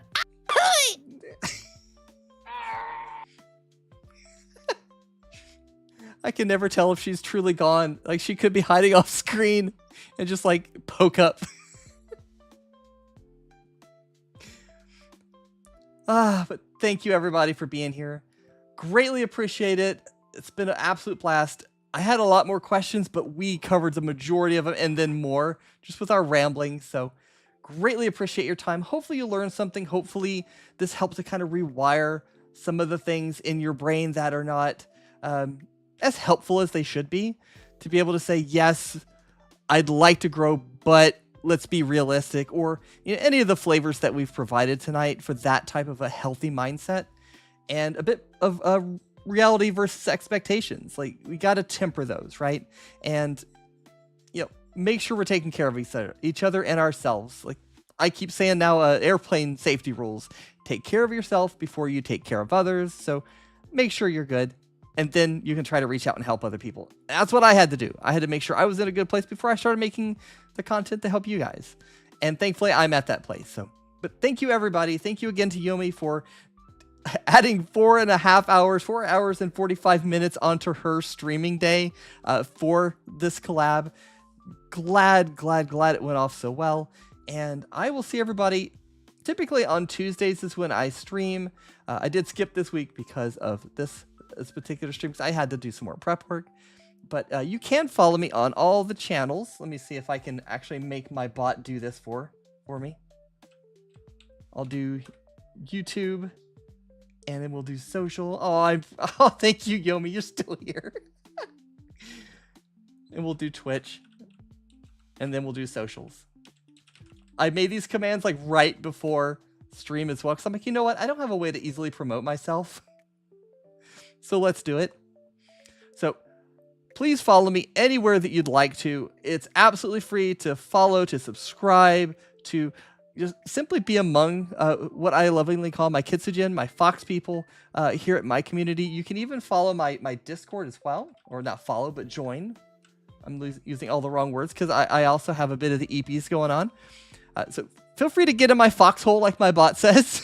That's literally the name of my Discord, where we try to help each other out. We are cozy. We're super accepting. We've got tons of stuff for you to do. And I'm wanting to bring up a watch night sometime soon. We got to pull up something and vote on it to kick that off. Maybe we do that once a week, once a month, depends. But always looking to do more things. Happy to have you if you decide to join or follow or subscribe in any way, shape, or form. Greatly appreciate it, and hopefully I see everybody a bit later. On the Twitch side, let's see if I can find somebody to raid into here. I don't like their native interface for this, so let me pop over to a browser window, refresh, and see who's going. And also thank you to all the new followers. I did turn that notification off partway through because I didn't want it to distract from like what we were doing, the visuals on screen and such, so I didn't see all of them. I will go back through. I will look at everything, and I greatly appreciate everybody who has followed tonight. I don't see the subscriptions on YouTube. I haven't set that up yet, but if anybody did, greatly appreciate those as well. And let's see here. Who can I surprise tonight? Looking through my thing. I know who. One of my friends, Strawberry Cherry, she took a bit of a hiatus and came back, and I see that she's streaming right now, and I would love to send some love her way. So let me give the Twitch people a raid message here, if you have access to it. If not, just feel free to copy the text.